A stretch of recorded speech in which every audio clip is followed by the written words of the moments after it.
The first public hearing on the state budget. I'm going to call the committee to order. The clerk will call the roll.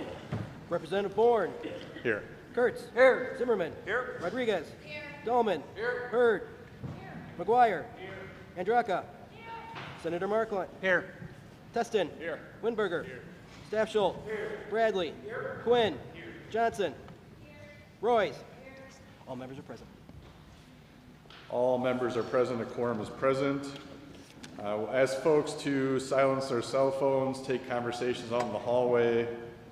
Some of the rules of the committee for these public hearings, silent applause only.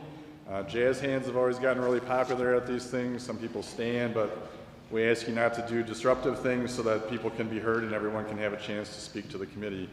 No signs are allowed as per committee rule. The procedures are as follows. You must fill out a slip if you would like to testify. They look like this. They're outside the gym. There are 2 microphones set up for you to speak to the committee. The clerk will call names, usually a dozen or 15 or so at a time. You can line up at either mic, and every speaker will be given 2 minutes to speak. Groups of 3 or more will be given 5 minutes. There are signs up here that will say 30 seconds when you have that much time left, as well as time's up. And we do really need to stick to those scheduled times because there are a lot of folks here and we want to be able to hear from everybody if possible. So please be respectful of everyone else and their opportunity to speak to the committee.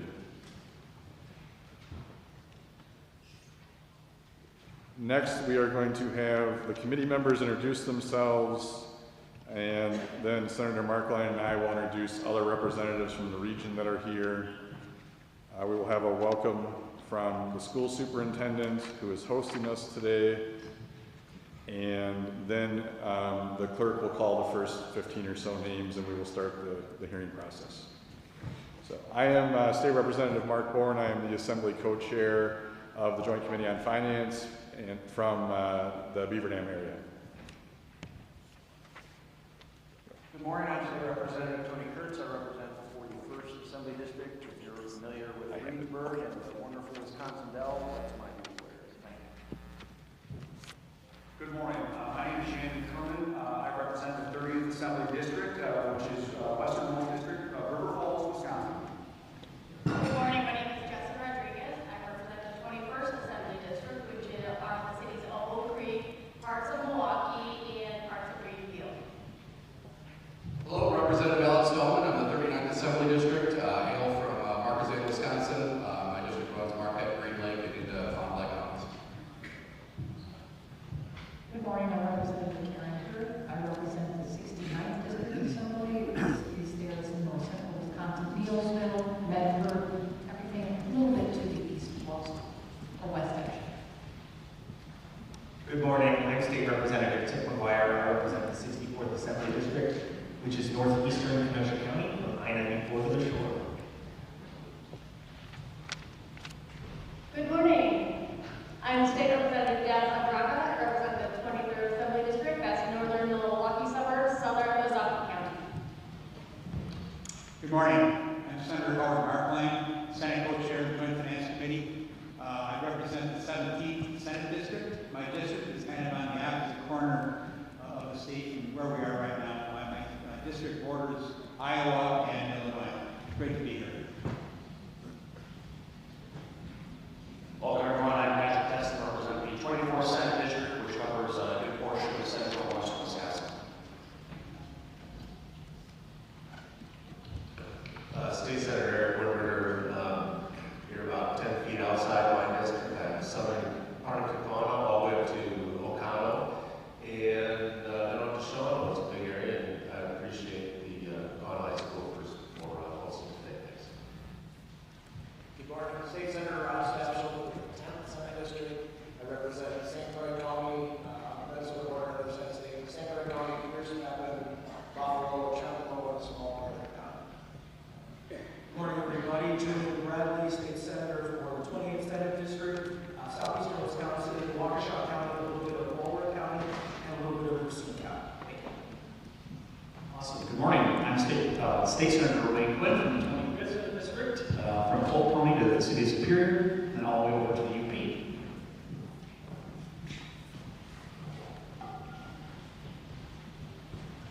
Good morning, I'm Senator LaTanya Johnson. I represent the 6th Senate District, which is Milwaukee's north and west sides and parts of Wauwatosa. Good morning, I'm Senator Kelvin Royce. I represent the 26th Senate District, which is Dane County, including the state capital and our great University of Wisconsin-Madison. Okay, also joining us today are some state representatives from this region. We have Representative Golbin, Representative Franklin, Representative Coffert, Representative Mersaw, Representative Snodgrass, Representative Palmieri, and Representative Rivera Wagner. On the Senate side, we have Senator Wall and Senator Dassler-Alfine here joining us. Now I would like to invite Kaukauna Superintendent Mike Slowinski forward to offer some welcoming remarks to the committee and all of you. My name is Mike Slowinski, and I'm the superintendent here in the Kaukauna Area School District. I'd like to thank Co-Chair Bourne and Co-Chair Markline and all of the Joint Finance Committee members for being here today and for your service to the state of Wisconsin. On behalf of our community and school district, I would like to welcome you to Kaukauna, proud home of the Galloping Ghosts. Each day, our dedicated and talented teachers, support staff, and administrators welcome over 4,000 students into our schools throughout our district. That's 4,000 different stories, each with their own unique hopes, dreams, fears, challenges, and strengths. Our staff understand that the key to developing and helping every child achieve their full potential is to take the time to truly understand each child's unique story and help them to develop the skills that they need to overcome their challenges and accomplish their dreams. Through this individualized, student-centered approach, our district has seen consistent growth in our math and literacy scores in each of the last 4 years. Our district currently ranks above the 83rd percentile in state achievement in these areas. Our athletic teams consistently compete for conference, regional, and state championships. Most recently, this winter, our wrestling team just won its 5th consecutive team state championship. Our music program has been recognized by the NAMM Foundation as one of the nation's top communities for music education for 5 consecutive years. Through ongoing collaboration with our local businesses and industry partners, as well as local higher education institutions like Fox Valley Technical College and other 4-year universities, we are able to offer students a wide variety of relevant, real-world skills and experiences before they graduate. Kaukauna High School offers 49 different courses that allow students to earn college credits while they're still in high school. And currently we have 140 of our students at the high school engaged in a youth apprentice program, many of whom will be hired directly by the companies that they work for by the time they graduate. And lastly, 594 out of 595 of our high school graduates over the last 2 years have earned college credits or participated in a credit-bearing work experience program before they graduated. That's a really incredible number when you think that that also includes all of our students with disabilities, students who have English as a second language, homeless students, and students whose families face significant financial barriers. These type of educational experiences are good for our students, good for our local economies, and good for the future of our state. As you'll hear from many of my colleagues in the education world throughout the day today, investing in education will allow us to continue to offer these types of experiences to students, expand programs like youth apprenticeships with our local business and industry partners, and ensure that we have the resources we need in order to provide students the supports they need to support their unique story that we have the privilege of serving. Once again, I would like to welcome you to Kaukauna. Thank you for undertaking this important work. Thank you for your thoughtful support and decision-making, and thank you again for your service to the state of Wisconsin. All right, thank you for hosting us, Representative Slowinski. We appreciate it. This seems like a good time to remind folks that we do not do applause at these public hearings to not delay the process and avoid losing time. So certainly find silent ways to show your support and be respectful of everyone's time. With that, the clerk will call up the first round of speakers. John Humphreys, Ann Katz, Andy Lewitz, UW Oshkosh, Eric Gennard, UW Stout. Looks like we have a group here of Greg Kimlick, Mark Smith, and Mike Jaux. Chris Hardy, Kim Math, Appleton, 927 Home Street, Jacqueline Bender, Barb Rich, Mark Sanders, Vicki Bayer, Laura McCoy, and Chad Hirschner with Special Olympics. Good morning, go ahead. Good morning, everyone. Thank you for coming out today. Thank you for the opportunity to testify. My name is John Humphreys. I'm the Executive Director of the Wisconsin Association for Equity and Funding, 71 school districts that educate about 83,000 kids across the state of Wisconsin. We've been advocating on the low revenue issue for 30 years. And I want to talk just briefly about the history of that system. That system was supposed to be a 5-year system. No one knew it was coming. There was nothing they could do. And there was vast differences in this level of school funding per pupil. In fact, in 1993, when Governor Thompson signed the bill, he said, "I can assure you we will continue to look at the equity issue." And yet here we are 30 years later with revenue limits still impacting schools all across the state. In 2017, there was a blue ribbon panel established by the legislature and Senator Fitzgerald with Representative Kitchens and others who looked at the school revenue issue, and their number one priority was improvements in the revenue limit under the revenue limit authority. And yet we still have significant deficits. Today, Kaukauna, here where we are, has a revenue limit of $11,325 per student, but just down the road in Reedsville, the revenue limit is $12,073 per student. And over in Oconto Falls, the revenue limit is over $13,000 per student.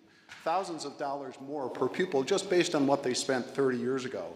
Importantly, this body took action in the last budget. It was the Joint Finance Committee and Senator Strobel that brought the low revenue amount from $10,000 to $11,000. And I want to publicly thank all of you for your work on that. It made a huge difference in school funding.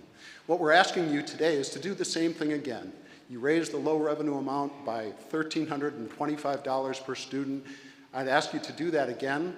Our goal is to have 90% of school districts funded within 10% of each other on a per pupil basis. If you do the same thing again, that brings the bottom up to $12,650. We'd have that goal 90% within 10%. Thank you. Thank you. Good morning. Good morning, Chairs Bourne and Markline and the Joint Committee on Finance. I'm Andy Levitt, the Chancellor of UW Oshkosh. Welcome to the Fox Valley, home to UW Oshkosh, which this spring is educating nearly 15,000 learners, from those pursuing college credit in high school to those seeking doctoral degrees. 90% of UWO graduates stay in Wisconsin, and if not the Fox Valley. This fuels our focus and our goal to create UWO 2.0, a fiscally sustainable university structured to support and ensure student success and generate talent for this region and state. We're reinventing the kind of colleges students are experiencing. On July 1, we're moving from 4 to 3 UWO colleges to reduce administrative costs. We are changing and we are innovating.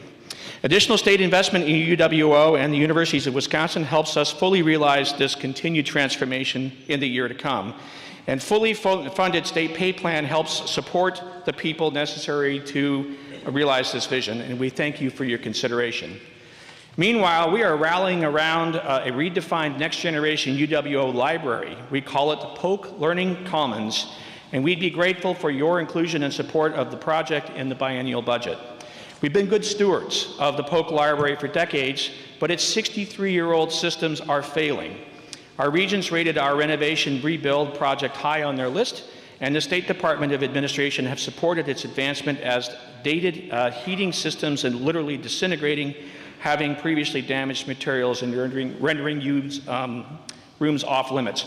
Polk Learning Commons will transform the library in the heart of our campus. It will be 30% smaller than the existing building, lowering lifetime costs associated. It's going to, in spite of its smaller footprint, the space will be used better with havens for student tutoring, so on and so forth.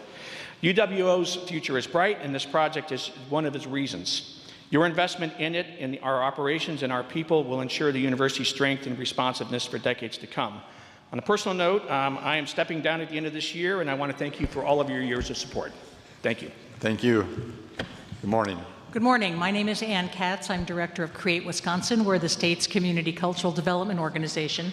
I'm here to tell you that investment in Wisconsin's creative resources helps grow and stabilize Wisconsin's economy, workforce, and communities.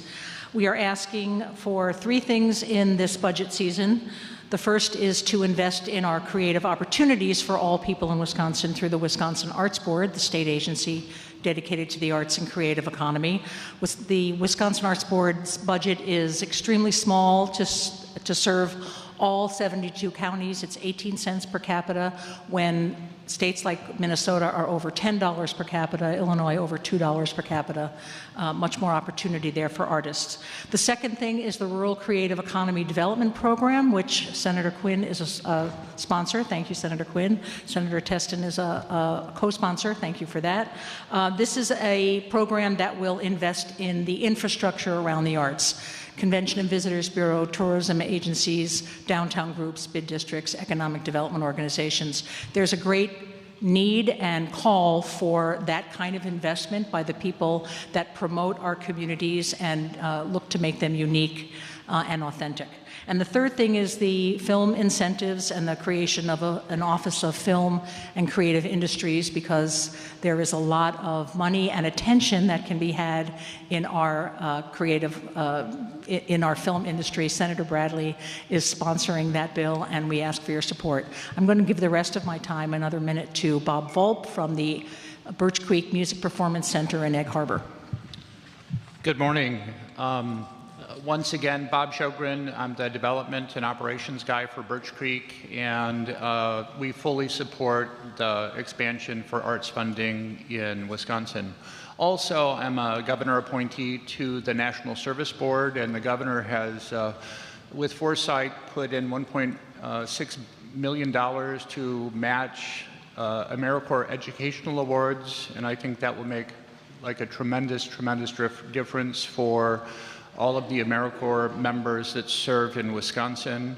AmeriCorps changes lives, both the people that serve and the people that are served, and it's a responsive resource for local communities. Thank you. Thank you. Good morning. Good morning, members of the Joint Finance Committee. My name is Eric Gennard.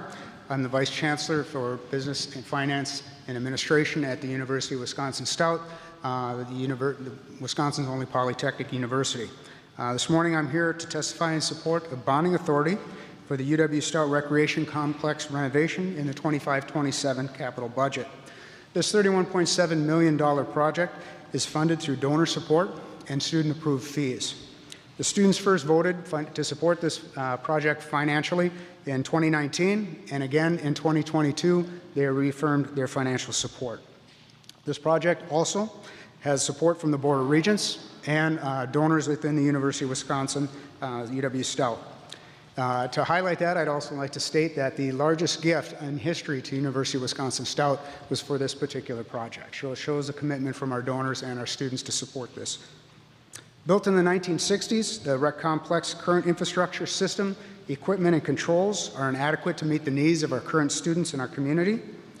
With prospective students, including our NCAA Division III student athletes, choosing a university is based on the recreational resources that they obtain. And at Stout, our university's facilities present a clear and significant enrollment liability along with retention liability. Stout's recreation complex also remains one of the last recreational facilities within the universities of Wisconsin that has to be yet to be renovated. This existing space has a decommissioned pool, and it also cannot support the increased demand of the facility or meet the needs of our community. The renovation will expand our locker room space, our multi-use purpose space, and a new donor-funded entrance and community space will support our community through increase in sporting events, an increase in youth camps, and also many other community activities. I hope that you support this renovation in the 25-27 capital budget, and I thank you for your time and your service to the state of Wisconsin. Thank you. Good morning. Good morning. Thank you, co-chairs Bourne and Markline, for this opportunity. I'm Chris Hardy of the Seven Rivers Alliance, one of 9 state regional economic development organizations that represent Wisconsin. I'm here today to urge your support for the Prairie Springs Science Center completion at the University of Wisconsin-La Crosse. I'm also a proud 1986 graduate from UWL. UW-La Crosse continues to be a key part of our regional economy. It is only one of only 2 four-year campuses in Wisconsin to have enrollment growth in the last decade. It has a budget in the black. Graduates from UW-La Crosse fill desperately needed jobs, not only in our region, but across the state. Yes, the entire state. About 87% of UWL's College of Science and Health graduates remain working in Wisconsin. The #1 challenge in our economy is the need for workers. One of the fastest growing and most needed job sectors is science, technology, engineering, and mathematics, or STEM. Prairie Springs will help fill that gap. It will provide the ideal blend of learning, technology, and collaboration with local research partners like Amplify Health by Gunderson and Mayo Clinic Health System, which employ nearly 20,000 in our region. It will provide workers for businesses all over the state and important partners like Train Technologies, Quick Trip, J.F. Brennan, and Darrell & Power. Please consider the fact that this project is part of planned Phase 2. When combined with the already completed Phase 1, it will be the center of the college's Center of Science and Health, accounting for nearly half of the UWL student enrollment. It's a shovel-ready project that will have immediate economic impact and has gathered more than $15 million in local funding from businesses who support the STEM mission. We are thankful for the state's funding of the first phase that was completed in 2018 for $83 million. Let's finish the project and replace the 58-year-old Cowley Hall with its leaky roof and lack of fire suppression. It has served its purpose, but it's time to build for the future. I know you have many demands with finite resources. Your spending decision needs to be carefully considered. This project has been planned for years by the university with a strong record for success. Thank you. Good morning. Good morning. Thank you for your time. As a past business owner, I appreciate the challenge you people face in regards to the budget and the opportunities in this room. But my name is Greg Klimek. I serve as the president of Howard-Schwalmackel School Board. With me is Mark Smith, our superintendent, and Michael Jukes, our assistant superintendent of operations. Today, we come before you as tax-paying citizens, elected school board representatives, business professionals, community members, school administrators, and parents. We represent 5,760 students in the Howard-Schwalmackel School District. Since the Wisconsin revenue limit law passed in 1993, our district has operated with significantly less funding than most school districts. We remain in the bottom 3% statewide in maximum revenue per student. Even after passing an operational referendum, we are still $944 per student below the state average. To address these gaps, we have worked tirelessly to find solutions. Collaborating with Representative John Nygren in 2017 on Assembly Bill 835 to support low-level revenue districts, testifying at Blue Ribbon Commission on school funding alongside Green Bay Area Chamber of Commerce, engaging in alumni and businesses through education foundations and donor choose, launching 2 capital campaigns to maintain and update our 40-year-old school buildings, passing 2 operational referendums since 2017 with taxpayer support, meeting annually with local legislators, including Senator Winberger, to discuss our financial needs, creating a shared grant writer position with our 2 villages to provide additional opportunity. Despite these efforts, we continue to face significant challenges in retaining top talent, addressing inflation, and providing modern learning experience. This year, we are focused on special education reimbursement. We urge you to increase special education reimbursement from 29.7% to 60% in both of the bienniums. Howard-Schwalmackel District transfers $7 million annually from our General Account Fund 10 to Special Education Fund 27 to support 742 students with special needs. Each 1% increase reimbursement would provide approximately $100,000 in additional funding for Howard Swampscott School District. We ask you to partnership in creating a fair funding model with Wisconsin students. Their future and ours depend on it. Thank you. Thank you. Good morning. Good morning. I'm Barbara Rich. I'm here as a mother from Manitowoc. Life can change in the blink of an eye. Here's Andy's story. On August 3rd, 1988, my 10-year-old son, Andy Young, set off on his bike for the municipal pool in Manitowoc. There he was involved in a car bike accident and suffered a traumatic brain injury. His 4-month stay in the hospital was covered by Katie Beckett, Medicaid. He was still in a coma, which lasted 7 months, when I brought him home. He slowly began to respond to his environment and improved enough to attend school the following year in his new wheelchair, Medicaid. Andy lived at home with his older brother John and me with the help of Holy Family Home Care, Medicaid, while I taught school. At the age of 24, Andy moved to a group home in Green Bay, Medicaid and Family Care. He has been attending Cerebral Palsy, Inc., Medicaid, Family Care. With the help of Andy's family and the caring staff at CP, Andy has evolved into a very smart, witty, and caring young man. Medicaid is also helping with his doctor's appointments and medications. Without Medicaid Family Care, Andy would have had a very different story and not a happy one. Now Medicaid is under attack by Congress, which is planning to cut $880 billion from the program. According to the Wisconsin Board for People with Disabilities, some of the agencies to be cut are Badger, Family Care. Without Medicaid and Family Care, Andy's life would have been much shorter and much sadder. Thank you. Good morning. Good morning. My name is Kim Mothie, and I appreciate the opportunity to speak today. I'm here representing as a board member for Create Wisconsin and also as a team member for Mile of Music, located just down the road in Appleton. Since 2013, Mile of Music has generated approximately $60 million right back into our local economy through direct and indirect festival spending from tens of thousands of fans each summer. Each year, nearly 45% of our lineup consists of Wisconsin-based artists, all of whom are paid through Appleton Community Music, and all of our artists have the opportunity to partake in our Artist Care program, where they can receive complimentary dental care, mental health care, hearing screenings, and more, thanks to a number of community partners. Over the last decade plus, we have continued to see the growth of the arts and culture opportunities available to citizens in the Appleton and Greater Fox Cities communities. I am here today to support the 3 funding recommendations from Create Wisconsin, including funding for the Wisconsin Arts Board, the Rural Creative Economy Development, and establishing the Office of Film and Creative Industries.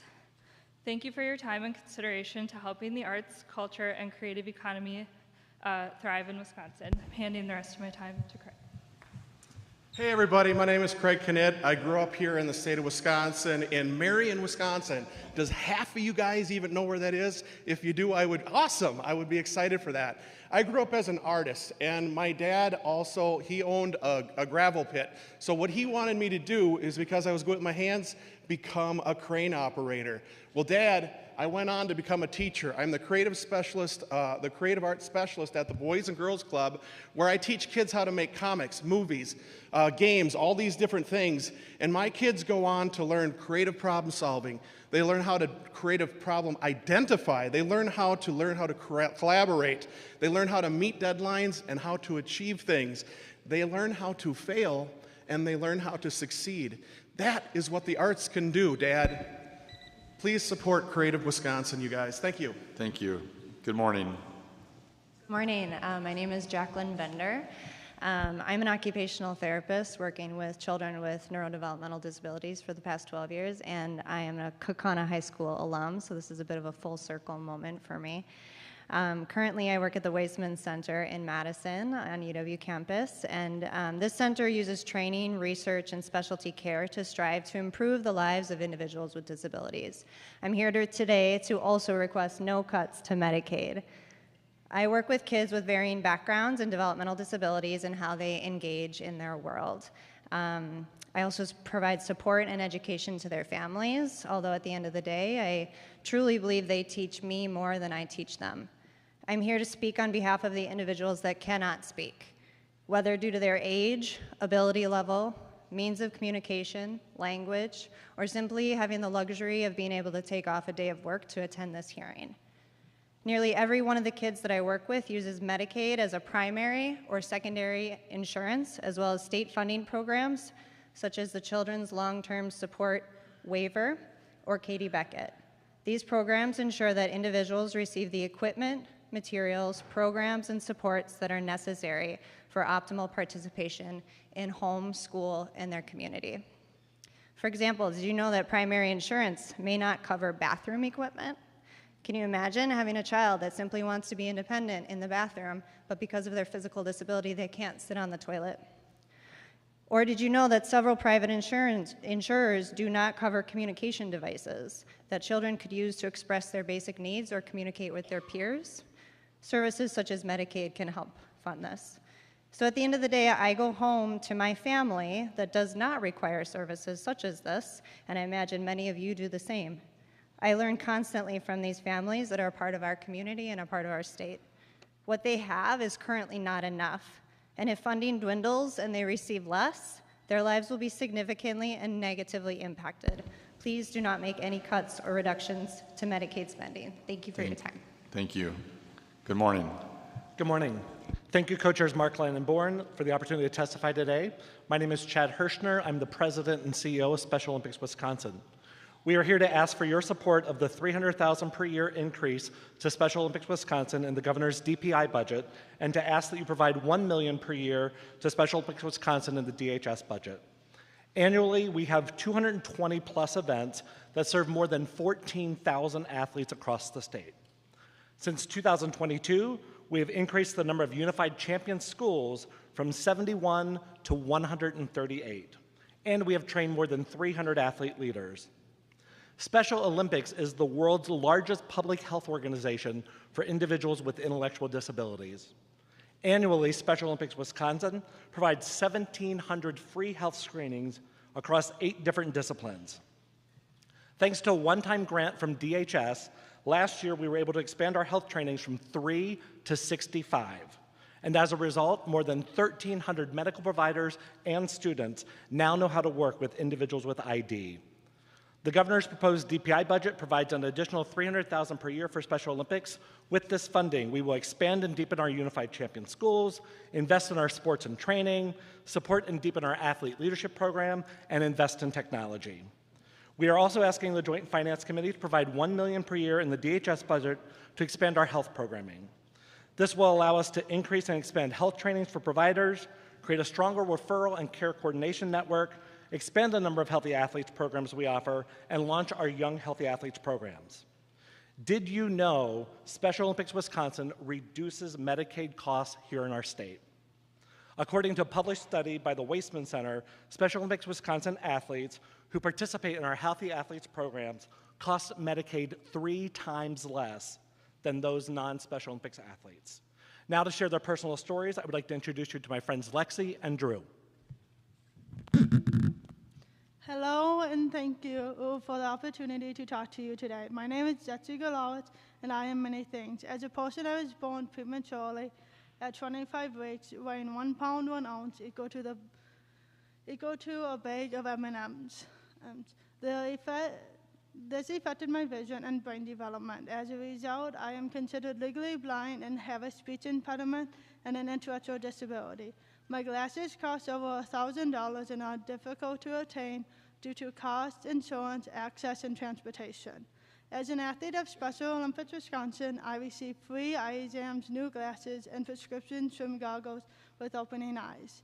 Opening Eyes is one of 8 disciplines and offered to help keep athletes healthy. Without this program, I would still be wearing an outdated prescription from 2014. As a staff member of Special Olympics Wisconsin, I oversee our athlete leadership programming, which offers free classes to athletes in life and leadership skills, from healthy habits and relationships to testifying in front of you today. By supporting our ask, you are supporting me and my fellow athletes, becoming leaders and receiving medical care that we otherwise won't be able to get. Thank you. Thank you for this opportunity to share my story. My name is Drew Young, and I am from De Pere. I am 30 years old, and I wasn't diagnosed with autism until my senior year in high school. At that time, I didn't know anything about Special Olympics Wisconsin. I was bullied a lot in school. I never want anyone to have to go through what I went through. Today, things are different. De Pere schools are part of Special Olympics Wisconsin Unified Champion Schools, where kids with different abilities come together in sports and leadership. Research shows that this program reduces bullying for kids like me, and in fact, all kids. After high school, I went through a program to help me learn to live on my own. The owner ran the local Special Olympics Wisconsin program. At first, I was stubborn and said no, but then I gave it a shot. I now participate in softball, basketball, cornhole, and bowling. I've proven myself as a good athlete, and I even competed in the national championship in North Dakota, where I won my first gold medal and found my passion in Special Olympics Wisconsin. I don't know where my life would be without Special Olympics Wisconsin. It has given me the confidence to be active in my community. I live on my own. I'm on the safety committee at my work, and I have friends all over the country. I am no longer isolated. I am included. Please fund these Special Olympics support programs. Thank you for your time. Thank you. Good morning. Good morning. Vicki Beyer, proud superintendent of Green Bay Area Public School District. I want to note this is the first time I've been to one of the hearings where the committee is being attentive and listening, and I'm grateful for that, so thank you for listening to all of the speakers. I've said to Ahmad, Ben, Andre, Jamie, and Eric many times, I want you to be proud of our district. We are working very hard for our community. Our students graduate #1 in graduating with industry certification. We've increased our youth apprenticeship participation by 38% this past year. We can't expand on those programs. These are programs that help our industries and businesses in the community, and we can't expand because every year we're facing a budget deficit. Our board has been fiscally responsible dating back to at least 1993, when because of their fiscal responsibility, they were locked in at a low revenue. We're punished for being responsible with our funding. The board has closed buildings. We've reduced staff. We've reduced our administrative staff by 10%. We can't cut anymore without negatively impacting our students. And one of the primary reasons is because every year we have to take $35 million from our regular funds and shift it over to support special education funding. Those needs are increasing. It's the right thing to support those kids, but it's expensive, and we need support. 29%, 30% reimbursement isn't cutting it anymore. We support the governor's recommendation for public school funding. Thank you for your time. Thank you. Good morning, ma'am. I'm Jackie Nider, and I'm here to talk about the statewide voucher program. The cost of the statewide voucher program has grown to over $227 million in 24-25, and the enrollment limits are set to expire in 26-27. The voucher payments do work for private schools, apparently much like a subsidy, and I'm asking for this program to be paused. Consider that a local parochial high school has a sports center with indoor tennis, golf simulators, and batting cages that none of the public schools have. But 40% of the student body there receives a voucher for $12,731 per pupil, totaling $4 million out of the property taxpayers. The equally competitive public high school is less than a mile away. This is not an efficient system, and taxpayers should be incensed about this duplication. Property taxpayers in Shawano are clipped for almost $1.5 million for private school vouchers. A local private school there charges full tuition of $2,700.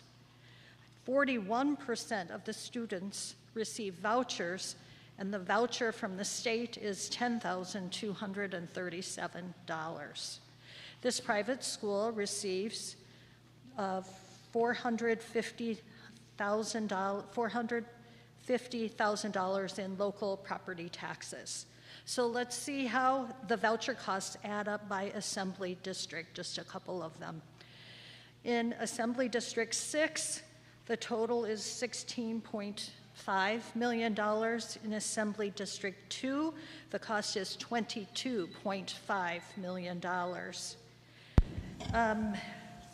I'm a little bit short on time.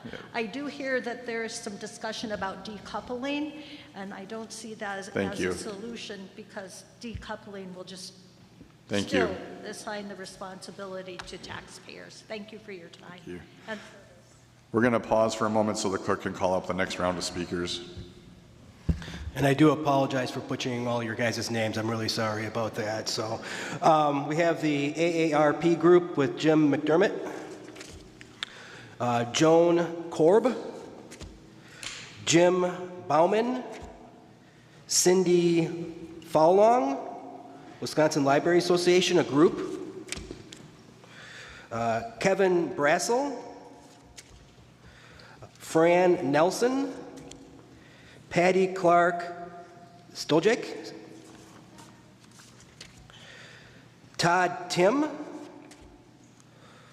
Paulette Field, Maren Peterson, Z. Thor, Gary Shivey, Crevier, Catherine Griffin, Megan Girl, and Devin Christensen. And Devin registered at 8:03. Good morning. My name is Laura McCoy, and I'm the current president of the Green Bay School Board. In that capacity, I represent almost 18,500 students and their families, almost 3,500 employees, and tens of thousands of citizens, taxpayers, and voters. Our district is an enormous driver in the economy of Northeast Wisconsin, and we are deeply embedded in the fabric of our community. This is the third time I have testified before the Joint Finance Committee. When I was elected to the school board for the first time 8 years ago, I never expected to spend so much time trying to convince elected legislators to care about public education. It never crossed my mind that I would ever have to do that. I was certainly not prepared for how political public education had become and how susceptible it was to the whims of partisan politicians. In Green Bay, as you heard from our superintendent, our community supports our schools. We know this because we just passed yet another referendum, the third referendum in 8 years. We're going to have to pass another one next year. Honestly, funding public education by referendum is no way to educate our future generations. Districts around this state are begging for change. Please listen to them. I'm going to repeat that. Districts around this state are begging for change. Please listen to them. I'll leave you with this. We are doing our job in Green Bay. We are holding up our piece of the sky. We are preparing our students for the future, and we are hitting it out of the ballpark with workforce development. But it gets harder every year, and we need to feel like the state legislature is our partner and not our adversary. So here I am again, asking you to care and to show it by funding our schools fully, fairly, and predictably. Thank you. Thank you. Good morning. Good morning. I'd first like to take the time to thank the subcommittee for being here today, the joint committee to being here today. My name is Mark Sanders, and I'm the proud papa of twin girls, Charlotte and Amelia, who are sadly profoundly disabled. Today they are supported by Medicaid funding and special education. Amy, my daughter-in-law, had a complicated gestation and doctors performed an emergency C-section at 29 weeks. They spent 4 months in a NICU. Came home on oxygen. The diapers they wore were smaller than a folded napkin at a supper club. We've had an uphill battle since then: heart surgery, failure to thrive, developmental delays, and then no spoken language. At 3 years old, they were diagnosed with level 3 autism, disorder and apraxia of speech. They've had years of therapies including ABA, speech, OT, exercise, music, and the list goes on. They were able to receive these services because of Medicaid, including Katie Beckett and CLTS, Children's Long-Term Support.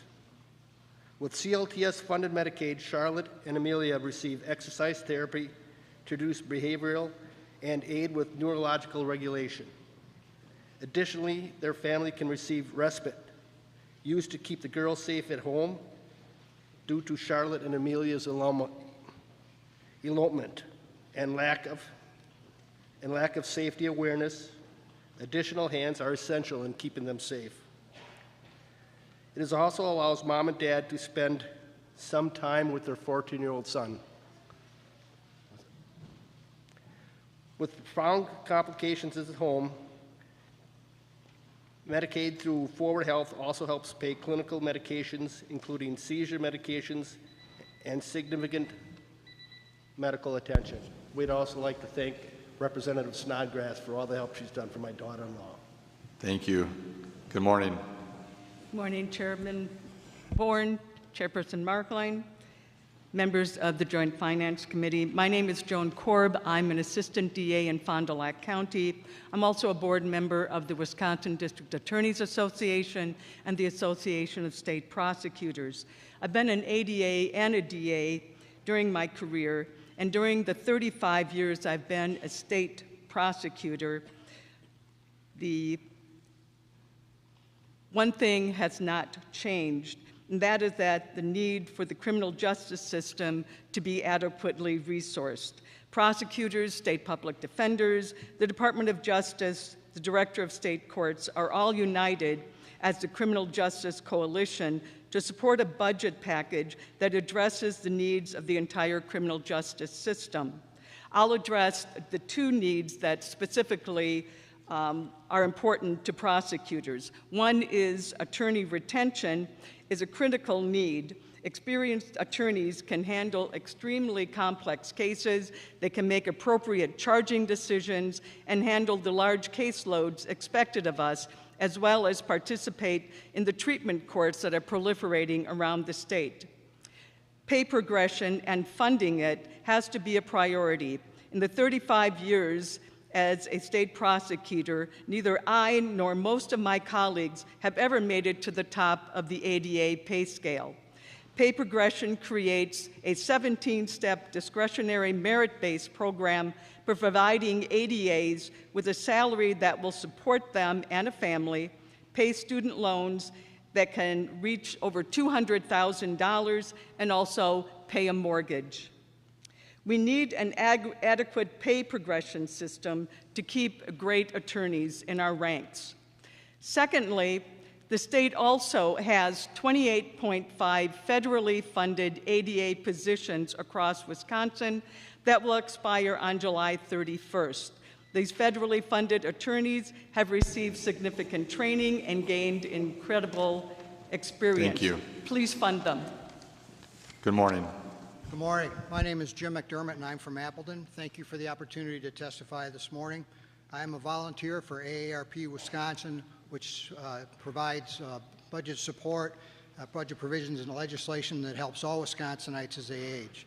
Today, I'd like to talk about the need for Wisconsin to provide more support for its nearly 600,000 unpaid family caregivers who each spend an average of $7,000 per year out of their own pockets to keep their loved ones living in their own homes as long as possible instead of moving them to an expensive long-term care facility.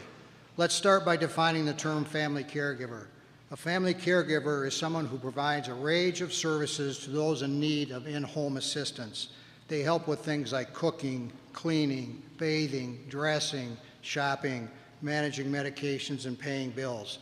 Some of them even do projects such as installing shower bars, handrails, or wheelchair ramps.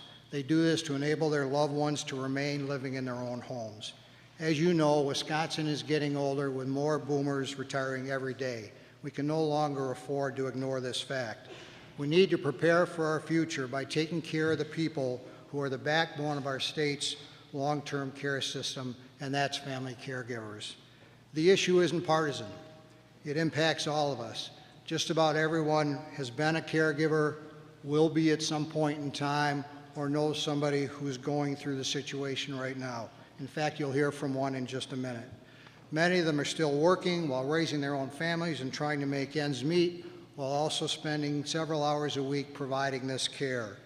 If these caregivers are not able to work, their loved ones would likely be transitioned into an expensive, costly, long-term care situation, whether they want to or not. It's time for all of us to understand the importance of this issue. If not for these caregivers, our long-term care system would collapse under the sheer volume of people needing care. The unpaid care provided by the 580,000 Wisconsin caregivers is valued at about $17 an hour, which totals $9.2 billion a year, according to a recent AARP report. That's $9.2 billion that is not being charged to the state or paid for by taxpayers. So we ask that you please join us in supporting the creation of a caregiver tax credit that would reimburse certain caregivers up to $500 each year for up to 50% of the expenses they incur relating to providing care for loved ones. This would allow more freedom, flexibility, and financial relief for caregivers. Please work together on this nonpartisan issue and show our caregivers how much you value their incredible work. And now I'll turn it over to Jax Larson to share a personal story. Good morning. I'm Jax Larson. I live in Appleton. I'm here to share my personal story to help illustrate with all of you, to help provide more support for unpaid family caregivers. I've been a family caregiver for over 20 years, going back to when my infant niece was first diagnosed with SMA type 2. I provided care for her whenever the family needed. Then, when my father passed away, leaving my mother alone after 50 years of marriage, she struggled to live on her own. She had multiple falls resulting in surgeries, medical procedures, hospital stays, and long recoveries.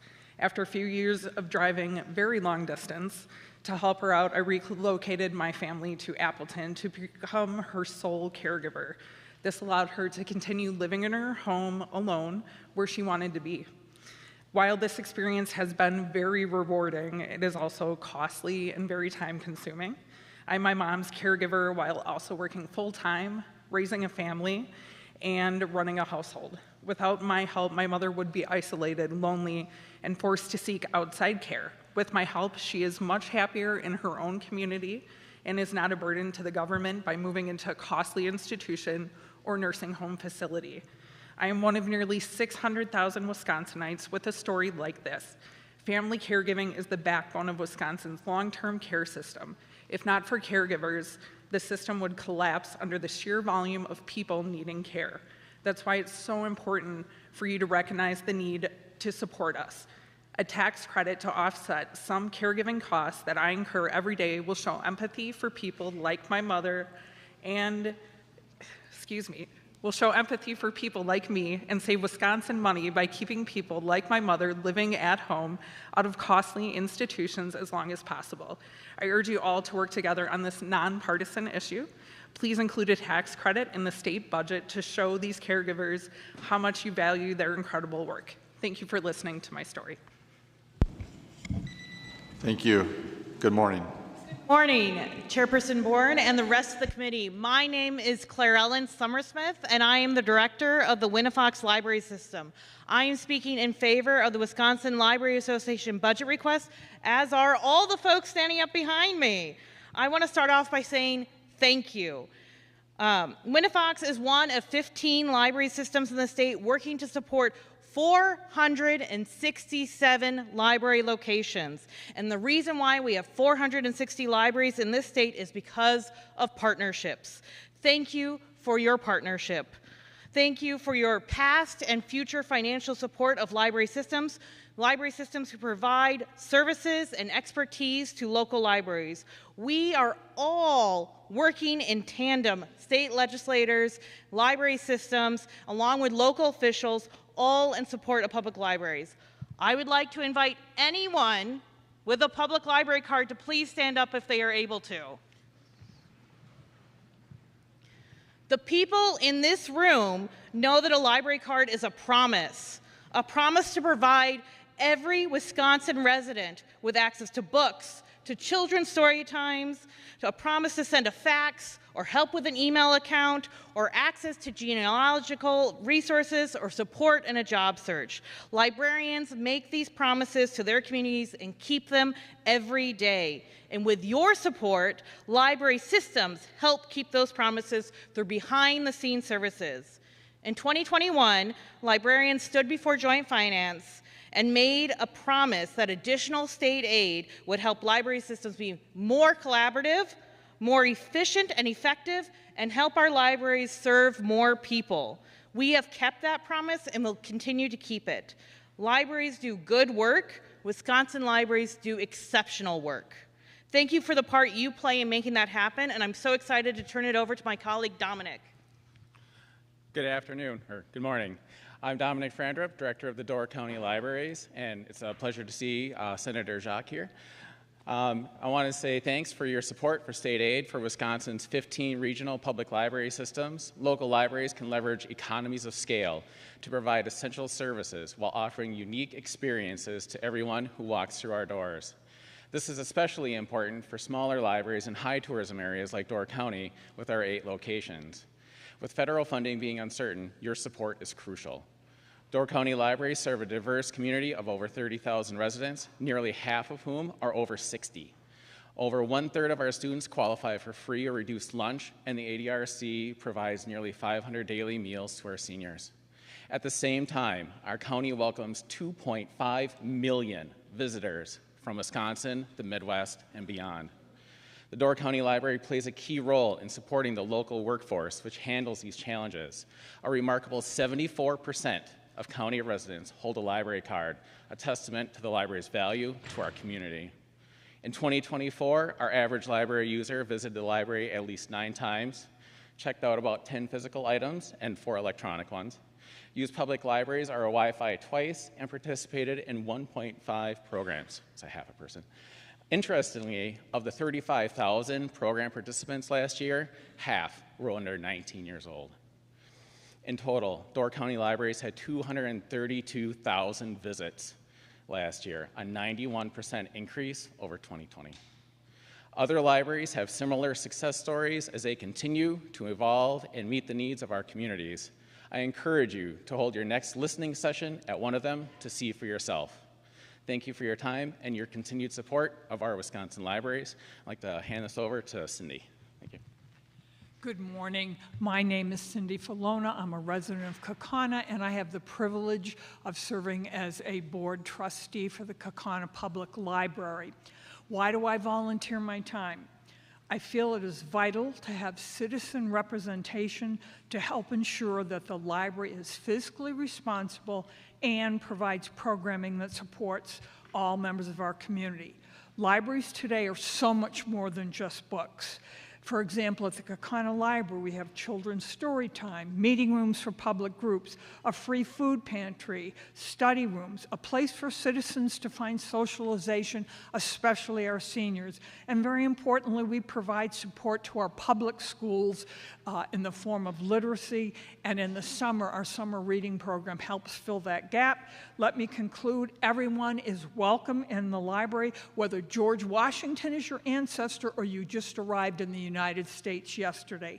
State funding is essential for our library and all Wisconsin libraries to fulfill our mission. And we have buttons if anybody wants a button. Thank you. Good morning, Superintendent. Good morning. My name is Todd Tim, District Administrator of the Hortonville Area School District. Our district is one of many low-revenue districts in Wisconsin, receiving $11,325 per student. I want to thank the JFC members in the prior budget for giving local boards the opportunity to increase the prior low-revenue ceiling to the current cap. I also want to thank legislators in CESA 6. These legislators in CESA 6 take time frequently to collaborate with our schools. I appreciate you. We're proud to serve 4,400 students. We have students with a wide range of needs. We have students with major cardiac concerns, significant physical and intellectual disabilities, and those who need multiple adults to ensure a safe learning environment. We have students who require specialized services like speech, OT, and PT, and we have an increase in students who rely on backpack programs to provide food on nights and weekends. We are preparing our students for the future through rapid increases in youth apprenticeships in our community. Many students are staying at the apprenticeships after graduation to support workplace shortages. We appreciate the partnership with local businesses, the Technical College, Fox Valley Tech, and CESA 6 in these endeavors. We're helping to address Wisconsin's workforce shortage in key areas, especially the trades, and healthcare with CNA programming, education, and childcare while students are still in the K-12 setting. We are a part of the solution to aid the Wisconsin economy. We face fiscal challenges. The current 29% reimbursement rate simply is not enough to meet the needs of our students. We have more and more students that require services and the cost to continue that are over $100,000 per student to educate. We appreciate the legislature's support for our districts, but we do have additional needs. If it's not in special education, we ask you to consider an above-inflationary increase in per-student aid. We urge you to consider this significant above-inflationary increase, if not in the special education silo, so we can continue to provide services to all of our students. Public education is the cornerstone of a strong workforce in Wisconsin, and we can ensure through a partnership that students get the resources and opportunities they deserve. I appreciate you. Thank you for your time. Morning. Morning. I am Jim Bowman, coordinator of Fox Cities Advocates for Public Education, speaking on school vouchers in the Fox Cities. Families within income limits select a participating private school for their student and apply. If the application is approved, the state issues payment to the private school and deducts the payment from the local school district's state aid. The district passes the charge onto property taxpayers. One result of these programs is that 14 parochial schools in the Fox Cities who accept vouchers are now becoming dependent on the state for funding. At those schools, from 17% to 59% of the student body now receives state-funded vouchers. The cost of these vouchers is borne by local property owners. A representative home is valued at $302,000. That's the median price of homes sold in Outagamie County. For 2024, the tax for this home was $179 in Appleton, $157 in Freedom, $159 in Hortonville, $169 for Kaukauna, $103 for Kimberly, $272 in Little Chute, $267 in Menasha, and $160 in Neenah. If a resident's real estate tax bill, this tax is buried in the amount for the public school district in which the resident lives. We recommend that the tax be split out and itemized on future real estate bills. Thank you. Thank you. Good morning. Good morning. I am honored to speak on behalf of G. Thor, a member of 9 to 5 National Association of Working Women. Today, G comes before you as a veteran, mother, and grandmother. Like so many others, she's faced immense struggles in getting access to childcare with rates that rival mortgage payments and constant stress from balancing her job and finding care for her children. Even as a veteran who served this country, she still had to fight for access to childcare. Now at retirement age, she finds herself stepping in as an unpaid caregiver for her grandchildren as her own children face the same crisis, unable to afford and even find accessible childcare. This is not just a personal hardship, it is an economic issue affecting families, businesses, and entire communities. The reality is clear. Without reliable, affordable childcare, mothers like G are forced to cut back on their work or leave the workforce entirely. This isn't just a family issue, it's a workforce issue. When parents can't work, businesses lose valuable talent. It's a critical moment for the future of Wisconsin's children and economy. We urge you to support Governor Evers' $480 million investment into childcare for our children, families, and states. No parent should have to choose between their career and their child's well-being. Please, you help the childcare for my children. Everyone, the boss, or please help my children because nobody's poor and they very poor. Please, the boss and you guys, the higher, please help us. Thank you for your time. Thank you. Good morning. Good morning. My name is Kevin Brazel, and I live in Green Bay with my wife and my 19-year-old son, Liam, who has Down syndrome. I'm here today not just as a father, but as a voice of 1.2 million Wisconsin residents who rely on Medicaid for the health care. I am also here representing the thousands of families whose children benefit from special education services, roughly 120,000 students who have IEPs to support their learning and development. My family's reality is that Liam works 2 part-time jobs and he doesn't qualify for health insurance. Medicaid provides him Badger Care, a basic health care insurance program that gives him access to the care he needs. Additionally, IRIS programs provide our family with financial support, allowing us to care for Liam at home. Without this, he might need to live in a state-funded facility. The power of special education, Liam has greatly benefited from special education. Through speech and occupational therapy, his communication skills and independence have significantly improved. He attends Sybil Hop School, an all-special needs school that supports approximately 180 students. If you have not visited, I strongly recommend you would, where he participates in the LINK program, gaining essential job skills through part-time work and volunteer opportunities. Without special education funding, programs like LINK could be eliminated, reducing Liam's chance of gaining the skills he needs for future employment. The bigger picture, the proposed federal funded cuts of 1.2 million residents or Wisconsinites with fewer healthcare options and limited resources available to the 120 students with IEPs. My family's story is just one. In closing, please remember that Medicaid and special education funding is not about dollars. It's about dignity, opportunity, and ensuring that all individuals, regardless of their ability, can thrive. Thank you. Thank you. Good morning. Good morning. My name is Megan Garrell, and I'm the Vice President of Community Programs at VPI. VPI serves nearly 2,000 individuals with disabilities across 22 unique community programs, providing birth to 3, education, employment, mental health, and day services.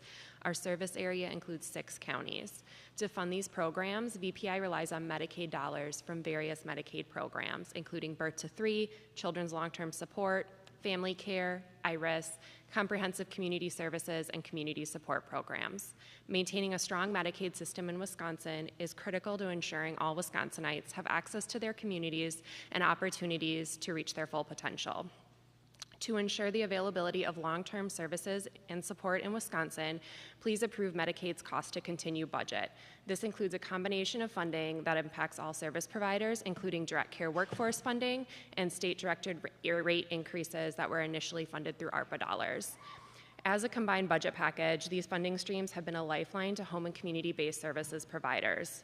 offsetting the gap between stagnant rates and necessary wage increases. For the past few years, providers like VPI have been experiencing a direct care workforce crisis. With fast food restaurants and big box retailers offering higher pay, we face an increasingly challenging labor market. Any reduction in funding for Medicaid and long-term care services would exponentially worsen this direct care workforce crisis, making it even more difficult for individuals who need care to receive the quality care they deserve. In addition, these funding streams ensure there's adequate funding for the full array of home and community-based services, because without these services, people with disabilities would have no choice but to rely on institutional settings to meet their needs. It also allows individuals receiving long-term care services and support to do so in the least restrictive and least costly manner. Additionally, I ask that you approve the requested funds for the Division of Vocational Rehabilitation. Since 2023, DVR has seen a 31% increase in consumer applications, and without adequate funding, waiting lists would be mandated. Thank you. Thank you. Good morning. Good morning. Thank you, legislators, for listening today. My name is Patty Clark-Stoik, and I've been attending the JFC hearings for the past 14 years. I have and continue to advocate for children in our public schools with every ounce of my being. I spent an entire career working with students with special needs in public schools. I am a proud speech and language pathologist, having dedicated 37 years of my professional life to the students and families that I have served in public schools. I believe that services to our 3 to 21-year-old students with disabilities are not only a federal mandate, they are a moral and ethical obligation to our most vulnerable children in our community. I have sat sitting on the floor in preschool classrooms assisting 4-year-olds with finding their voice. Can you imagine the giggles? To hear a preschooler say, "I want a goldfish cracker," or to say, "I love you" to their parents. It's amazing. My goal has always been getting students ready for productive work and a life filled with joy. I have worked closely with mothers, fathers, families to always provide the absolute best public school experience. I have never taken a shortcut. I have never prioritized one over another. I can say that I, along with many educators, continue to be dedicated regardless of barriers outside the walls of our schools. I provide an exceptional service on the most frugal budget. I have yet to meet public school special educator who has ever asked for anything excessive. The dreams of all special educators are dreams that are budget conscious and frugal. Yet it seems that one of the most foremost fiscal challenges for our state of government in Wisconsin is adequately funding special education. There are no more corners to cut. Reimbursement has stagnated at 30% or less for many years and must be guaranteed to be at least 60% sum sufficient, with the goal being 90% to match what private voucher schools receive. This increase would eliminate the need for some operational referenda, providing some relief to property taxpayers. Thank you for listening. Thank you. Good morning. Good morning. I am Gary Crevier, past president of Esther Organization of the Fox Valley, an affiliate of the statewide Wisdom Organization. I'm here this morning in support of driver's license for the undocumented. A friend of mine, a mother, is one of approximately 65,000 undocumented folks who live in fear here in Wisconsin because they need to drive but have no access to a driver's license. Instead of forcing the undocumented to live in the shadows of society, fearing law enforcement, Wisconsin needs safer, healthier, and more welcoming communities. Driver's license for them would help to alleviate this unjust situation. Numerous chiefs of police here in Wisconsin already show support for these licenses. That same undocumented mother told me that she wants to support her children's extracurricular school activities, but fears the additional driving required to attend the school for these activities. Driving to her place of employment is already a risk she needs to take each day, and our Wisconsin dairy farmers know of their plight very well. Isn't it a contradiction when our laws allow them to buy vehicles but don't allow them to drive them? How sad it is that this same mother also shared with me that because her young son had witnessed his parents being regularly stopped by police, her young son stated that he wanted to become a police officer someday so that he could stop white people. How sad that is. Wisconsin needs to join the other 19 states who already have driver's license for the undocumented. It would increase drivers' safety on the roads with more insured drivers, help break down cultural barriers, and build better relationships between law enforcement and our immigrant communities. It would also bring more than an estimated $1 million to our state revenues. All we need is the political will to do it. Thank you for your time and your attention. Good morning.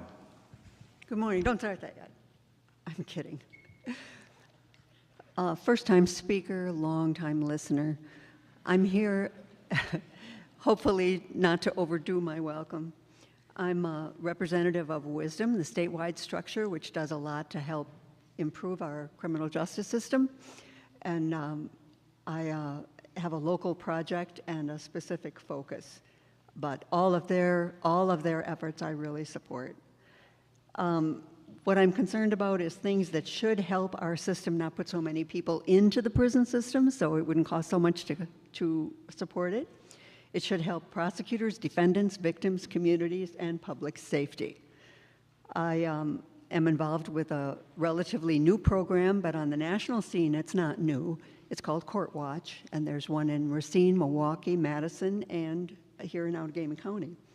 We have about 500 observations by 4 people who go 4 days a week to watch the initial appearance and learn from what's going on. And so we have a lot of data that we've collected and that concern us and make us show that we could improve. So for one thing, the public defender situation, you probably all know that there was a class action lawsuit. I don't even know if it ever was settled, about people waiting 30 to 300 days for a public defender, many of them in Brown County. Those delays cost jail time, public defender and district attorney costs, evidence gets old, victims wait, and taxpayers pay. A public defender can work up to 80 hours a week.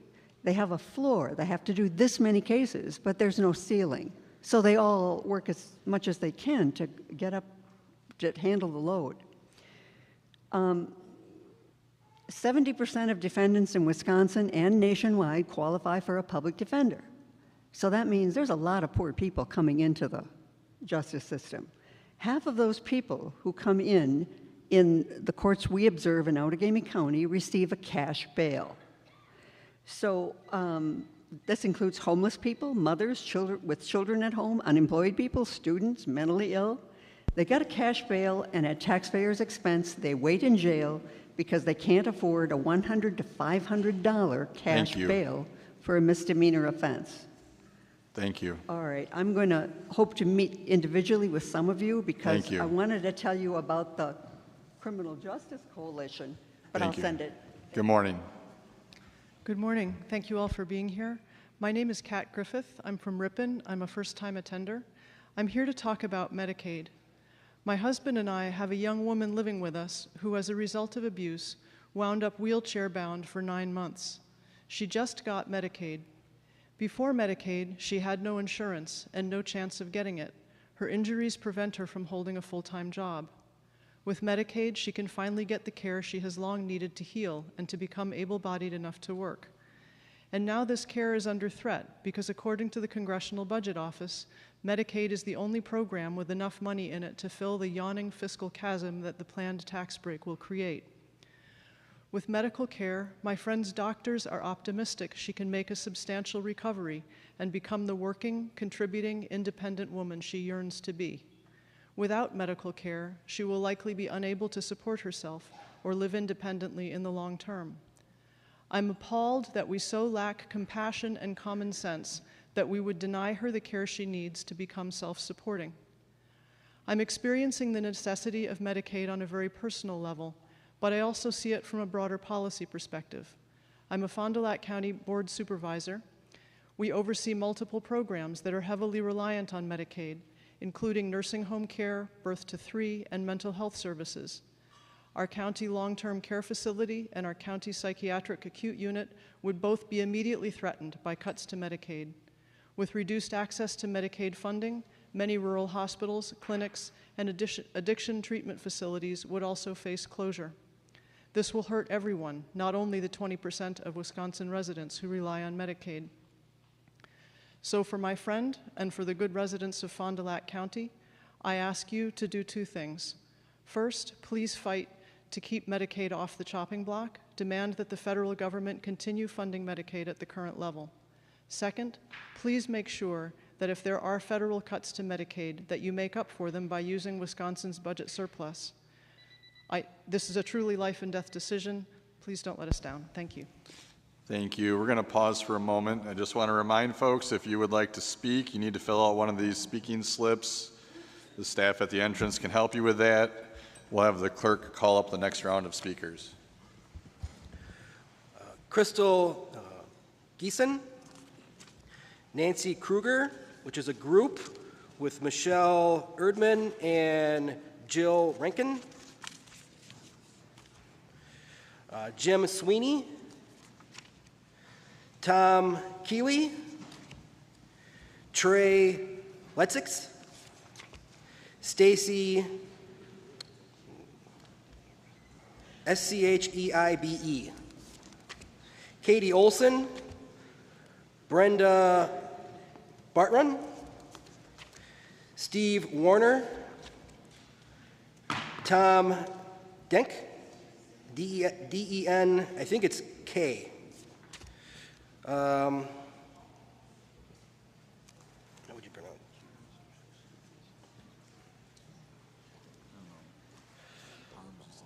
Harms is the last name. Prison reform from Brilden. Linda Bova. Bradley Sharvin. Troy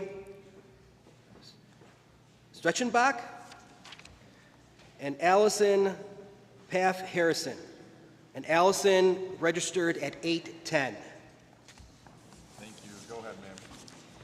Good morning, Chairman Mark Klein, Chairman Bourne, and honorable committee members. Thank you for the opportunity to address you today. My name is Maren Peterson, and I'm the Executive Director of NAMI Fox Valley, an affiliate of the National Alliance on Mental Illness. I ask you to support state funding for the community support programs and for Wisconsin's 988 Lifeline. We ask you to allocate $41 million for the community support programs, or CSP, for people with serious mental illness. CSP is covered by Medicaid and administered by counties and tribes. The program is based on assertive community treatment, or ACT, a world-renowned approach developed in Wisconsin over 50 years ago. The state codified the CSP into statute, requiring counties and tribes, within the limits of available funds, to offer community-based services to residents with serious mental illness. However, counties and tribes must use local levy dollars to cover the non-federal share of Medicaid. This leads to uneven availability of CSP and lack of resources to provide the full ACT model. We also ask you to support Wisconsin's 988 Suicide and Crisis Lifeline, operated by Family Services of Northeast Wisconsin. The Lifeline is part of a nationwide network that provides free, confidential crisis counseling just by dialing 3 digits. Wisconsin's Lifeline answers over 8,000 calls, texts, and chats each month, with 99% being resolved with 988 counselors. For the few at imminent risk, law enforcement or emergency medical services are dispatched. The 988 Wisconsin Lifeline was launched with federal COVID grants that were suddenly terminated last week. We ask you to support interim funding and $12 million to continue this valuable service in Wisconsin. Thank you for your service to the people of Wisconsin. Please invest in CSP and Wisconsin's 988 Lifeline. Thank you. Good morning. Good morning, chairpersons and members of the committee. Thank you for this opportunity to speak. My name is Devin Christensen. I live in Pulaski, Wisconsin, and I work in Green Bay, serving as the Aging and Disability Resource Center Director of Brown County. While that's my day job, today I'm here on my own time as a daughter, a caregiver, a mother, and a spouse who personally has experienced the impact of Alzheimer's disease, disabilities, and the challenges of the aging process. As humans, we will all face one or many of these issues. So I know I'm not alone. When my father started falling, the Stepping On class, supported through the Wisconsin Institute of Healthy Aging and offered by our ADRC, was there. When my mother-in-law was diagnosed with Alzheimer's disease and had very challenging behaviors, our options counselors and our dementia care specialist at the ADRC was there. When my father-in-law stopped eating at 94 years old because he couldn't cook after my mother-in-law's death, we delivered home-delivered meals to keep him safe and be checked in on so I could continue to work. Not only do I work in this field, I depend on it.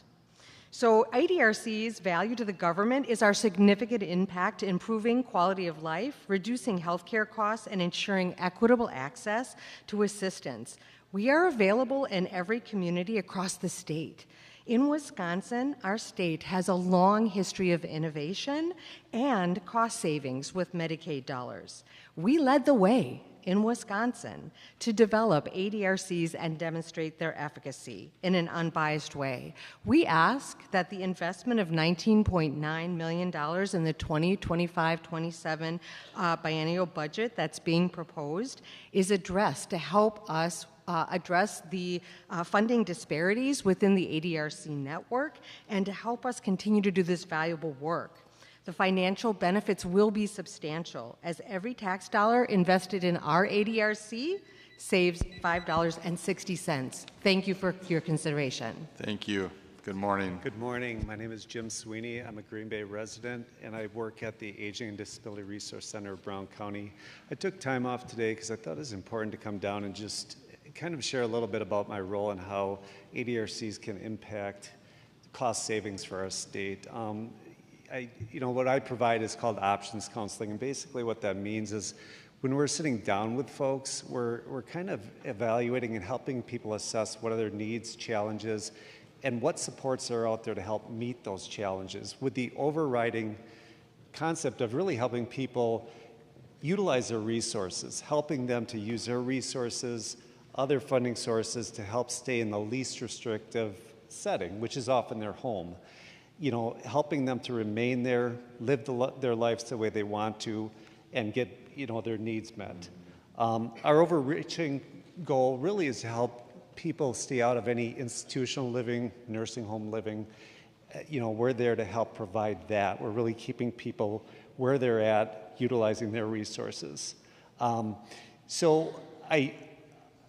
Also, when it comes to, utilizing, some folks do require Medicaid programs.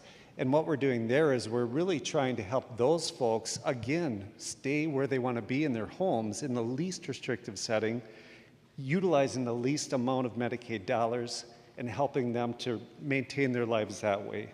I cannot tell you how many phone calls start off with, my loved one has to be in a nursing home, a high-cost assisted living situation. And we sit down and talk with them, and oftentimes we come out of that with other options that are much less costly and helping to maintain, again, people staying in the community, and getting their needs met that way. But this can only be done if there's proper funding for agencies like the ADRC, proper funding for Medicaid programs, period, because they do help people do this. You have to spend money to save money. Thank you. Thank you. Good morning. Good morning. Thank you for your time today, your attention, and your service to the people of Wisconsin. My name is Christelle Giesen. I reside in Swamico, and though I work at an ADRC, I am here today as a constituent, caregiver, and advocate. And I'm requesting your support for home-delivered meals and transportation services for older adults and people with disabilities. Home-delivered meals, or Meals on Wheels, provide a hot, nutritious meal for older adults who are unable to leave their home or prepare a meal on their own. Meals are usually delivered by volunteers who provide a brief visit, a warm smile, and assurance that customers are well and safe. For many participants, it is their main meal of the day and the only contact they have as well. And I'd invite each of you, if you haven't already, to reach out to your aging office and volunteer to deliver meals. Give it a try, it's good for the soul. Home-delivered meals enable people to stay at home, and they offer a service of great value to all of us. The cost to provide 1 year of home-delivered meals is similar to the cost of 1 day in a hospital or 10 days in a nursing home. To ensure sufficient funding to serve those who need home-delivered meals, We are requesting $13.5 million annually. That's a big number, but it equates to about $9 a year for each of the 1.5 million Wisconsinites who are 60 years of age and older. At the ADRC, anytime we have an opportunity to gather input from our customers, transportation is one of the top needs. Specialized transportation assistance for counties and tribes enable individuals to travel to work, shop, access medical care, volunteer, and spend time with family and friends. Despite significant increases in demand and expenses, the annual 8521 specialized transportation allocations have not increased. So we're asking for a 10% increase in funding for the services. Thank you.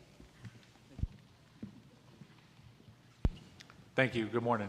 Good morning, and thank you all committee members for allowing us to come and address you this morning.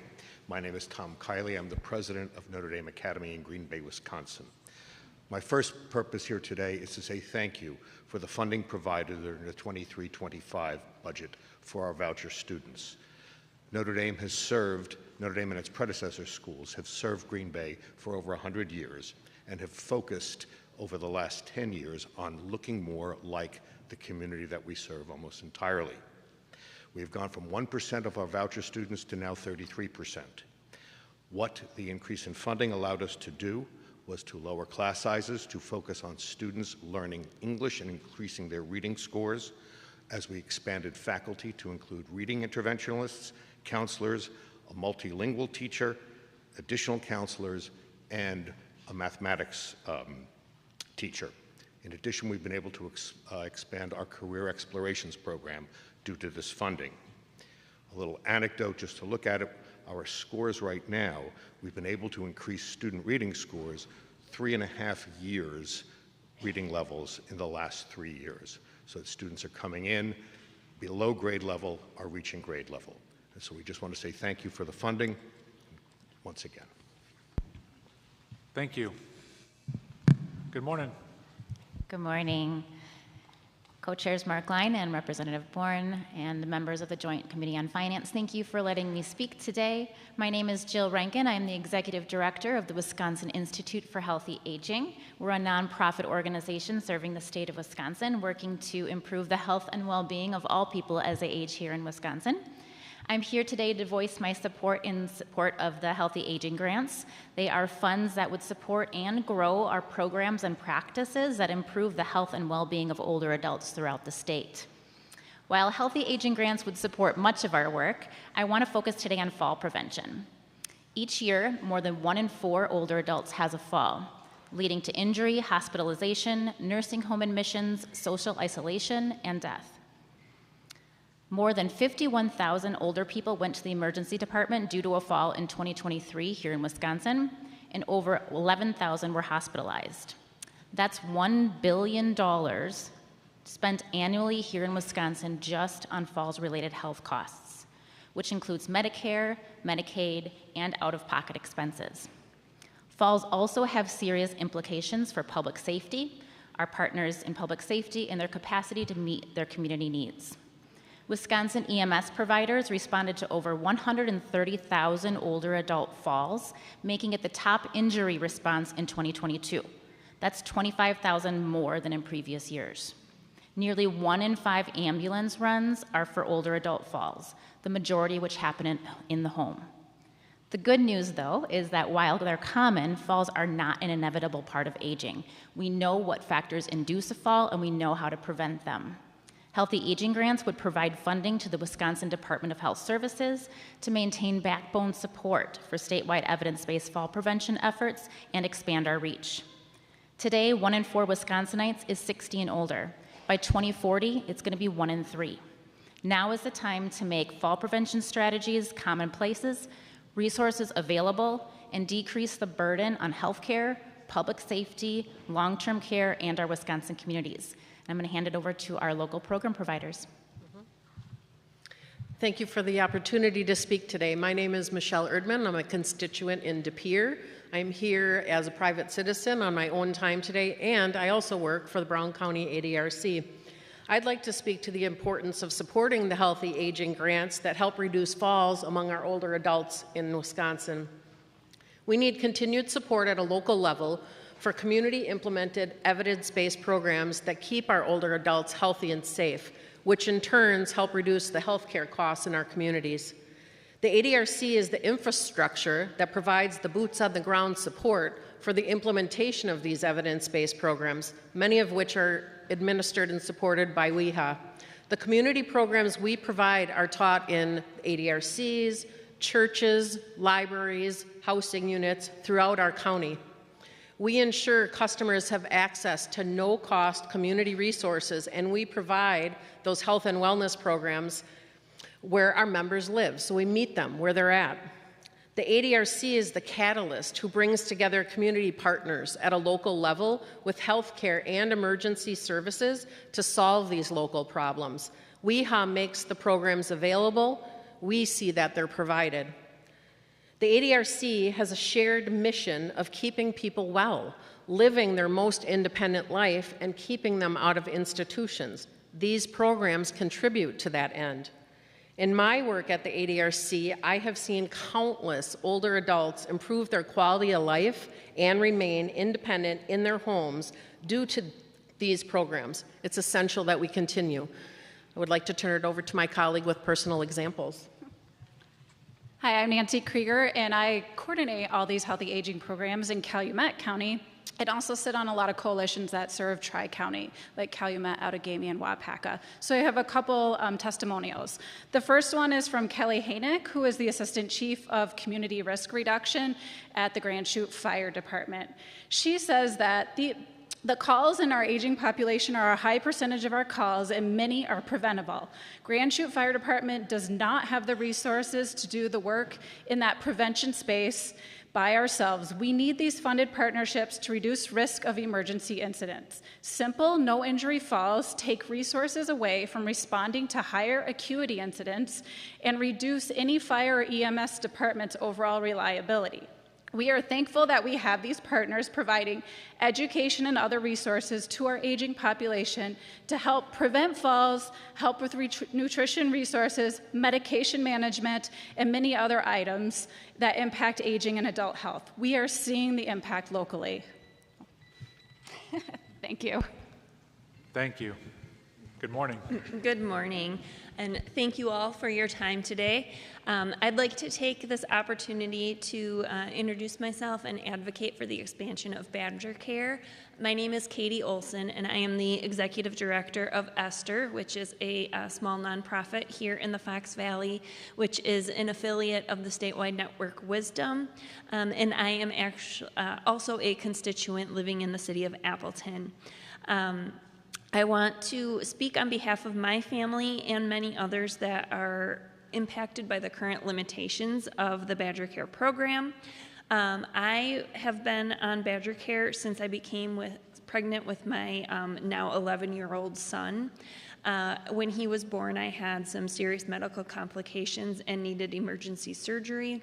If I had not been on Badger Care, I would still be in medical debt due to that. And last year, I needed to have a hysterectomy, which would have put me further into medical debt. My husband has been on Badger Care since our son's birth, and we have two sons, and they both have been on Badger Care their entire lives. But thanks to Badger Care, we have not had to worry about medical bills and the debt that can come with that. However, as of yesterday, April 1st, my husband and I no longer receive Badger Care. Our income increased slightly, and so now we are not eligible, but now we face the benefits cliff that so many across the country face. We make too much for Medicaid, but affording private insurance is difficult. And I am lucky enough to be able to get insurance through my work, but it's still a complication, and not everybody has that option. Wisconsin is one of only 10 states that has not expanded Medicaid, which denies health care to about 90,000 residents.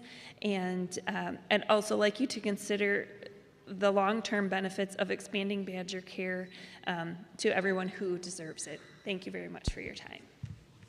Thank you. Good morning. Good morning, committee. My name is Trey Lee Setz. I'm a director with Family Connect of Wisconsin, joined by our regional manager in Fond du Lac, Brenda Bertram, sorry, Brenda. And I'm here to advocate for support for Family Connect of Wisconsin and the implementation of Care Portal. And Care Portal is a technology that provides critical resources to families in crisis and helps children out of the foster care system. The number one reason that children are removed from their families is neglect due to poverty. And right now we have more than 5,900 children placed in out-of-home care, often due to challenges tied to poverty, lack of resources, and community isolation. When families are separated, both parents, children, they both experience deep trauma. And the financial cost of this to counties is staggering, also leading to increased burnout and overall just system load. And we know there's a better way, and Family Connect, through the Care Portal platform, allows county social workers to vet and enter real-time needs, sharing them with churches, businesses, and individuals like those seated in these chairs, giving them an opportunity to take part in caring and supporting for our families, filling the gaps that our current systems see. And I've seen these gaps in my time as a social worker with Brown County Child Protection, as my time as a foster parent. I've seen that we can do better. And I've seen that not everybody's role is to be a foster parent or a social worker, but we all have a role. For that might be a role to deliver a meal for a family that is experiencing troubles. Some people are going to be better with words, and I know that there's some people, their gifting is going to be showing up with a big truck and unloading a mattress or a fridge, and that's how they're going to show their love and support. So what Care Portal does is gives everybody the opportunity to step up and support our families, and this is done by partnership with local counties. So today we are asking for support for our budget motion that will be coming through for $998,000 over the next 2 years. And we'd love to see this pass through DCF to offer this service to all of our counties here in northeastern Wisconsin. So thank you for your time today, guys. Appreciate it. Thank you. Good morning. Good morning, and thanks for your time today. My name's Steve Warner, and I'm co-president of a faith-based social justice organization called Joshua down in Green Bay. I've also worked as a public school psychologist for the past 40 years, including right in this building. My request may be the most simple that you receive all day. I want you to do nothing except listen with your heart. That's right, because the governor's budget proposal already lays out the framework necessary to close the antiquated, inhumane, and dangerous Green Bay Correctional Institute. GBCI was built in the 1890s when the prevailing philosophy was to build facilities that punish by design.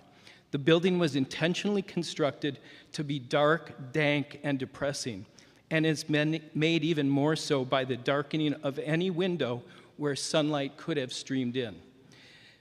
Its architectural design signals power and control, but leads to oppression and hopelessness for those held in its bowels.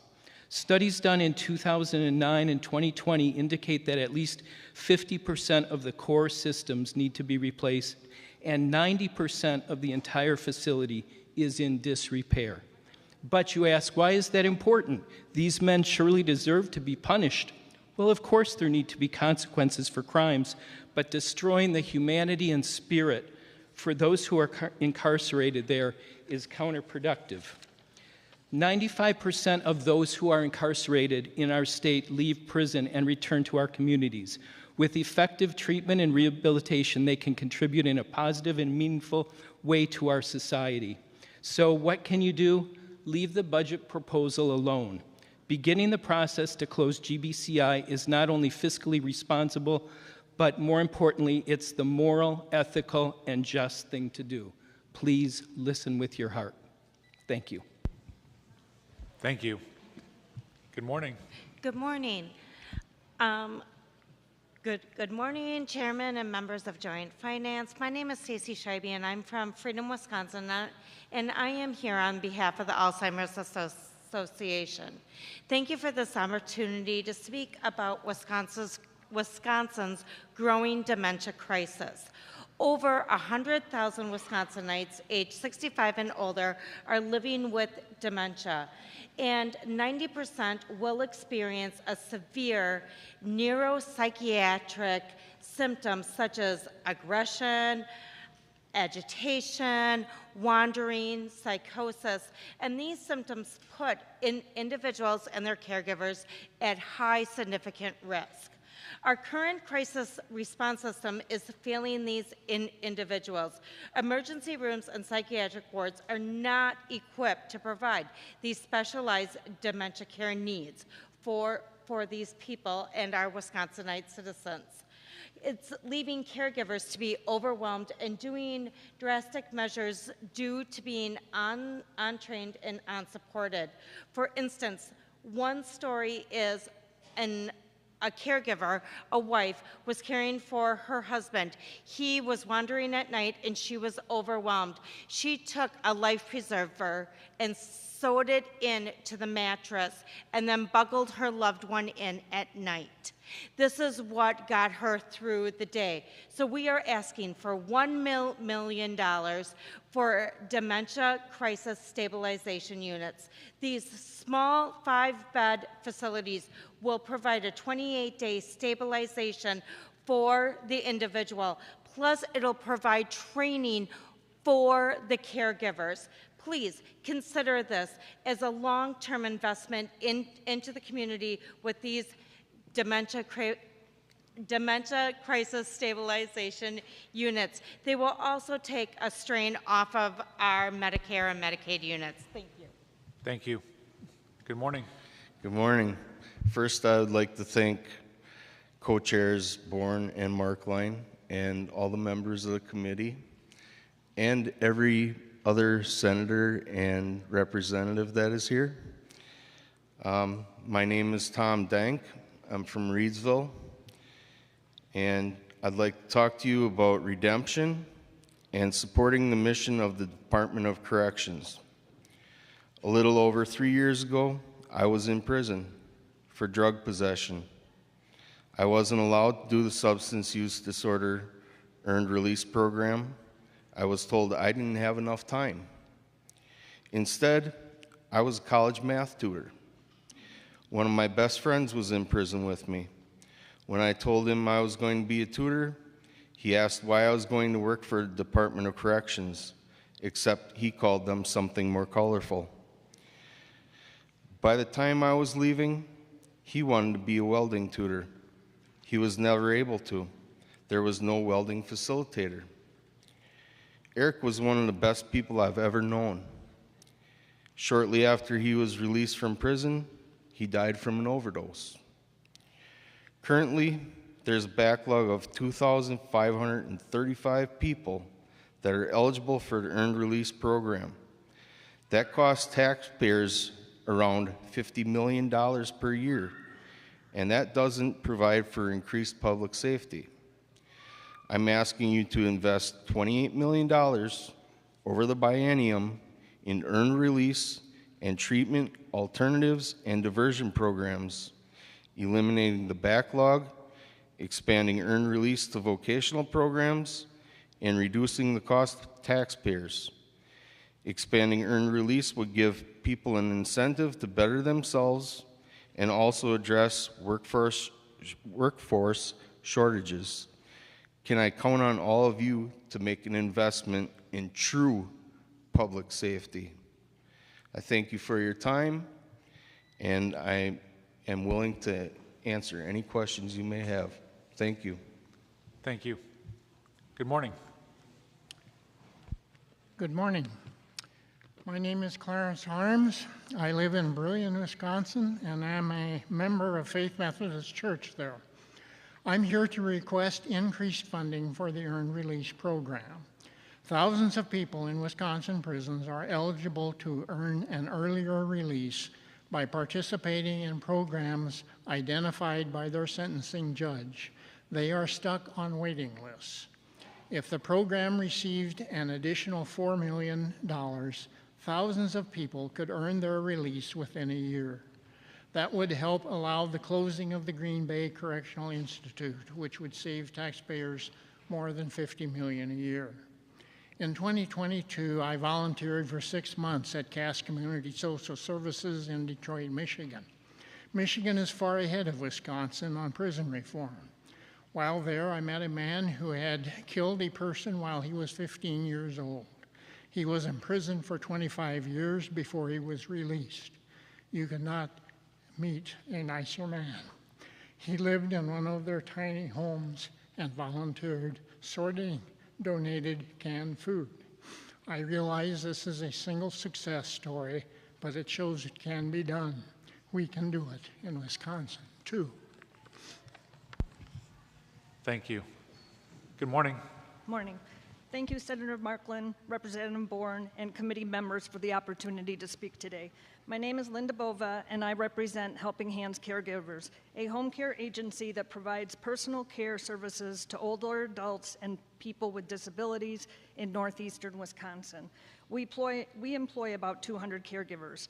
I'm here to request a 48% increase in the Medicaid personal care reimbursement rate and an increase in the RN supervisory visit rate to $209.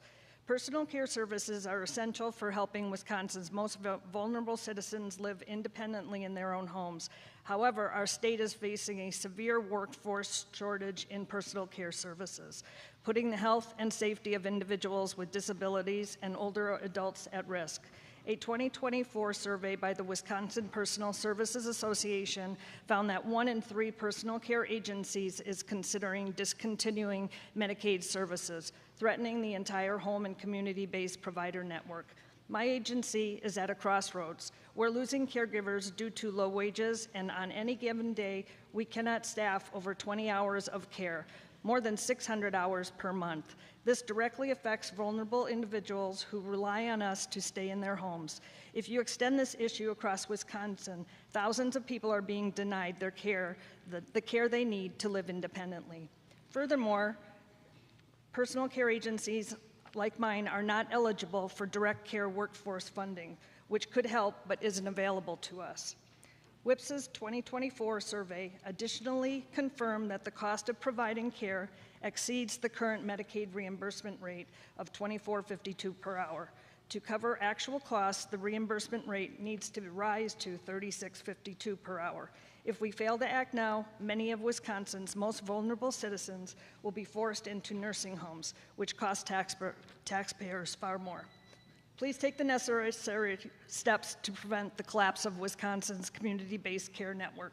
Thank you for your time, and please remember, there's no place like home. Thank you. Good morning. My name is Brad Shraven. I'm a regional attorney manager at the State Public Defender's Office in Green Bay, and I'm responsible for appointing cases to attorneys for public defender cases in this area of the state. I'm here today to speak about an issue that affects public defender offices across the state. When we can't find private attorneys who are willing to take SPD appointments, clients suffer. Our court system feels the consequences as well.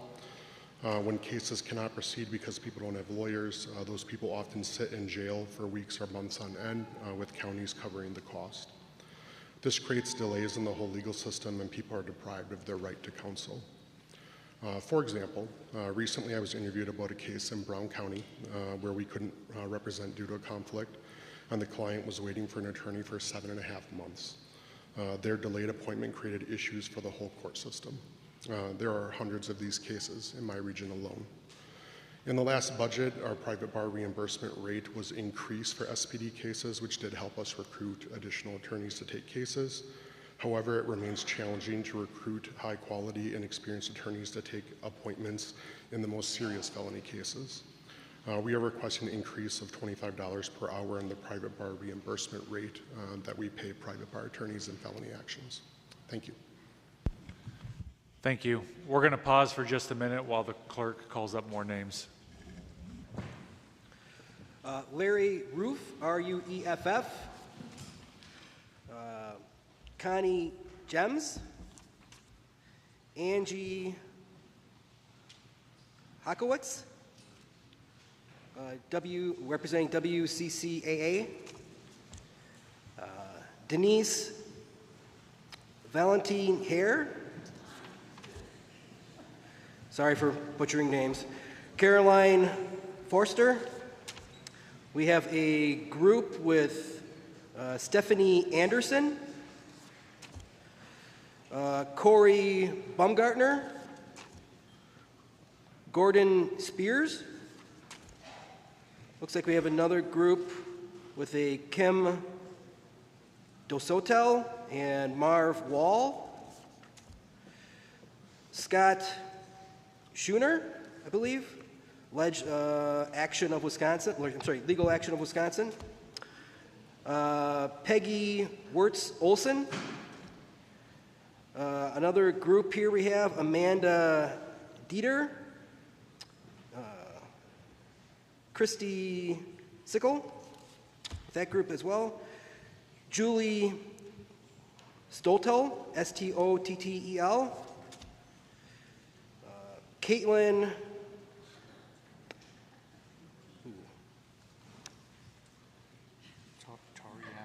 Tarianen. Okay. Chris Roots, Rutes, and then Claire Cameron. And that was at 8:18 this morning. All right, we'll continue. Good morning. Good morning. Honorable members of the Joint Committee on Finance, my name is Troy Streckenbach, a Brown County Executive. I'm here today to support having the state provide additional court funding, including the 2 additional circuit court judges for Brown County that were included in Governor Evers' budget proposal. Other additional state court funding that I support includes increased statewide court funding of roughly $17.3 million over the biennial, with additional ADAs provided statewide, including 5 ADAs specifically for Brown County. Increased funding of $16 million over the biennial for the State Public Defender's Office, including Green Bay's regional office, and a new rate of $125 per hour for private attorneys that take on higher level felony cases with public defenders when public defenders are unable to. Brown County's criminal justice system, like systems in many other counties in the state, is currently underfunded, understaffed, resulting in a historic backlog in cases. This is why the Wisconsin Counties Association made one of its top priorities to increase the circuit court cost appropriation by roughly $94 million over the biennium to reflect a more equitable share between the state and counties. These shortcomings have a tremendous impact on Brown County taxpayers, leading to an increased capital operational expenses being borne by Brown County, even though these expenses are the responsibility of the state of Wisconsin. Per capita, Brown County only has 1 judge per 34,000 residents, compared to Outagamie County having 1 judge per 27,000 residents, and Milwaukee County having 1 judge per 20,000 residents, Brown County only having 1 ADA attorney per 21,000 residents, compared to Outagamie County having 1 ADA for 13,000 residents, and Milwaukee County, wow. My testimony will be submitted through the online platform. Thank you very much. Thank you. Good morning. Good morning. I'm here today because I believe every Wisconsin student deserves access to healthy school meals at no charge. While I believe no-cost school meals are an investment in us all, public comments from legislative leadership have led me to believe this is not a priority. So today, I'm asking for something I believe we can all agree on: investing in our communities by investing in Wisconsin farmers. The federally funded Local Food for Schools program was an overwhelming success, allowing schools to purchase fresh, local food while directly supporting our state's agricultural economy. But the second round of federal funding, of which Wisconsin was set to receive over $9 million, was cut this year. Now, I know those federal cuts are not the work of anyone in this room, but we have a choice. Let that progress fade, or step up as a state and build on what we know works. A Wisconsin-based Local Food for Schools program would strengthen local food economies, create economic opportunities for farmers, and ensure students have access to nutritious, locally grown food. I urge you to support state funding for a Wisconsin Local Foods for Schools program. In closing, my name is Allison Paff-Harris. I'm Farm to School Director for REAP Food Group, a Madison-based nonprofit that works to connect farmers and communities. But I'm also Allison Paff-Harris from a small town north of La Crosse, the granddaughter of farmers, small business owners, and educators. And I know firsthand that Wisconsin communities thrive through our farmers, small businesses, and educators. Let's take what we've learned and build a stronger, healthier future together. Thank you for your time. Good morning. I'd like to thank everyone today for coming out and listening to us. So my name is Connie Jens, and I'm from Fond du Lac, Wisconsin, and we are currently in a congressional district that has 18% Medicaid enrollment.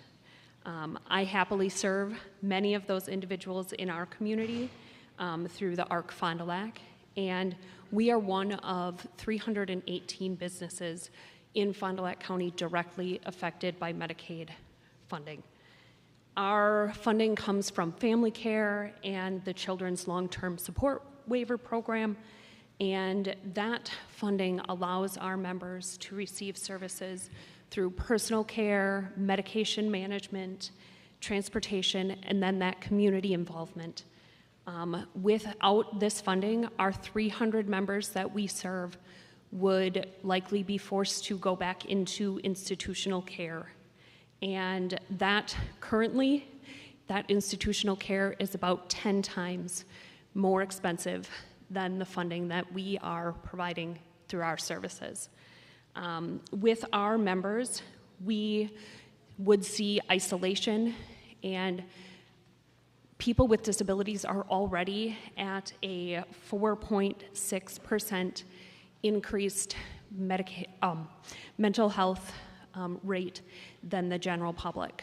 So we're really looking for that funding to continue, not only representing our members, but also our 100 staff members that rely on that funding that we receive at a 78% of our total budget for our organization. So thank you for listening to us, and wish that you can help continue those Medicaid funds in our community. Thank you. And I guess it's afternoon now, so good afternoon. It is afternoon. Hello, my name is Angie Hakevich, and this is my daughter, Jackie Taylor. Our family has owned and operated 4 licensed child care centers in the Valley for the past 18 years. We are here today not just as small business owners, but also as board members for WCCAA.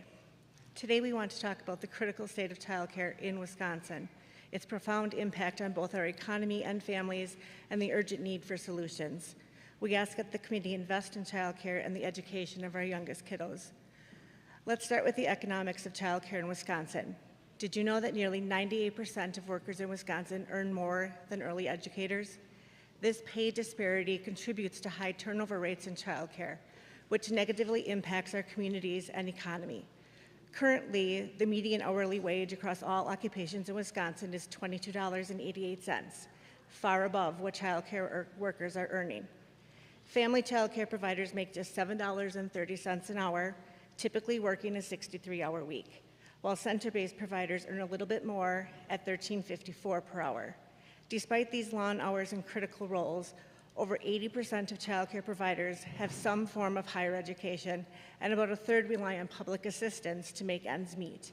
This financial struggle directly impacts the quality of care that our children receive and contributes to the instability of the workforce. The consequences of this are clear. Wisconsin's economy is losing up to $6.1 billion annually due to a lack of child care availability. According to a report by the Wisconsin Economic Development Association, 2/3 of employers view child care as crucial in retaining valuable employees. In fact, 75% of employers agree that a parent's ability to find reliable child care significantly affects the state's economy. In regions like Chippewa and Eau Claire counties, 21.6% of employers report employees leaving their jobs because of child care issues. Nationwide, 60% of Thank you. Angie Hodkiewicz. Thank you, Angie. Good Hi. afternoon. My name's Denise Valenti Hine. I'm a mother, grandmother, taxpayer, constituent, and a driver. And what I'm going to ask you is not for any money. Actually, I might save you some. Here's my proposal. I would like support for the budget provisions to remove barriers for obtaining driver's licenses. This affects two groups: immigrants without a Social Security number and low-income Wisconsin residents who can't pay their fines for minor traffic violations. There's currently over 132,000 Wisconsin drivers that don't have a valid license. Allowing access to driver's licenses, or if you prefer, driver privilege cards to get around the voting issue, allows the motorists to complete their driver's exams and safety screens. It would reduce hit and run accidents. It would increase those without insurance, which could drop by, well, 28,000 are estimated to purchase this insurance at a cost savings of $16 million, as determined by the 20 other states and districts that have already passed this, reducing all of our insurance costs. It would also increase revenue through gas taxes, license applications, vehicle registration fees, and it could add stability to Wisconsin's economy, because 70% of Wisconsin farm workers on dairy farms are immigrants, and these are rural areas without mass transit. It would provide consistent, safe transportation, and therefore help our $52 billion industry. The numbers I've given you are from NILC, Kids Forward, and Wisconsin Examiner, and in conclusion, I think this would help not just the drivers, but give us all safer roads and a better economic future. Thank you for your time. Thank you. I'm Larry Roof. I'm from New Rails. That stands for Northeast Wisconsin Rails. We're a nonprofit and affiliated with Wisconsin Association of Railroad Passengers. That acronym is WisARP. That's also joined by 3 other passenger rail advocacy groups across the state. We're here supporting the governor's recommended budget of $5,125,700 for fiscal year 2026 and $10,080,700 for fiscal year 2027. These amounts are to support the ongoing operations of railway passenger service that we have in the state now, but also importantly to pay for planning for expansion of rail services. I have a chart that I will submit with my testimony. It shows all the legislative districts in the state. Currently, 40% of the legislative districts are within 20 miles of passenger rail service. If the expansions are funded, and this is a long way off, but right now we're looking at planning for an actual progressive award of money from the Federal Railroad Administration, and we need those sums I mentioned to get past that. These would give then 67% of your legislative districts access to passenger rail, and we feel that is very important. I thank you for your attention. The other materials here will explain a little bit more about that federal funding process and the need for the amounts that are recommended by the governor. Thanks again. Thank you. Good afternoon. Good afternoon. My name is Caroline Forster. I'm a constituent from the town of Buchanan, and I am the parent and legal guardian of my adult son, Alex, who has non-speaking autism and is also a cancer survivor. Thanks to Medicaid, Alex lives in a community-based group home, which allows him independence as an adult, but also provides the support he needs to live safely. Alex is one of 8 disabled adults living in a group home in a neighborhood here in Kaukauna, and he's a Kaukauna High School graduate. In addition to ensuring Alex's safety, the caregivers provide around-the-clock awake care 7 days a week to the residents. The caregivers provide personal care, provide meals, medication management, but also enrichment activities, community involvement, and companionship. Due to Alex's disability, he is unable to live alone, but in his group home, he is safe and has a community. Medicaid enables him to be more independent than he would be living at home with his father and me, and the reality that as we age, we will not be able to care for him. Even with Medicaid as it currently is, many group homes have closed in recent years. 2 years ago, 10 days before Christmas, we were given 30 days notice that the group home Alex was living in would be closing and he would have nowhere to live. Luckily, we were able to find a new group home, and his case manager was able to place all 4 residents into the group home that they're in now. Group homes also struggle to find, retain, and pay caregivers. It is difficult for the group homes to offer competitive pay to attract the best candidates to care for our community's most vulnerable citizens. If funding is cut, either due to state cuts or cuts in federal funding, more facilities will close. What will happen to Alex and other vulnerable adults if we don't have enough places for them to live? Please ensure that Medicaid can continue to support our most vulnerable citizens. Thank you. Thank you. Good afternoon. Good afternoon, and thank you for the opportunity to speak today. My name is Corey Baumgartner, and I proudly serve the students, staff, and families of the Brilliant Public School District as their superintendent. When I was young, my hardworking and blue-collar parents, as well as my teachers within the Kewanee School District, taught me that when confronted with a problem or encountering those in need, be a part of the solution and maximize your efforts. Those teachings probably inspired me to become the special education teacher that I did, and later on to become a building leader and now a district leader. It's now your opportunity to be a part of the solution and to maximize your efforts. Through a significant increase to special education categorical A benefits, all public school districts would greatly benefit because all public school districts provide special education services and have the associated costs that go with them. Special education is the largest single underfunded mandate in Wisconsin schools. Increasing special education category A benefits school districts in 2 ways. First, school districts can use these funds to improve special education services for the students with disabilities. And secondly, it also frees up resources in the school district general funds by reducing the need for districts to cut regular education programs and services or turn to those referenda that you hear so much about, including within our school district. An operational referenda was passed 3 years ago. In 1980, most of us were alive then, Wisconsin funded 66% of the special education costs in public schools. Funding has now dropped down to around 30%. Meanwhile, special needs vouchers for private schools are funded at 90%. Simply put, if you truly want to make a positive impact on the future protectors, leaders, legislators, laborers, caregivers, and teachers of this great state, that I implore you to significantly raise the reimbursement rate for special education services for all public school districts. Thank you. Thank you. Good afternoon. Good afternoon. My name is Stephanie Anderson, and I'm speaking today on behalf of Samaritan in support of school-based mental health funding.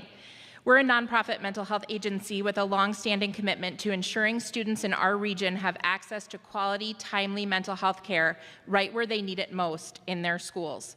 For over a decade, Samaritan has delivered school-based mental health programming through our Wellness Screen initiative. This evidence-informed screening program identifies students struggling with anxiety, depression, suicidal ideation, and other concerns. We offer these services to students from kindergarten through 12th grade using developmentally appropriate tools. What makes Wellness Screen unique is the speed and thoroughness of our response. When a student flags concerns, we conduct a same-day private interview, which can result in a safety plan, voluntary hospitalization, or immediate intervention. We then provide outreach and case management with caregivers to connect families to ongoing care. This year alone, our team has created 24 safety plans, recommended 5 urgent evaluations, and supported multiple crisis appointments for students under the age of 12, keeping children safe and supported before emergencies escalate. Since the pandemic, we've seen mental health concerns rise to affect 40 to 50% of students screened, with middle schoolers showing the highest risk. Unfortunately, not every school district is able to partner with us despite the need because they simply can't afford it.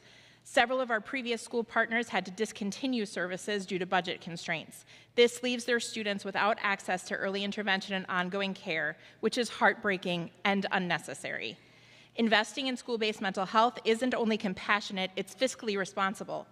The cost of a school-based screening and follow-up is minimal compared to an emergency hospitalization. Students who receive early care are more likely to graduate, stay out of juvenile justice system, and enter the workforce. Early intervention saves lives and taxpayer dollars. That's why we are here today to strongly support the funding for school-based mental health services in the governor's budget. Thank you. Thank you. Good afternoon. Good afternoon, Chairman Bourne, Chairman Markline, and members of the Joint Finance Committee. My name is Gordon Spears, and I stand here proudly today to represent the Dairy Business Association.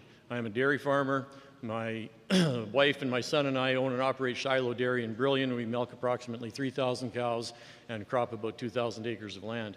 I speak to you today not only on behalf of myself and my family, but on the countless family farms across our state who rely on agriculture in both our livelihood and a way of life. Firstly, I'd like to emphasize the critical importance of Agriculture Roads Improvement Program. Our rural roads are the lifeblood of our industry, connecting farms and markets and ensuring our products reach consumers efficiently. Investing $150 million into this program will not only enhance our transportation infrastructure, but will also bolster economic opportunities for the rural communities statewide. Secondly, I urge support for the water quality initiatives, particularly the Producer-Led Watershed Grant Program, the Nitrogen Optimization Program, and the Cover Crop Insurance Premium Rebate Program. As stewards of the land, we understand the impact of our operations on land and water quality. These programs empower farmers to implement sustainable practices that mitigate runoff, improve soil health, and safeguard our waterways for future generations. The Producer-Led Watershed Grant Programs fosters collaboration between farmers, among farmers to implement targeted conservation practices tailored to local needs, ensuring effective watershed management. Meanwhile, the Nitrogen Optimization Program promotes precision agriculture techniques that optimize nutrient reuse, reducing environmental impact while enhancing the farm productivity. Furthermore, the Cover Crop Program Insurance Premium Rebate Program incentivizes the adoption of cover crop use, which plays a critical role in erosion control, soil fertility, and carbon sequestration. By supporting this initiative, we not only protect our natural resources, but strengthen resilience of our farms against numerous variabilities. In conclusion, investing in agriculture roads improvements programs, supporting comprehensive water quality initiatives, and I appreciate your time for this meeting. Thank you. Good afternoon. Good afternoon. My name is Marv Wall. I serve on the Grace as Grace Finance Chair. Grace is the Green Bay Area Catholic Education Group. I live in De Pere, and I have served on the Grace Board for 13 years. It's been an honor to serve in this rewarding role. Grace Schools is a network of 9 K through 8 elementary schools with one small classical high school serving almost 2,400 students. Our families make up a geographic regions of Green Bay, Howard, Swamico, West De Pere, and East De Pere, and are from all socioeconomic backgrounds. Our schools are 1/3 choice students in Green Bay. That's approximately 975 students.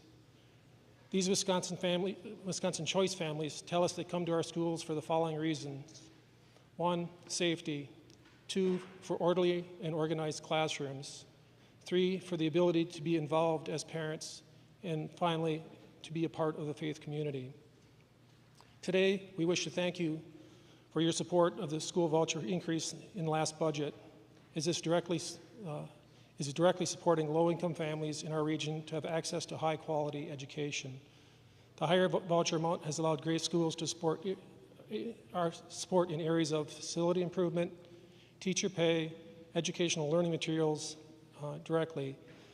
Examples include safety upgrades to our school entrances, making them more safe for the children inside, window replacements, teacher bonuses for educators, their important service, high-quality professional development training for all our teachers and staff to ensure that teaching students to read and write at high levels with strong expectations for learning.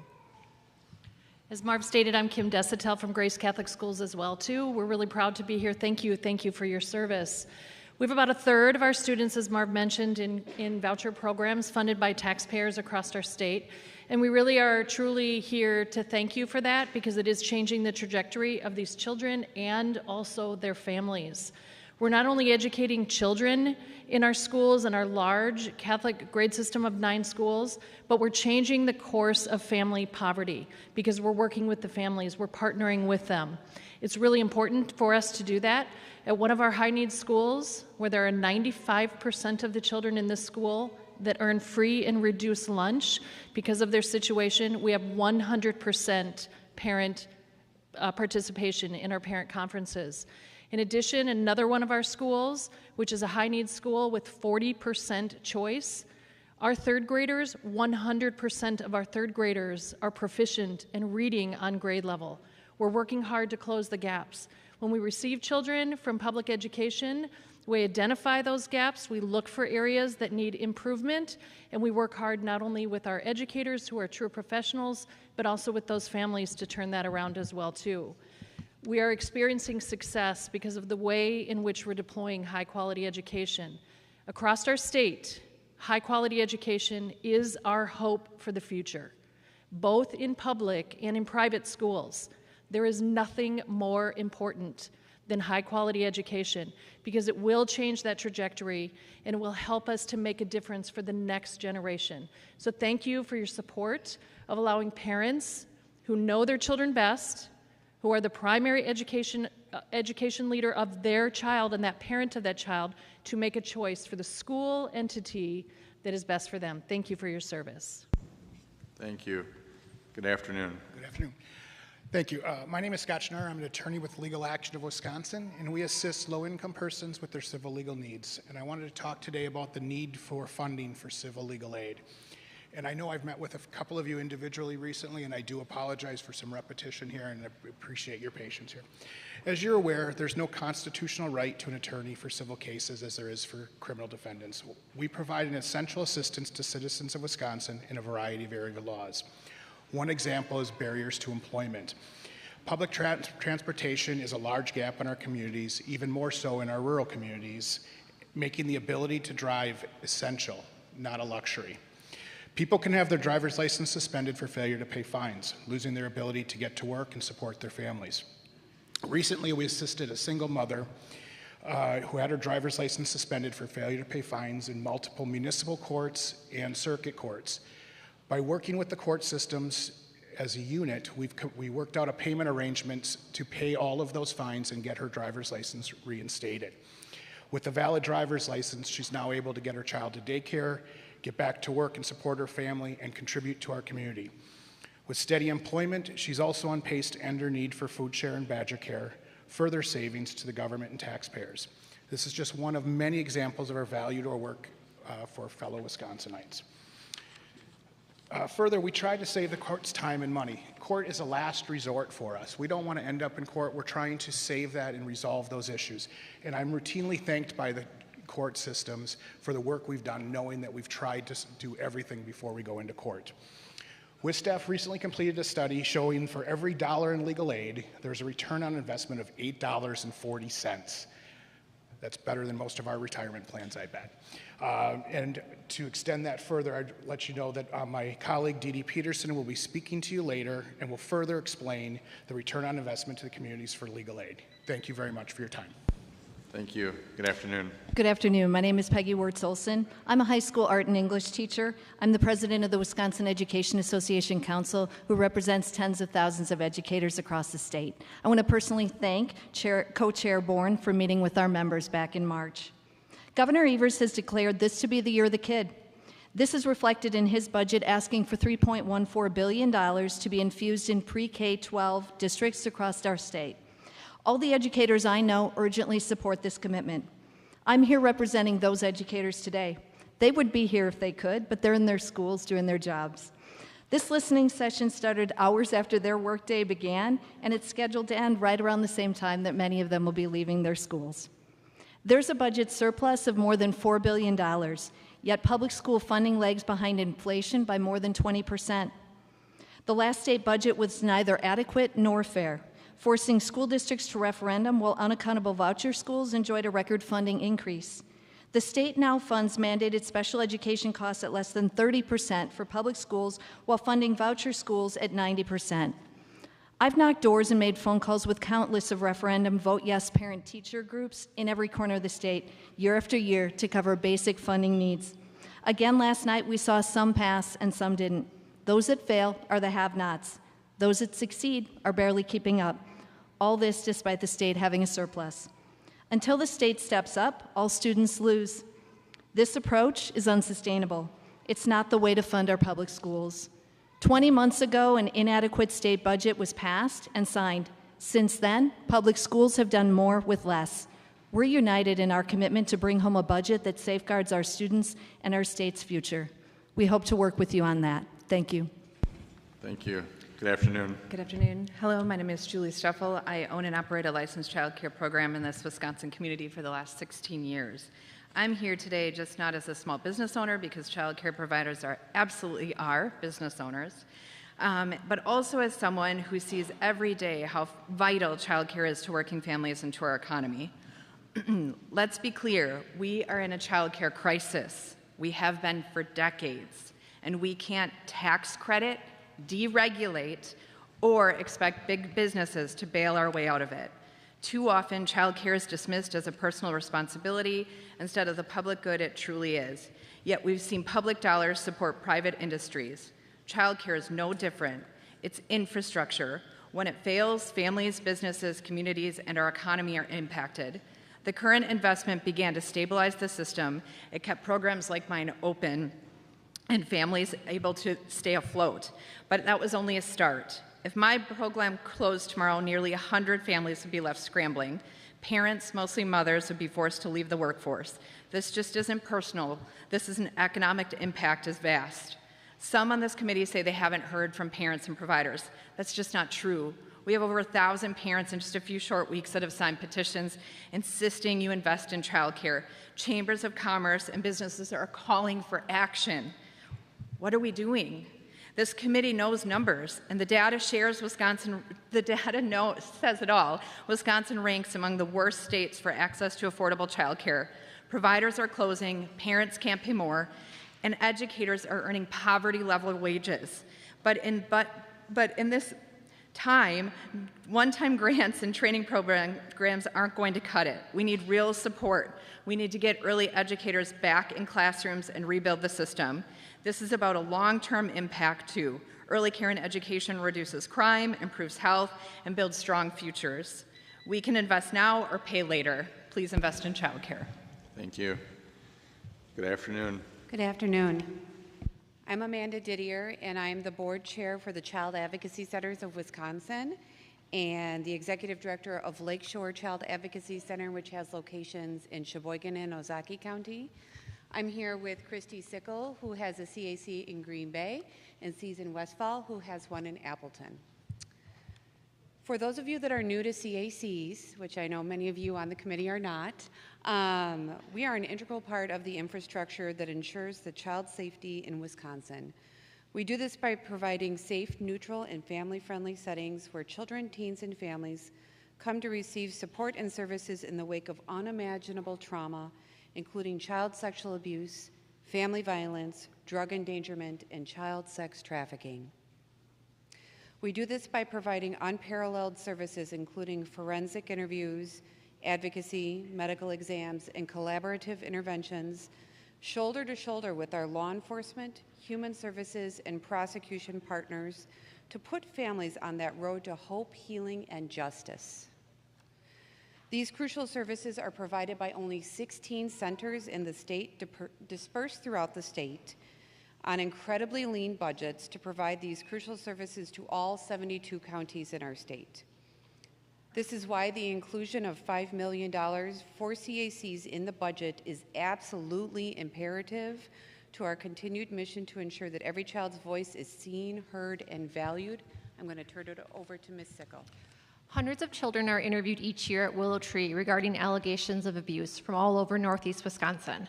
These interviews are conducted in a way that is developmentally sensitive to the child, to avoid duplication, maintain the integrity of the investigation, and to minimize trauma to the child. The most common allegation we encounter is child sexual abuse. It takes tremendous courage for a child to report sexual abuse, especially when their abuser is someone known to the family. Last summer, a 5-year-old girl was brought to Willow Tree regarding an allegation of sexual abuse. The child's offender was a friend of her father. She told her grandma about a secret kissing game that she plays with her dad's friend. Because of what she shared with her grandma, it was reported to authorities, and she was brought to Willow Tree, where she received an interview that was developmentally sensitive and legally sound. She did not recognize the incident as wrong, partly due to her young age and lack of knowledge, but also because of the gradual grooming process used by her offender. He groomed this child's family to trust him and associated his contact as positive, which resulted in a delay of disclosure. These are common themes we see in child sexual abuse cases. Following the interview, the little girl received a medical evaluation, ensuring everything was okay with her body. She was referred to a CAC's therapist. The family received supportive advocacy services and met with the investigative team who observed the interview live. Because of the child's detailed disclosure, her offender was arrested prior to the family leaving Willow Tree that day. At Willow Tree, not only do we assist with an active child abuse investigation, we also work diligently at preventing abuse. Our child abuse prevention education program provides prevention education to 10,000 children each year in Brown County schools, giving children vital skills to keep their bodies safe, starting as young as preschool. In addition, child forensic interviewers from CACs throughout the state have been qualified to provide expert testimony in trials on the dynamics of child sexual abuse, educating jurors on the many barriers that children face who have experienced sexual abuse. We are grateful for the one-time funding Act 241 provided last year. However, that funding will sunset at the end of June, and our annual state funding returns to $17,000 a year, which is significantly less than surrounding states. This is why securing $5 million in ongoing funding is essential. Without it, CACs will be forced to reduce services, limit staff, or turn away children who desperately need our help. Today, we ask you to invest in the safety and well-being of Wisconsin's children. Supporting this funding is not just about maintaining programs, it's about protecting and empowering children who have already endured unimaginable harm. It also provides huge cost-saving benefits to our investigative partners in law enforcement, child protection, and the district attorney's office by assisting them with the investigation, resulting in higher rates of successful prosecution. The cost of inaction is far greater, both for the children we serve and the communities we strive to protect. Thank you. Look around you. If not you, someone within arm's reach has likely experienced child abuse, neglect, or family violence. In order for Wisconsinites to benefit from any of these important services we've talked about, we need children to not just survive, but thrive in their childhoods. CACs are critical to that endeavor. Thank you very much. Thank you. Good afternoon.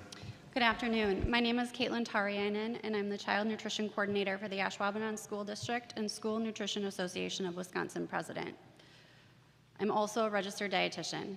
And I know what you're thinking, she's here to ask for money for education again, and yes, I am. However, I want to make it very clear that the money that school nutrition departments use is not the same money that's used for per pupil funding or special education costs.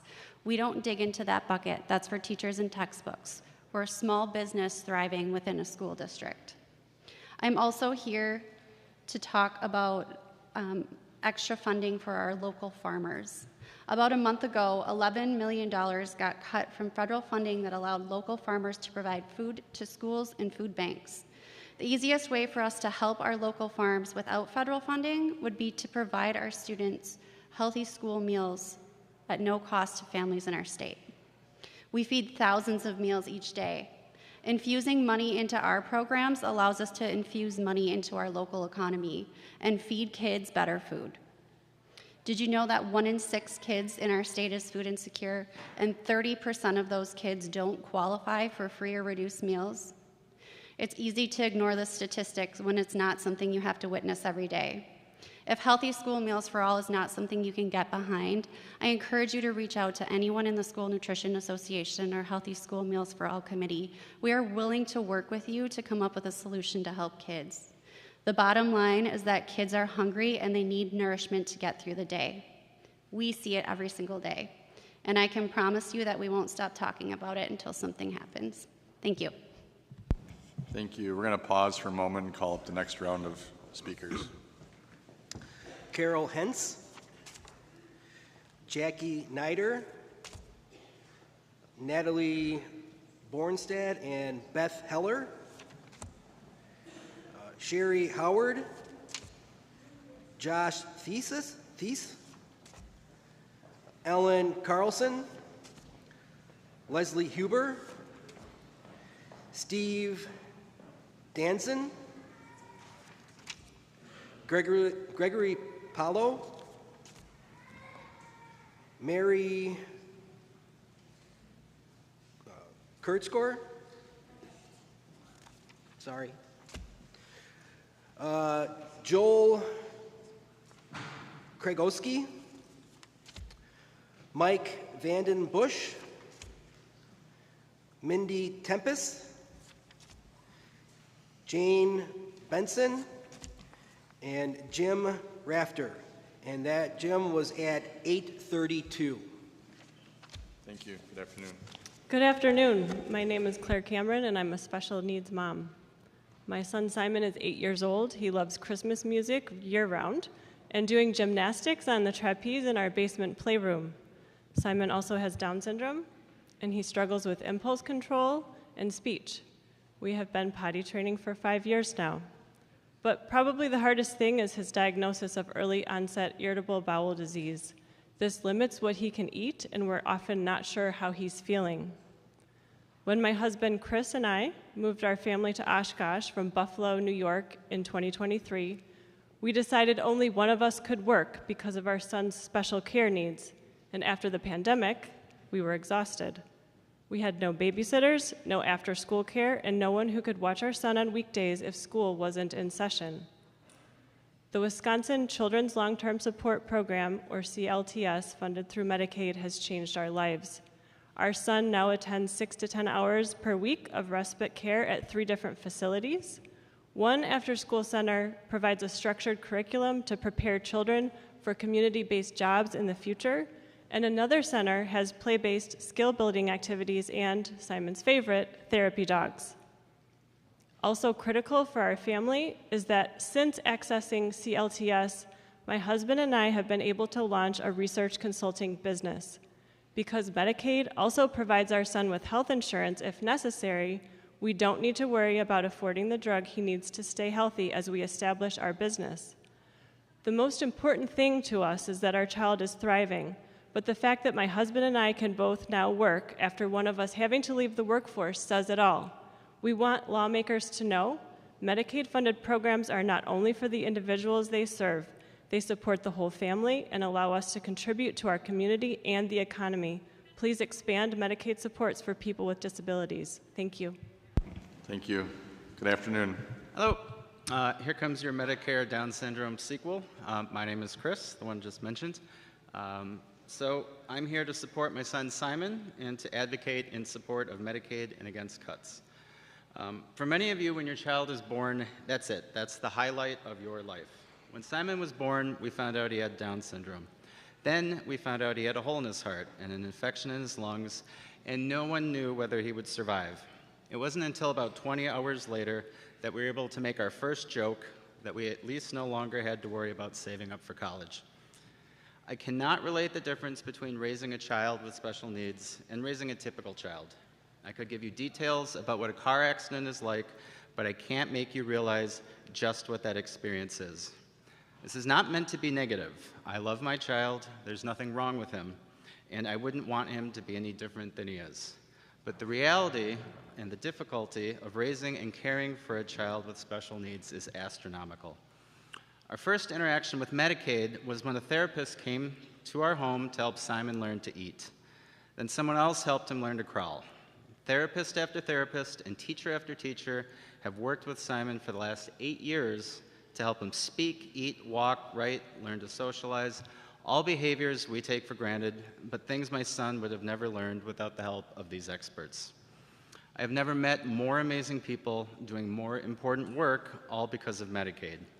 Everyone in this room should be proud that your tax dollars fund Medicaid, which helps millions of children like Simon become happy, thriving kids. When I think about what makes America great, it's Medicaid, this big government program that exists because so many people have fought to create and sustain it. And without it, people with disabilities will remain, as will their needs, while cuts will only increase their suffering. It breaks my heart to know that the choice to cut Medicaid, and it is a choice, your choice, means others will go through what we did without the support we had. No family can raise a child like Simon alone. I ask for your support in prioritizing Medicaid in the Wisconsin budget, and thank you for your time. Thank you. Good afternoon.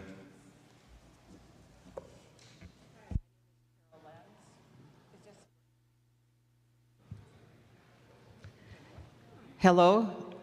Okay, thank you. Cutting me off early. Okay. Carol Lenz from Appleton. I recently attended a committee meeting of the Appleton City Council. The main topic was truancy. It was a truancy resolution brought forward on behalf of the Appleton School District. The district is looking for some help with their chronic absentee rate. Everyone in that room wanted to do what was best for kids. The committee members, the school staff and the school board, parents, and others who were present. There were many questions. Why aren't there enough counselors or social workers? Why isn't my daughter challenged in her classes? Why can't the school do more? Why aren't parents more involved? What role should the city council play? The general consensus was that punitive measures would not fix the problem. The root causes of truancy, such as mental health, physical conditions, family dysfunction, learning disabilities, and even boredom, need to be addressed. So let's connect the dots. In 2012, the absentee and truancy problem was about 10% statewide. But as school funding lagged year after year, the absentee problem increased, now to a state average of about 18%.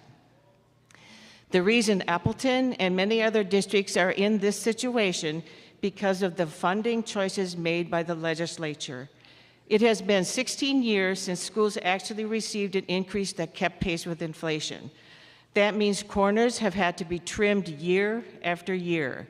Mental health services, class sizes, special education, literacy programming, accelerated learning opportunities, the arts, sports, staffing, it all depends on funding, and it all contributes to the well-being of students. Thank you. Thank you. Good afternoon. Good afternoon. My name is Beth Heller, and I'm with WELLO, a Green Bay community organization that works to get nutritious local food to Wisconsinites. Farms are an essential part of the Wisconsin culture. In recent years, our state has really been a leader in taking strong strides to prioritize our local farmers in meeting our state's local food needs. We have an important opportunity in this budget to continue investing in the future of farming while also growing healthy kids and families through farm-to-school grants, no-cost school meals, and local food procurement programs. Wisconsin's been investing in these programs for over a decade with profound results. In Brown County, this funding has allowed WELLO to partner with more than 40 farming businesses, connecting them to new institutional and community customers, partnerships, and supply chains. Based on the USDA Economic Impact Calculator, our organization alone has generated economic impact of more than $2 million with far, far less in grants. These investments are win-wins on any given day in a school cafeteria in Brown County. Kids now have access to fresh local food to support them as they grow and learn. Local procurement efforts through Farm to School by our schools in Brown County have increased healthy local food and school meals by over 400% since 2018. Investment in our kids and farms is an investment in Wisconsin's future. We are at a critical juncture with investments in programs that have supported local farms in Wisconsin in jeopardy, but together we can change that. I'm here to specifically advocate for 3 interconnected budget items: grants to combat food insecurity in Wisconsin with Wisconsin-grown food, grants to support farm-to-school programs and activities, and the Healthy Meals, Healthy Kids, No-Cost School Meal Program that makes school meals available to all. Thank you very much. Thank you. Good afternoon. Hi, my name is Ellen Carlson, and I'm the Executive Director of Way Forward Resources, a nonprofit in the Dane County area that provides food and housing stability resources for people in our community. Over the last few years, the number of people using our emergency food pantry has drastically increased. I have worked at Way Forward for 23 years, and I have never seen the need as high as it is now. On a standard Wednesday food pantry evening just a few weeks ago, there was a line out the door with community members who work at local area businesses still wearing their work uniforms, waiting their turn as the food pantry shelves went from only partially full to empty. On a busy day like that Wednesday, more than 900 people accessed food from our food pantry. The people who are shopping our food pantry are people who keep our communities going. They work at local restaurants, schools, and businesses. Often they work more than one job just to try to make ends meet. And emergency food pantries like ours have become the new grocery stores for thousands of Wisconsin families. At our food pantry, 75% of the households we serve have children in them. It is becoming increasingly difficult for us to keep the shelves as grocery stores have become more efficient and less waste to give us, and food banks aren't able to give us as much food. Just 2 years ago, half of our food came from our food bank partner, and now it's barely 25%. They just don't have it to give.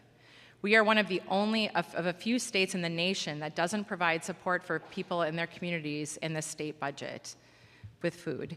We have an incredible opportunity to not only support hardworking families with more food assistance, but also by investing in our Wisconsin farmers through the Fortify Wisconsin initiative, which provides $30 million to provide grants to nonprofit food assistance organizations to purchase Wisconsin-produced farm and food products. Our local food bank would use these funds to buy things like Wisconsin dairy, produce, and meat. As an emergency food pantry, we are the last place people have to turn for the basic needs of food. We ask you to support the Fortify Wisconsin initiative and partner with us in keeping our communities strong. Thank you. Thank you. Good afternoon. Good afternoon. My name is Natalie Baumstead, and I serve as the Executive Director of WELLO, which is a Green Bay-based nonprofit focused on building thriving communities. But I'm also a wife, a mother to 2 adorable kids, and a Wisconsinite who's here today to advocate for local farms and for farm to school. Wisconsin's family farms are the heart of our economy, our culture, and our identity, contributing over $116 billion in 2022 to our state's economy, which is 14.3% of our state's total economic output. Local farms create resiliency for Wisconsin. During the pandemic, farms in Northeast Wisconsin provided critical food when national and international supply chains faltered. Thanks to strong partnerships and investments in core infrastructure, WELLO and our partners were able to quickly deliver locally grown food to families and students, saving farms and feeding our communities. Farm-to-school programs are a proven investment in healthy kids, strong farms, and thriving communities. These programs help students thrive academically and physically, and they create stable markets for our farmers. A budget that prioritizes local farms and farm-to-school initiatives is smart. It's responsible investment in our children, our farmers, and Wisconsin's future. I'm here to advocate in support for the governor's budget that would fund grants to combat food insecurity by purchasing Wisconsin-made or grown agricultural products, to support farm-to-school grant programs, and to create the Healthy Meals, Healthy Kids No-Cost meal programs. My kids, Lillian and Lincoln, will soon start school in Green Bay. My husband and I are working hard to instill strong values in our kids, like an appreciation of the land, being an engaged citizen, and fueling their bodies with healthy foods. This is what these budget priorities value and instill too. Now is not the time to abandon our support to our local farms or our kids. I urge you to invest in them, ensuring Wisconsin's children grow up healthy, our farms thrive, and we create thriving communities. Thank you. Thank you. Good afternoon. Good afternoon. My name is Leslie Huber, and I am the Senior Director of Development and Community Engagement at Way Forward Resources, a nonprofit that focuses on food and housing stability in Dane County. We serve over 13,000 people each year. Our food pantry is experiencing record demand, with 3 times as many visits as we had just 2 years ago. A lot of the people who are coming to our food pantry are people who have never visited a food pantry before and never imagined themselves in a situation where they would need one. In fact, 50% of the people who came to Way Forward last year were visiting for the first time. We are not the only food pantry who is experiencing challenges like this right now. Last summer, we brought together 36 food pantries across Dane County to share a message with the community. We told people that for the first time, we were not sure that we could continue to meet the demand for food in our community. That was a hard message for us to share, since our mission is to meet that need. And I'm here to share that message with you today also. Food pantries cannot bridge this gap alone anymore. We need your help. Wisconsin is one of only a few states that doesn't provide support for food assistance in their state budget. The time has come to change that. The Fortify Wisconsin initiative provides $30 million over the biennium in general purpose revenues through DAT WCTCP's budget to provide grants to nonprofit food assistant organizations to purchase Wisconsin-produced farm and food products. Food banks like Second Harvest of South Central Wisconsin that we partner with would use these funds to buy Wisconsin-produced farm and food products, including fresh fruits, vegetables, meat, dairy, and other products grown and made in Wisconsin. Some of that food would make its way to the shelves of Way Forward and into the homes of people in our community. And some of that food would make it into the shelves of the local food pantries in your communities and into the homes of people in your communities. The 1 in 10 adults and 1 in 10 children who are food secure in Wisconsin need your help. We ask you to invest in people in our state this way. Thank you. Thank you. Good afternoon. Good afternoon, and thanks for the opportunity to speak today. My name is Sherry Howard, and I'm the co-owner of Seasonal Harvest. We're a regional food aggregator in Green Bay, and we represent about 40 farms all through northeast Wisconsin. We also deliver wholesale to our schools, the pantries that you've heard from here today, and community resource centers serving those who are most in need of food. The agricultural budget rightly supports the dairy industry and the large commodity farmers. They are the staple of our food chain. But I'd like to take you back a few years to the height of the pandemic, when the transportation systems stalled, the supply chains were faltering, and those commodities struggled to get into our communities. It was our small farmers who stepped up. We organized, and with innovation and efficiency, we quickly set up an infrastructure to fill those gaps, ensuring continuity in the supply of food to our communities. 3 years later, we're still here. We're still collaborating. We're expanding to the infrastructure to span the whole state and to make the local food chain, the local food system, a permanent part of how Wisconsin feeds its citizens. The USDA grant and the LFS grant supercharged those efforts. It was incredible, but the grants are not a permanent answer. They're a temporary boost, and we're looking for something sustainable here. I'm asking you, as you shape this budget, to consider the farmers who played a critical role in supporting all of the people in their time of need. They were here for you, for your children, for your grandchildren, and they need your support for a permanent place in the budget for small local foods. Thank you. Thank you. Good afternoon. Good afternoon. My name is Gregory Palo. I'm the state commander for the Department of Wisconsin Disabled American Veterans. And we thank you for this opportunity to present our views on the 2025-27 state budget. In the interest of time, I will only highlight the key points contained in our written testimony, which has been submitted to the committee. Our two priorities are eligibility expansion of the Wisconsin Veterans and Surviving Spouses Property Tax Credit, and funding for the University of Wisconsin Missing in Action Recovery and Identification Project to repatriate Wisconsin Missing in Action service members for each year of the biennium. DAV applauds the inclusion of these key veteran provisions in the proposed 2025-27 state budget committed to the committee. On the Wisconsin Veteran Surviving Spouses Property Tax Credit, the provisions expand eligibility to veterans with 70% service-connected disability rating as determined by the Department of Veteran Affairs. The property tax credit will be prorated. Currently, only veterans with 100% are eligible for the property tax credit. Enacting of these two important provisions will bring financial tax relief to qualified Wisconsin disabled veterans living on limited resources, and bring a degree of hope to the Wisconsin's grieving, missing in action families who have suffered for years, in some cases for decades. We urge the committee to seriously consider retaining these provisions in its final version of the state budget. Thank you. Thank you. Good afternoon. Good afternoon. I'm Josh Tice, and I serve as the Executive Director of Options for Independent Living. Options is an organization that empowers people with disabilities to live independently in the community throughout northeastern Wisconsin.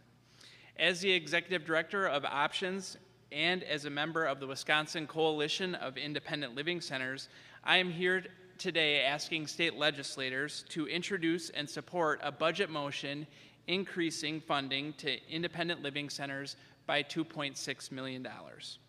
Last year, the provision of housing support, nursing home diversion and transition, and home modification assistance resulted in 943 individuals getting out or staying out of institutional settings through the help and support of independent living centers. That alone saved the state Medicaid program over $27 million. The 8 independent living programs in Wisconsin are a tremendous resource and a value to our state, as we serve all disabilities, all ages, and any income. I have included in a handout with this request letter giving more information on Medicaid dollars and how ILCs save Wisconsin Medicaid dollars. It has been over 25 years since our last increase in state funding. Our demand for services has increased, as you know, our costs have too. The increase we are asking will bring all Wisconsin independent living centers to a base funding level needed to serve our multi-county service regions.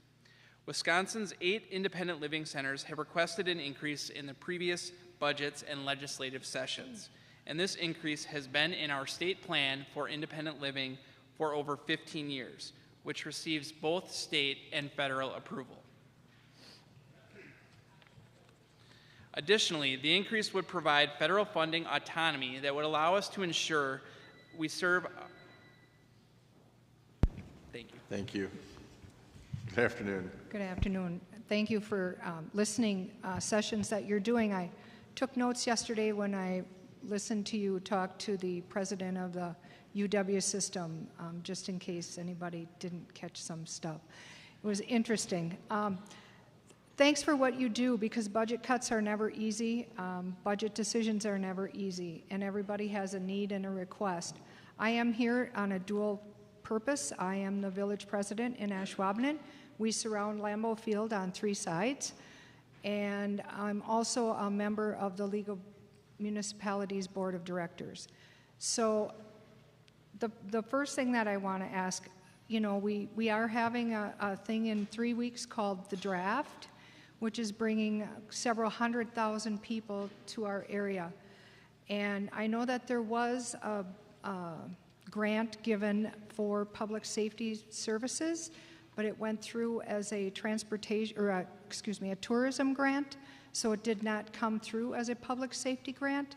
So all of the costs to put on this draft are falling on Ashwaubenon, Green Bay, and Brown County. So I do ask that you consider that, any grant or any request in the budget for the public safety. Also, we don't, on the League of Municipalities side, we don't have any payment increases since 2003 for municipal services, that any buildings that are owned by the state. You know, that is also a request that I would like you to consider.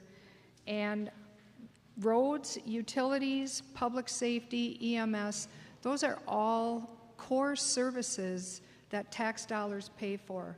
And I think that those services should definitely be forefront in some of the decision making on the budget. And I thank you for your consideration. What was your name again? Mary Kardusky. Thank you. Good afternoon. Good afternoon. Thank you all for your valuable time, and I wish you guidance in the cuts and decisions you have to make. I understand they're extremely difficult. I am Steve Denzine. I'm Vice President of the Wisconsin State Fire Chiefs Association, and today I'm here with 2 board members, Chris Dallas and Jay Hankel, both fire chiefs as well. On behalf of the Wisconsin State Fire Chiefs Association, we sincerely appreciate your understanding and support of both Wisconsin Task Force 1 and the Wisconsin Hazmat Response System.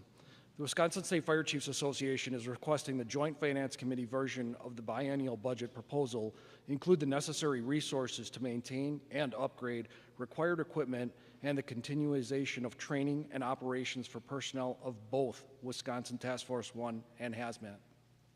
The funding requests include $2.5 million each year of the biennium, totaling $5 million for HAZMAT, and $3 million in year one, and $1.5 million in year two of the biennium, totaling $4.5 million for Wisconsin Task Force 1. The basis of these requests is based on two factors. First, increased teams' engagement and activation. In 2024, Wisconsin Task Force 1 was mobilized to conduct swiftwater rescue missions in North Carolina following Hurricane Helene, as well as a one-week deployment staging at the Republican National Convention in Milwaukee. HAZMAT was mobilized and dispatched to Milwaukee to address any hazardous material incidents before and throughout the Republican National Convention. Second, both entities are experienced in combination of decreased federal Homeland Security's resources provided through the Wisconsin Department of Military Affairs and increased inflationary pressures from materials and supplies. This combination has occurred over the past decade, resulting in both units in critical need of state-supported resources. As frontline emergency teams with sub-teams and personnel across the state committed to their services and duty in responding at the most critical times, it is necessary, in some cases overdue, to fully fund these teams adequately to ensure they are trained, prepared, and equipped with the required tools to save and protect public lives. Unfortunately, these teams cannot continue to absorb the additional costs necessary to provide critical life-saving response without the state's investment. Thank you again for engaging and considering the Wisconsin State Fire Chief's requests and our experience in these matters, and we thank you for your time. Thank you. Good afternoon. Good afternoon. Thank you for letting us come and speak with you. My name is Jane Benson. I'm a past assembly candidate and a board member of the Clean Water Action Council. I come before you today to remind you of an awesome responsibility you carry for the people of Wisconsin and far beyond. My village of Swamico runs along the Bay of Green Bay, the largest freshwater estuary in the world. The bay leads into Lake Michigan, one of the Great Lakes. The lakes make up 90% of the surface freshwater in the whole United States. So, while the wildfires rage and temperatures rise to unbearable highs in other areas, we have the luxury of water. Or do we? The Bay and Lake Michigan have PFAS, forever chemicals, warnings on them. People drinking contaminated water can get lethal cancers, have infertility, high blood pressure, and more. There are posted warnings not to eat the fish, limiting our food supply and ecotourism.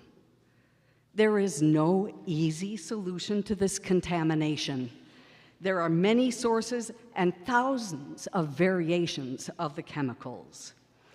Governor Evers' current state budget proposal includes a paltry $145 million to address PFAS. This is the $120 million that was approved by this committee 2 years ago, plus interest.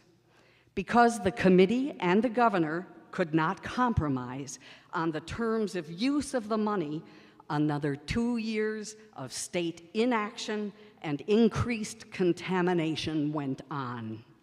Federal financial support is collapsing now, and Environmental Protection Agency is being washed away. We ask for your help with this difficult problem. Thank you. Thank you. Good afternoon, Mindy. Hello. I want to thank Chairman Bourne, Chairman Markline, and all of you for coming up here to Kaukauna to listen to us. And I'm Mindy Templis. I'm the District Attorney for Outagamie County. I'm also President of the Wisconsin District Attorneys Association.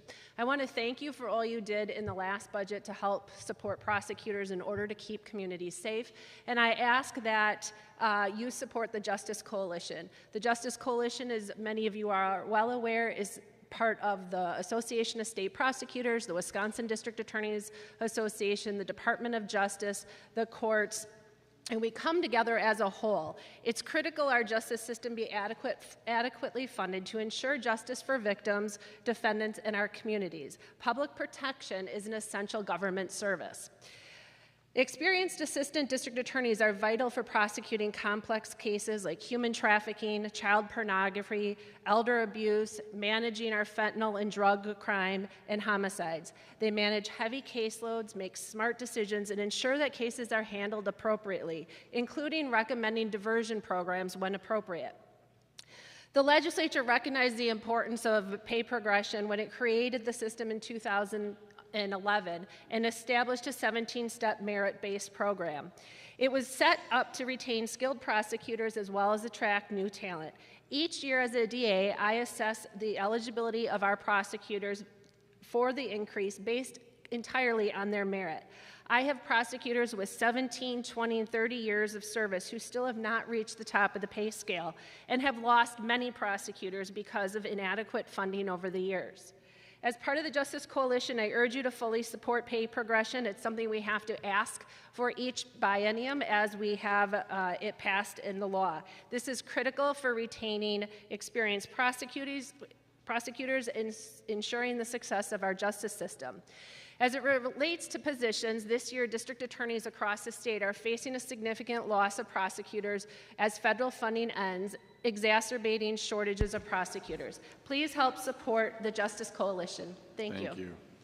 Good afternoon. Hello, how you guys doing? You cheer up, you only got 4 more hours of money requests.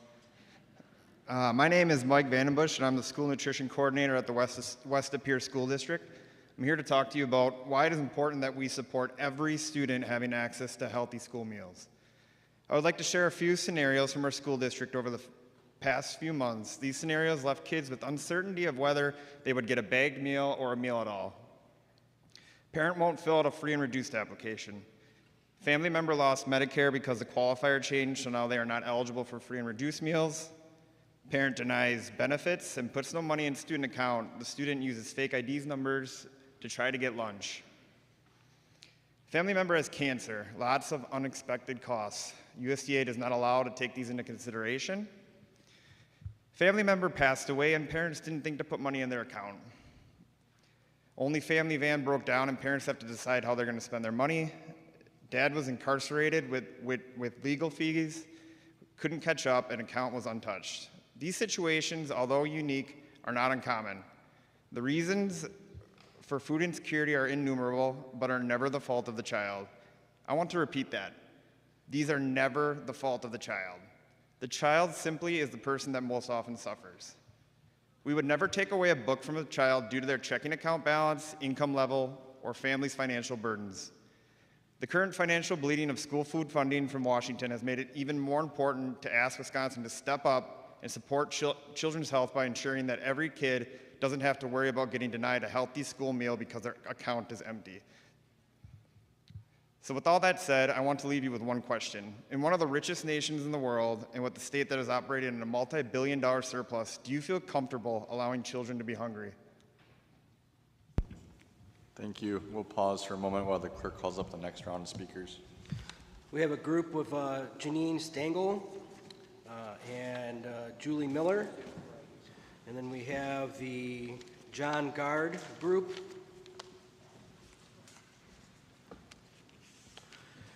And then we have Adam Foss, P-F-O-S-T, Amanda Mayer, Taylor Vandy Vire, Ashley Hogar,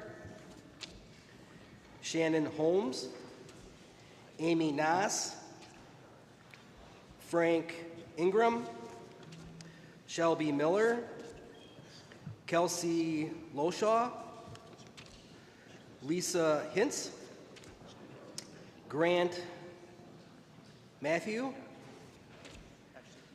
Pam Mallon, Lucas Holt, and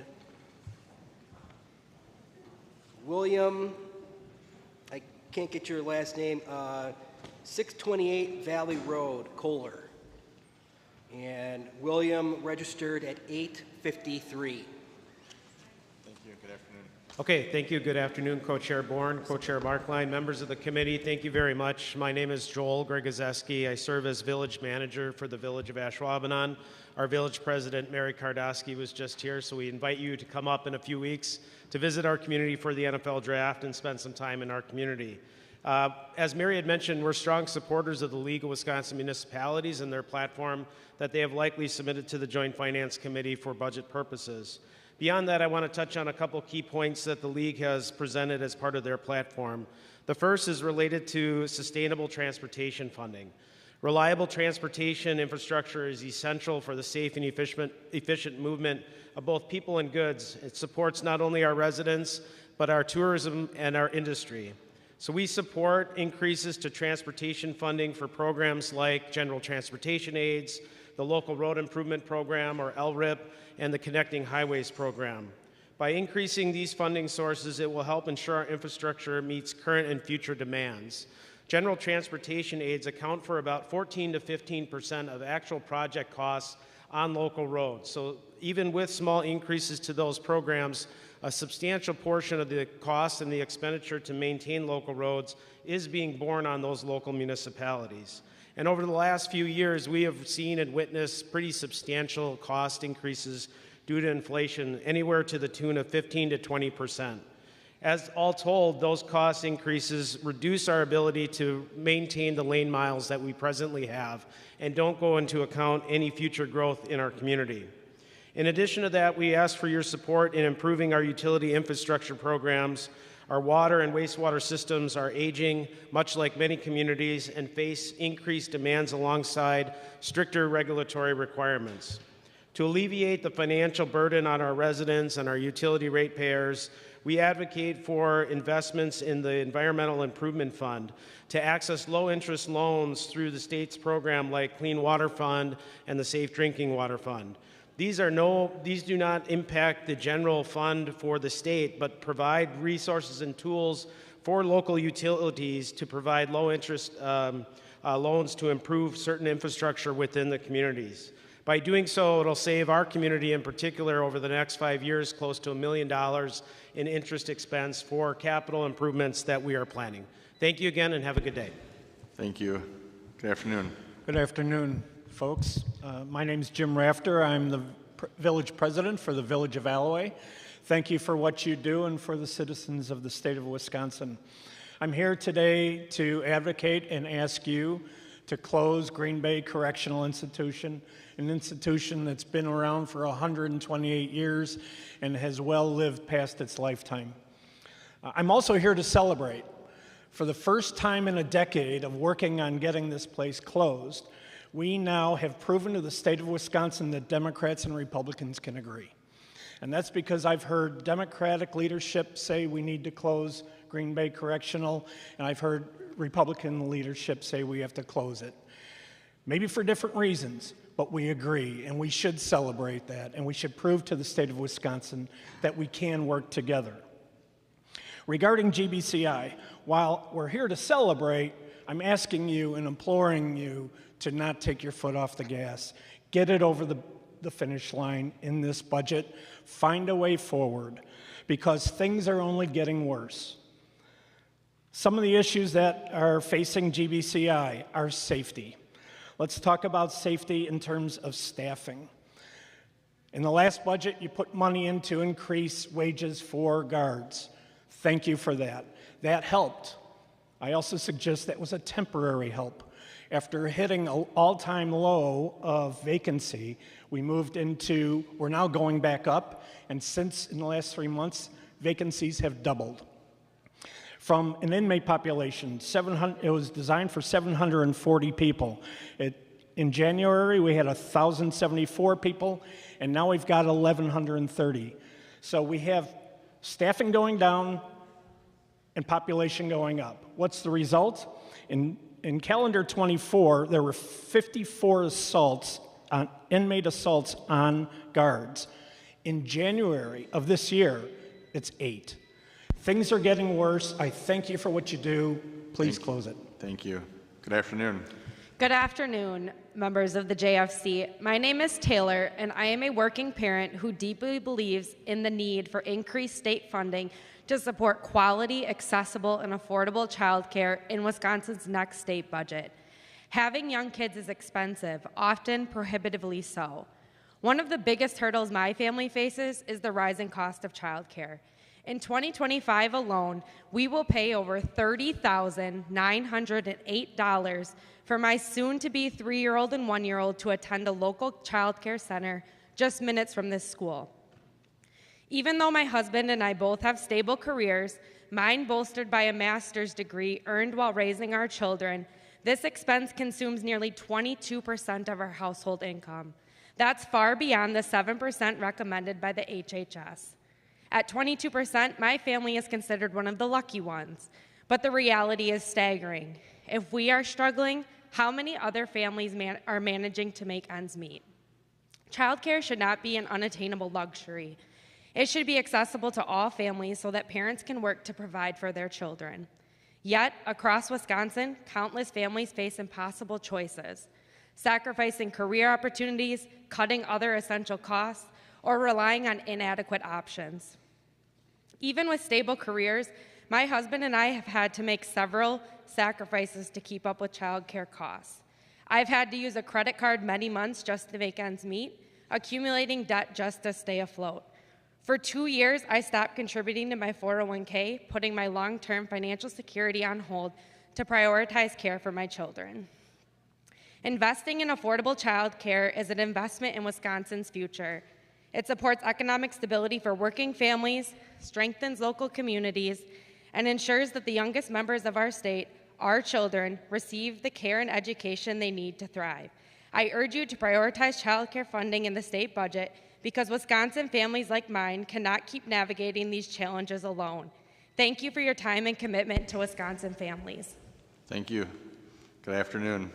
Good afternoon, chairpersons and committee members. I'm here on behalf of Northeast Wisconsin Technical College. I'm their vice president for finance. Our college serves 21,000 students each year, and the college serves all or part of 9 different counties and has 3 campuses located in Marinette, Sturgeon Bay, and Green Bay. We are deeply appreciative of the support and investment of Wisconsin taxpayers in the college and in the larger Wisconsin Technical College system. That investment allows us to provide affordable and high-quality education that strengthens our workforce and builds communities. The college's general fund revenue, which supports our core instructional and state support work, is about $82 million annually. Over half of that revenue comes from the state as part of either state aids or property tax relief. Next week, NWTC will present an FY26 budget to the Board of Trustees that eliminates 39 positions. This was accomplished by not refilling vacant positions and through layoffs. In addition, employees did not receive an annual cost of living or salary adjustment in July 2024. We are not proposing an increase in July 2025 or July 2026. The college has set aside some resources to address critical market and internal compensation parity issues, but those funds won't go far. Despite these changes, the college is still budgeting a $400,000 deficit for FY26, and in FY27, I forecast that the college will need to find an additional reduction and reallocation of $1.9 million in order to balance our budget. Northeast Wisconsin Technical College supports WTCS's biannual budget requests in order to continue to build economic vitality in our community. The request will allow us here in Northeast Wisconsin to continue to deliver education and training to meet industry demands, as well as supporting student success. On behalf of NWTC, thank you for your consideration. Thank you. Good afternoon. Hi, my name is Shannon Holmes, and I'm an investigator with the State Public Defender's Office in our Appleton and Shawano offices. I'm here today to speak about the staffing issues facing public defenders' offices around the state and in favor of the governor's budget. The attorneys and support staff at the Public Defender's Office are critical to protecting due process and the Constitution in Wisconsin. Currently, our offices are severely understaffed when it comes to support staff positions like paralegals, investigators, client service specialists, and legal secretaries. I work with just one other investigator and one limited term investigator to assist 14 attorneys that cover 4 counties. I investigate a variety of cases from simple misdemeanors to sexual assaults and complex homicides. I review all police reports, body cams, and photos for legal issues and further investigation. I interview victims and witnesses, write reports, and analyze records. And the amount of digital evidence that we receive has drastically increased from when I first began. I also serve subpoenas for our cases and coordinate victim and witness testimony. I function as a paralegal and assist with motions, prepare cases and exhibits for trial, and assist at trial. Our agency has requested 44 additional support staff positions to be allocated across the state to the offices where the need is the greatest. These additional positions would help to make our legal system more efficient. These positions would also help offset the glaring staffing disparity between the DA's office and the state public defender. For our 14 attorneys, we have just 6 legal secretaries, 2 investigators, 1 client service specialist, and 2 limited term positions. By my best estimate, the district attorney's offices in the same counties I work in employ around 20 attorneys, most with a dedicated legal secretary. Their support staff includes at least 4 victim witness coordinators, 2 investigators, paralegals, digital evidence coordinators, and over 25 police departments made up of officers, detectives, process servers, and evidence techs. This disparity forces us to fulfill those additional duties ourselves. If we have more support staff in our offices, we will be able to better serve our clients. Thank you. Thank you. Good afternoon. Afternoon. I'm part of the group too. Michael Schwartz. I am the CEO of Innovative Care Services. We serve people with disabilities. We have nearly 400 team members, and we're statewide. Thank you for your care and patience during this entire process. Not only am I the CEO, I'm also a proud volunteer guardian of a young man with disabilities for the past 10 years, a taxpayer, and a foster parent to 3 kids, one of whom has disabilities.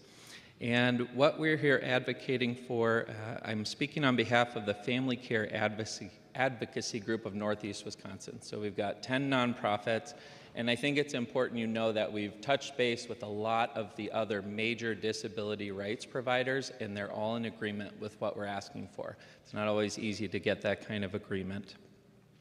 Our clients have CP, autism, Down syndrome, are on the spectrum.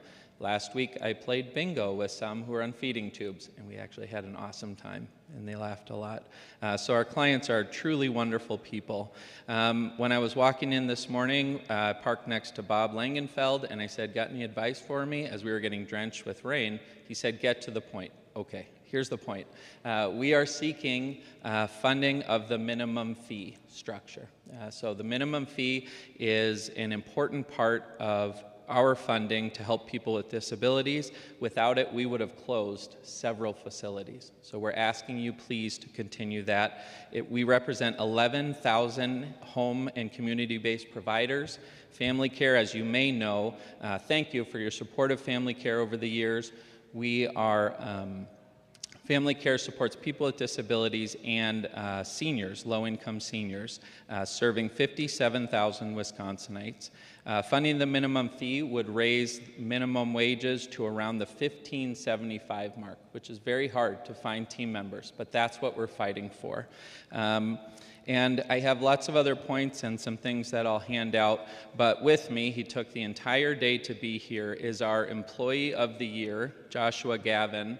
Joshua is a direct service provider and cares passionately about our population. So Josh, I'd love you to talk to the group.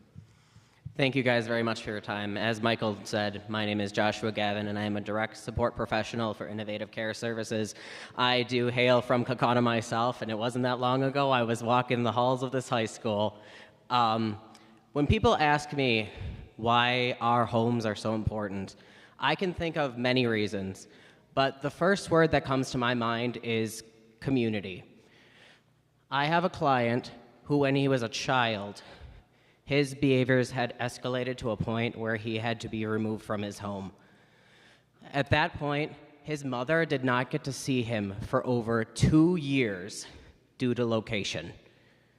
Now, I'm assuming a lot of the people in this room, they have families or have children of their own. Can you imagine not being able to see your child for over 2 years?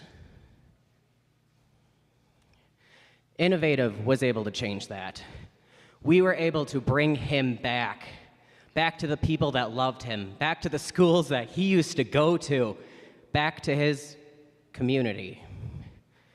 When people ask me why I love my job so much, it's because I am able to reach out and make a difference in every one of my clients' lives. And I hope that you all will continue to support us as we continue this mission to bring them a brighter, more independent future. Thank you. Thank you. Good afternoon. Good afternoon. My name is Amanda Mayer. I'm the Deputy Director for Judicare Legal Aid.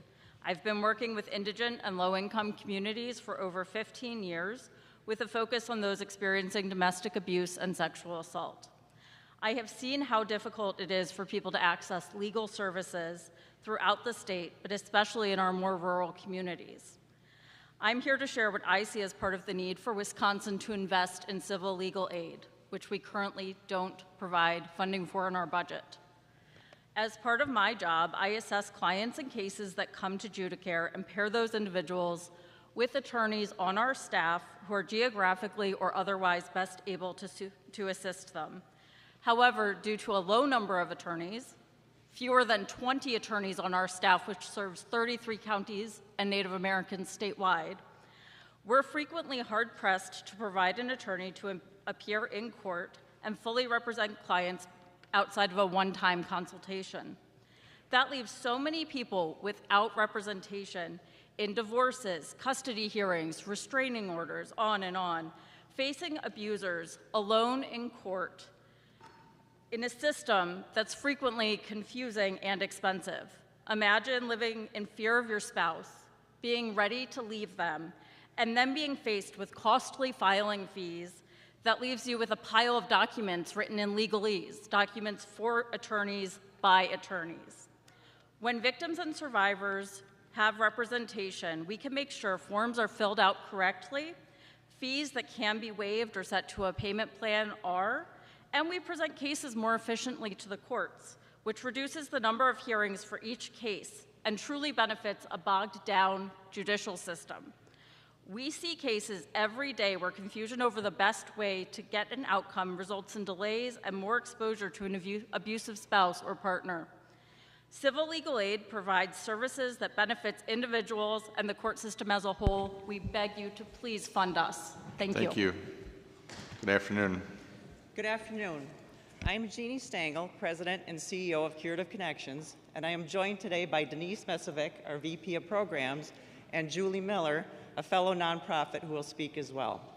We want to thank you for your time and service, and at this point, your stamina.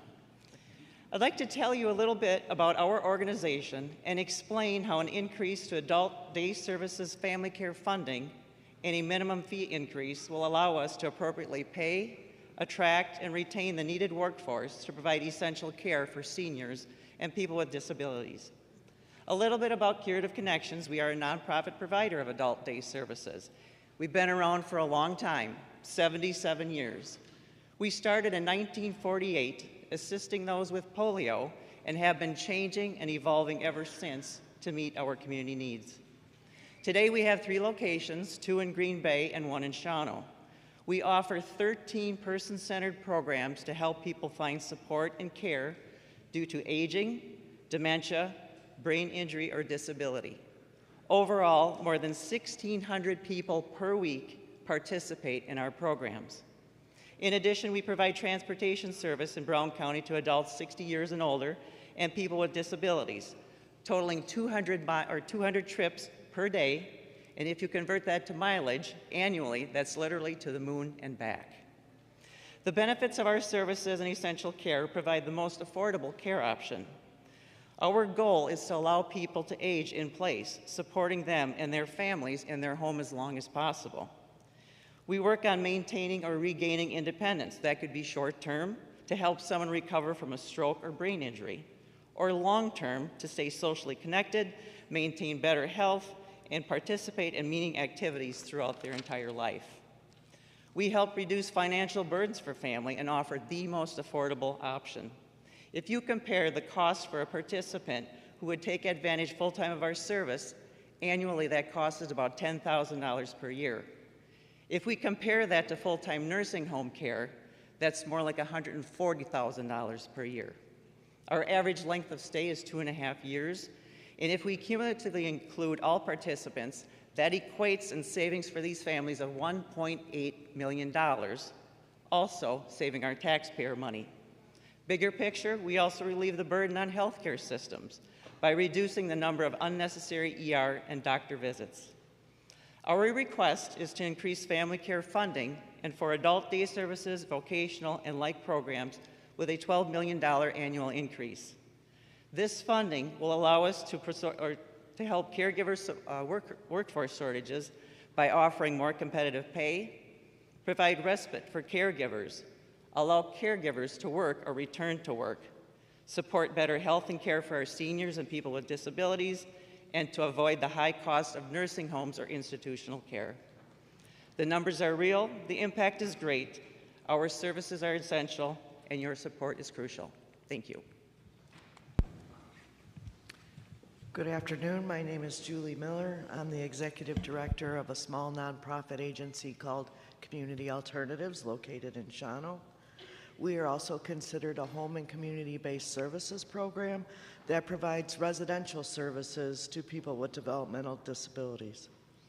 Community Alternatives currently runs 10 1 to 2 bed and 3 to 4 bed adult family homes, which provide residential services to 37 developmentally disabled people to remain in their Shawano community.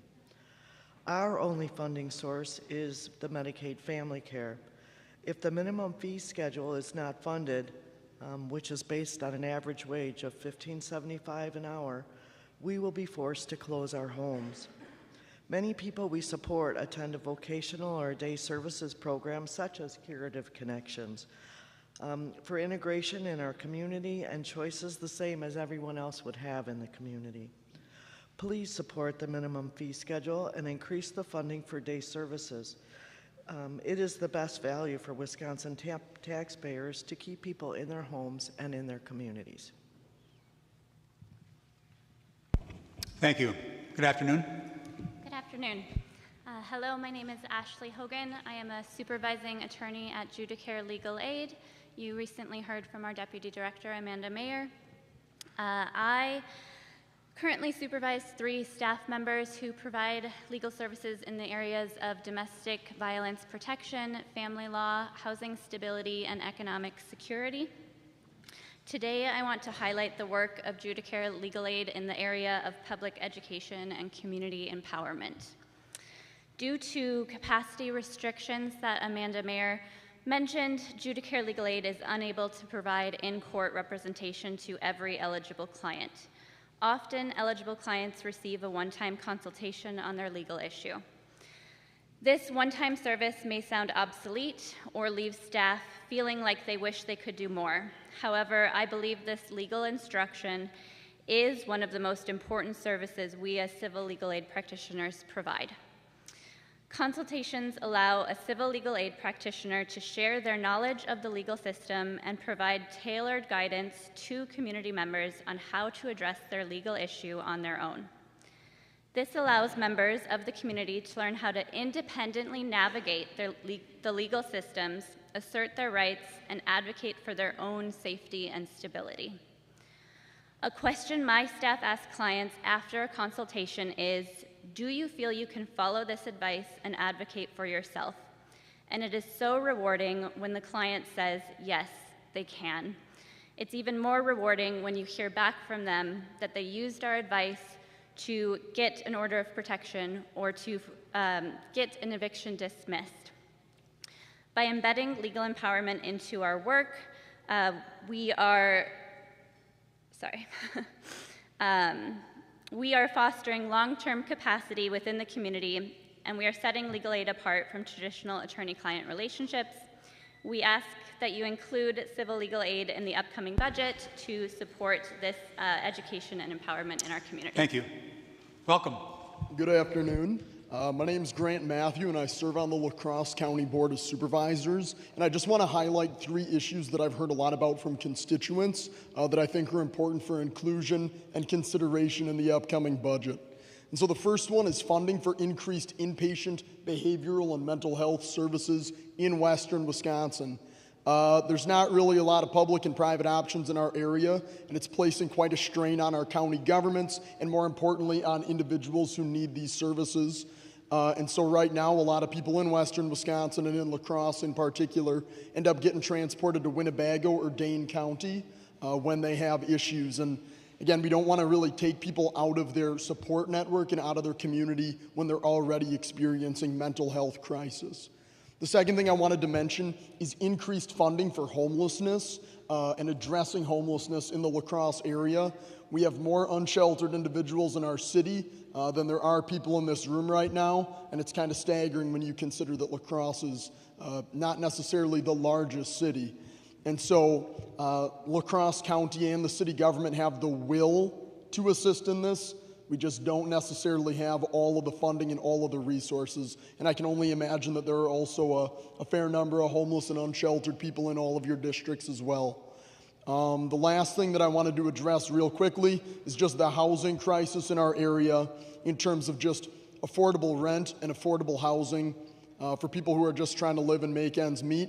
I've heard about it from a lot of people, and this is one I would say I experience more directly, just the unaffordability of rent. And so I'm hopeful that y'all will consider maybe increasing tax credits for developers who will build workforce housing, or even just trying to create something like a down payment assistance program for first-time home buyers. And if something like that exists, nothing that I know about, but if it does, just increasing funding for something like that. Thank you very much. Thank you. Welcome. Hello, good afternoon.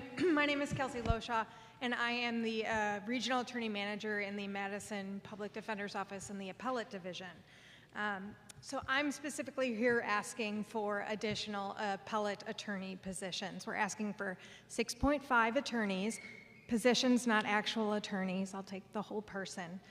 But right now we have 2 offices that handle all of the cases that come in on appeal for the entire state. And we don't have the capacity to deal with all of those cases right now. We have a severe backlog, and we are severely understaffed. Every individual is, every defendant has the constitutional right to have an appeal. As a manager, I am regularly fielding calls from the court, from the clerks, from attorneys, and from clients asking why we haven't made an appointment yet, and I don't have a sufficient answer except to say we have too many cases and not enough attorneys. As an attorney in my office, I see it firsthand, as do my other staff members and my other attorneys, that we have clients who've served their entire sentence before we can even appoint an attorney to help them. So even if we are successful on appeal, there's nothing that can be done to get that time back for that client. So I encourage you to vote in favor of the governor's bill and to give us some additional positions to help with the backlog and create a more efficient and fair system. Thank you. Thank you. Good afternoon. Good afternoon, members of the Committee on Finance, and thank you for this opportunity to talk, and hang in there, you're getting to the home stretch.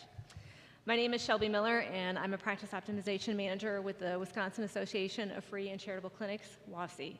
WAFC exists to support, strengthen, and advocate for Wisconsin's 89 free and charitable clinics across the state who provide $75 million worth of free and charitable medical care, dental care, behavioral health care to over 120,000 individuals in the state. We are here today to thank you for the prior support and to ask respectfully for an increase to our FCC grant funding from $2.25 million to $5.25 million, as well as an increase in our dental access funding from $1.7 million to $3.4 million. We are severely understaffed in trying to meet the need that comes to our door and have to turn people away. With the Medicaid unwinding and different changes that may be coming in Medicaid, this is just a very critical funding for us. Over the past 2 years, the clinics and the needy patients have benefited greatly from the support that we've received from DHS. In the past 7 years, I've actually been an executive director for the Hope Clinic here in the Fox Valley, providing free medical and behavioral health care. And we received $95,000 in the past year, which was able to help us see many patients, and we were able to save the community over $1 million being a safety net provider. I want to share a quick story. We had a patient named Craig who came from the local emergency room to our clinic. His blood pressure was 210/120. In trying to help him, he had so many needs for us to take care of, and we were able to help him get a self-measured device so that he could take that home and help lower his blood pressure with the treatment that we were able to provide with free medications, and he was able to do that. We were able to get him substance abuse help and support, and he was able to get that care and get that in line. We were also able to help him get to a source that would help him with his bills so that he would be able to not have the overwhelming medical debt out there. So these are things that the free and charitable clinics around the state of Wisconsin support and help their patients with. Thank you for your time. Thank you. Good afternoon. Good afternoon. Frank Ingram. I come from Howard in Brown County. I want to speak on transportation funding. First of all, we need to acknowledge that Wisconsin is too car dependent. The average cost of running a car is over $6,500 a year, and if you have a newish one, it's over $12,000 a year. $1,000 a month that is a tax on our families that they have to pay if they live in an area with limited public transit. And that is most of Wisconsin. Even areas with a bus system, there is often no service on a Sunday, and our systems are not well connected. For instance, there are no connections between Green Bay and Appleton systems. Families with 3 children, teenage children, are paying a tax of over $20,000 a year if they provide a car for each of those kids. That's $20,000 that's not being spent in restaurants, not being spent on home improvements, and all the other things that drive the economy. If you can't afford to pay for that vehicle, you're becoming very limited in how you can participate in the economy.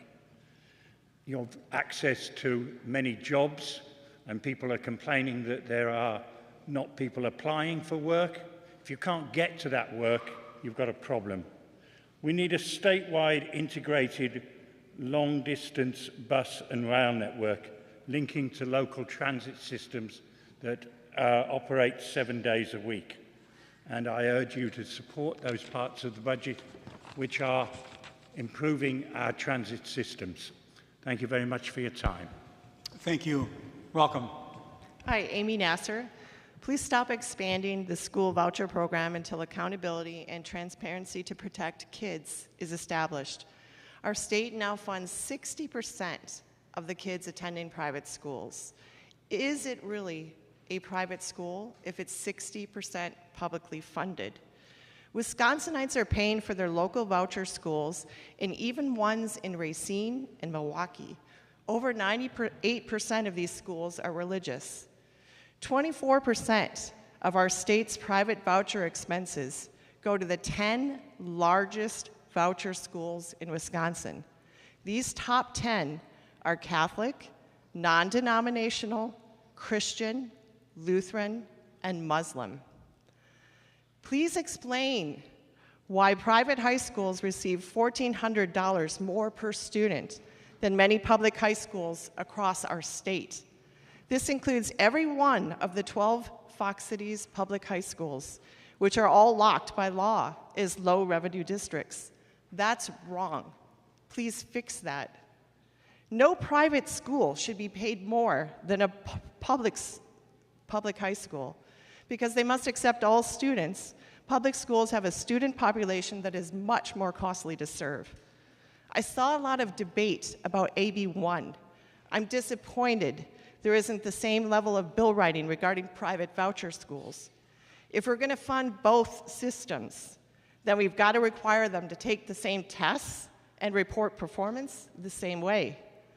Otherwise, we are pretending to care about outcomes and good choices, but we're not delivering them to Wisconsinites.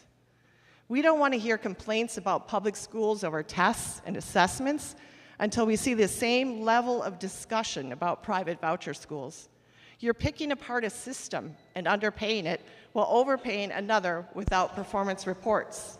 Consistent performance measures are best practice. Thank you. Quality Thank you. education benefits all of us Good afternoon. now and in the future. Thank Welcome. you. Hi there. Thank you for allowing testimony today. I am Lisa Hintz. I am the Community Outreach Director for Tri-County Dental in Appleton. Tri-County is a volunteer-based dental clinic whose mission is to provide quality oral health care in a caring and compassionate manner. We serve individuals whose access to dental health care is limited due to low income or receiving Medicaid benefits. We provided care to 6,000 patients in Outagamie, Calumet, and Outagamie County last year. 4,000 of those patients were children. Many of them received care at their schools through the Robert Glass Focus on the Children school-based program. We provided more than 64,000 dental procedures that are valued at greater than $4.6 million.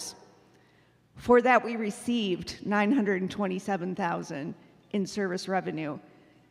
Thankfully, we receive a lot of grant and donation money to help us stay open and provide care.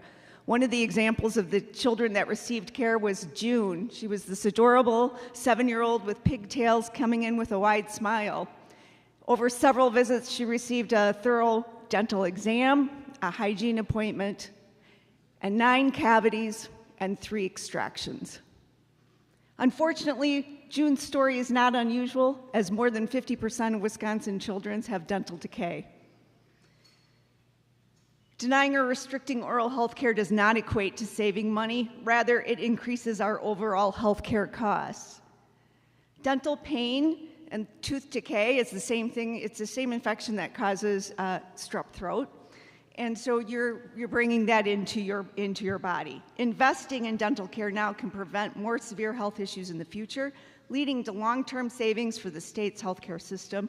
Prevention care is more cost-effective than treating advanced dental and other diseases. It's a fiscally responsible strategy. In summary, thank you for your past support, and we respectfully ask for an increase in the FCC grant fund and the dental access grant funding. Thank you. Good afternoon. Good afternoon. Thank you for being here and thank you for the opportunity. My name is Bill Hoffman. I'm a licensed professional counselor and mental health therapist here in the great state of Wisconsin, and I provide telehealth services to students across the University of Wisconsin system. And I'm here today to talk a little bit about that and about a request to help support that. You may or may not be aware that mental health concerns are one of the most important issues that our college students face. In fact, 70% of college students identify having had a mental health concern since they started university. But only 40% have sought support. Why? Because of availability, because of their schedule. Maybe they work, maybe they have a family, and they aren't able to access care on campus. And so the telehealth services that my organization, Mantra Health, provides in partnership with the state and the university system allows students to access that care on their time when it works for them. You may also not be aware that suicide is the second leading cause of death in this cohort. And we don't have to think, unfortunately, too far back into the past to have an example here in Wisconsin where 4 University of Wisconsin students at River Falls died by suicide over a 3-month period in late fall of 2023. During my work providing this service to students, I've seen the transformative power of their ability to get care at 8 p.m. when they might not have access on their campus, to be able to process things that are going on in their life and the struggles they're having. Governor Evers has proposed $11 million to support mental health efforts across the university system, adding staff at campuses, but also securing partnerships with organizations like Mantra. And I just urge you to really consider that for the future of our students here in Wisconsin. Thank you. Thank you. We're going to hold you up here. We're going to read off the next batch of people. Greg Benek, Travis Leash, Matt Kruger, Andy Chrism Burns, Nikki, I don't know your, Wisconsin Public Health Association, Debbie Martin, Tom Bolt, Philip Tubbs, Rebecca Totes, and Kathy Davis Phillips, Alicia Sanders, Janine Stengel, Holly Fieldman, Dean Steingraber,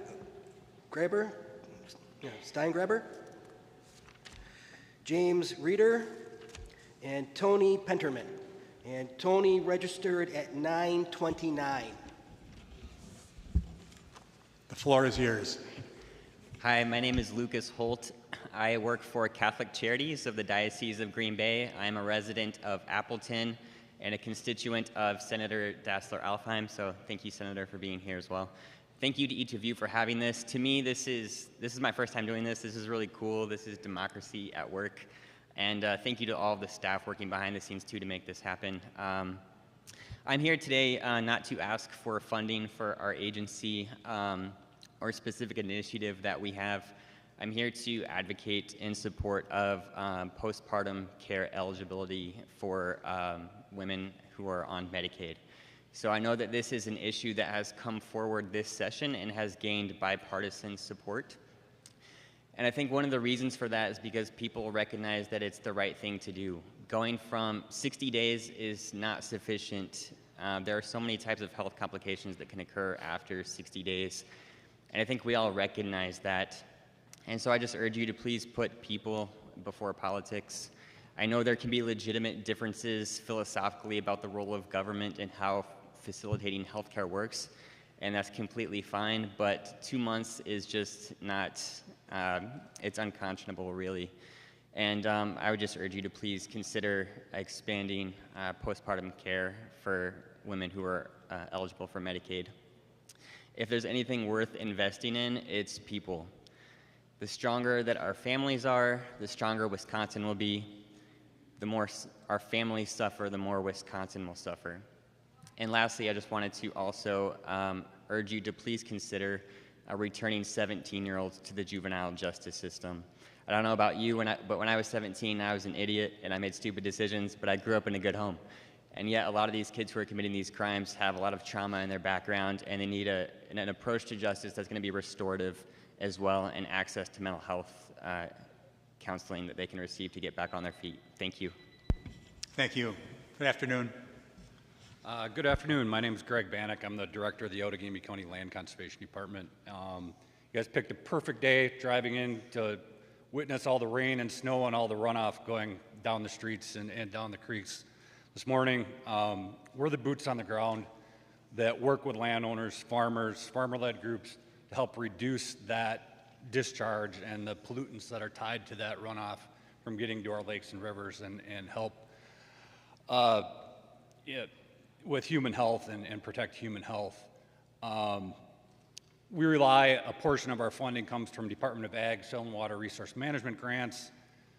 State statute states that there's a goal of meeting 100% of one position, 70% of a second position, and 50% of a third position for all counties in the state to address these issues. That goal has never been met. Since 2006, the funding has actually gone down. It funds less than half of that statutory goal. We're pretty good at leveraging that funding. In our county, it funds about a position and a half. We have leveraged that roughly 10 times to get more boots on the ground, relying on federal funding, other grant sources, nonprofit funding. We're good at leveraging that funding. It's really important to try to bring that funding up so we can get more boots on the ground to actually help address those issues and help protect human health and those water quality issues. So I guess my big ask is that we support getting that base funding back up to where it belongs, to the 20.2 million. Currently, the base funding is at 9.6 million. We're that short of reaching that statutory goal to protect water quality. Particularly with our federal funding in the current state that it's at, it's more important now than ever for Wisconsin to invest in its water quality. So thank you. Thank you. Good afternoon. Good afternoon. Hello, my name is Pam Meelan. I live in De Pere, and I work as a lead victim advocate at Disability Rights Wisconsin, where I advocate for victims of sexual assault and domestic abuse with disabilities. DRW is one of many victim service providers in Wisconsin impacted by massive federal cuts for fiscal year 25. DRW's annual award for this program from federal funds went down from $872,000 to $116,000, severely impacting Disability Rights Wisconsin's ability to provide services to victims of crime. A significant investment by the state is required to maintain any kind of meaningful statewide support for victims of crime, including people with disabilities. Crime Victim Services provide direct services to victims. The program I work in provides victim accompaniment when reporting to law enforcement, advocacy during criminal justice process, safety planning, and direct representation in civil and criminal courts. People with disabilities are disproportionately impacted by all types of crime, not just domestic violence and sexual assault. Unfortunately, crimes against people with disabilities are underreported. Law enforcement often encounter barriers when investigating that lead to fewer criminal indictments and successful prosecutions. DRW works closely with state law enforcement, prosecutors, and other first responders to address the barriers to responding to victims of crime with disabilities. I want to leave you with a story. Recently, as a DRW victim advocate, I was asked to work with a victim of sexual abuse who had cerebral palsy. The prosecutor did not know how to talk with the victim and how it would be possible to take the case to trial. I spent a significant amount of time learning about the victim, communicating with the victim, and then helping the prosecutor learn how to communicate and connect with the victim. I want to remind you that DRW is the only statewide program that has disabilities expertise and works with survivors of any type. I ask that you support governor's budget by including $66 million of GPR over the biennium for crime victims service providers. Thank you. Hello, thank you. My name is Andy Crejan Burns. I reside in Fond du Lac. I am here as president of the Wisconsin Congress of Parents and Teachers. And it's 6,000 plus members across Wisconsin. First time public speaking. The PTA's mission is to make every child's potential a reality by engaging and empowering families and communities to advocate for all children. National, state, and local PTAs advocate that an adequately funded, equitable, inclusive, and safe education experience is what our children deserve, regardless of their zip codes.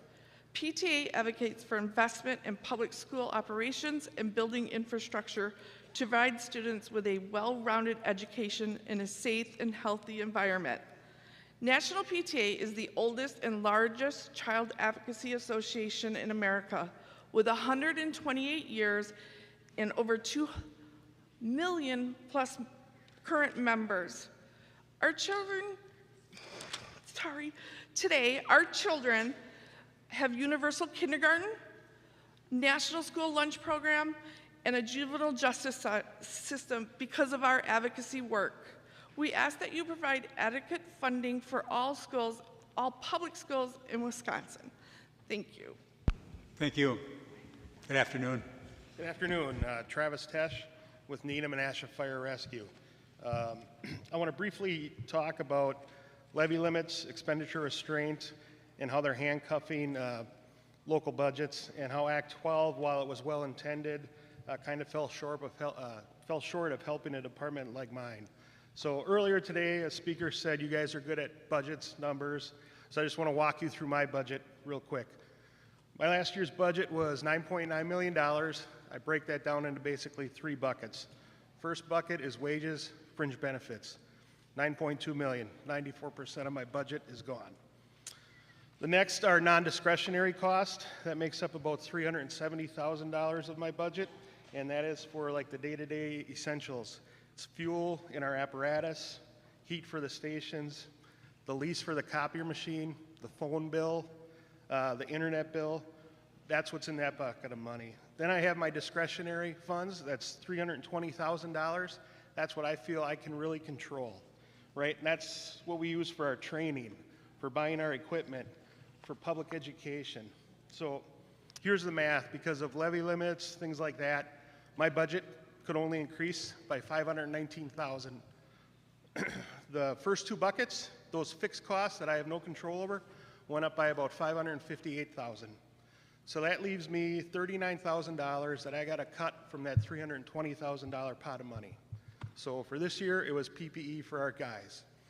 We had to delay buying turnout gear, bulletproof vests, things like that. So please take that into consideration. Drive safe on your way home. Thank you. Good afternoon. Good afternoon, and I appreciate all of you being here today and listening to all of the speakers today. This is a wonderful part of our democracy, and we're so glad that you're here.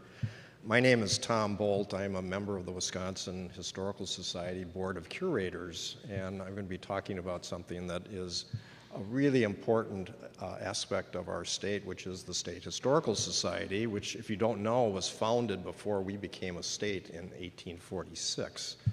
You probably know the Historical Society from a number of the historic sites like Pendarvis, Circus World, Old World, Wisconsin, the Bennett Studios, and many others.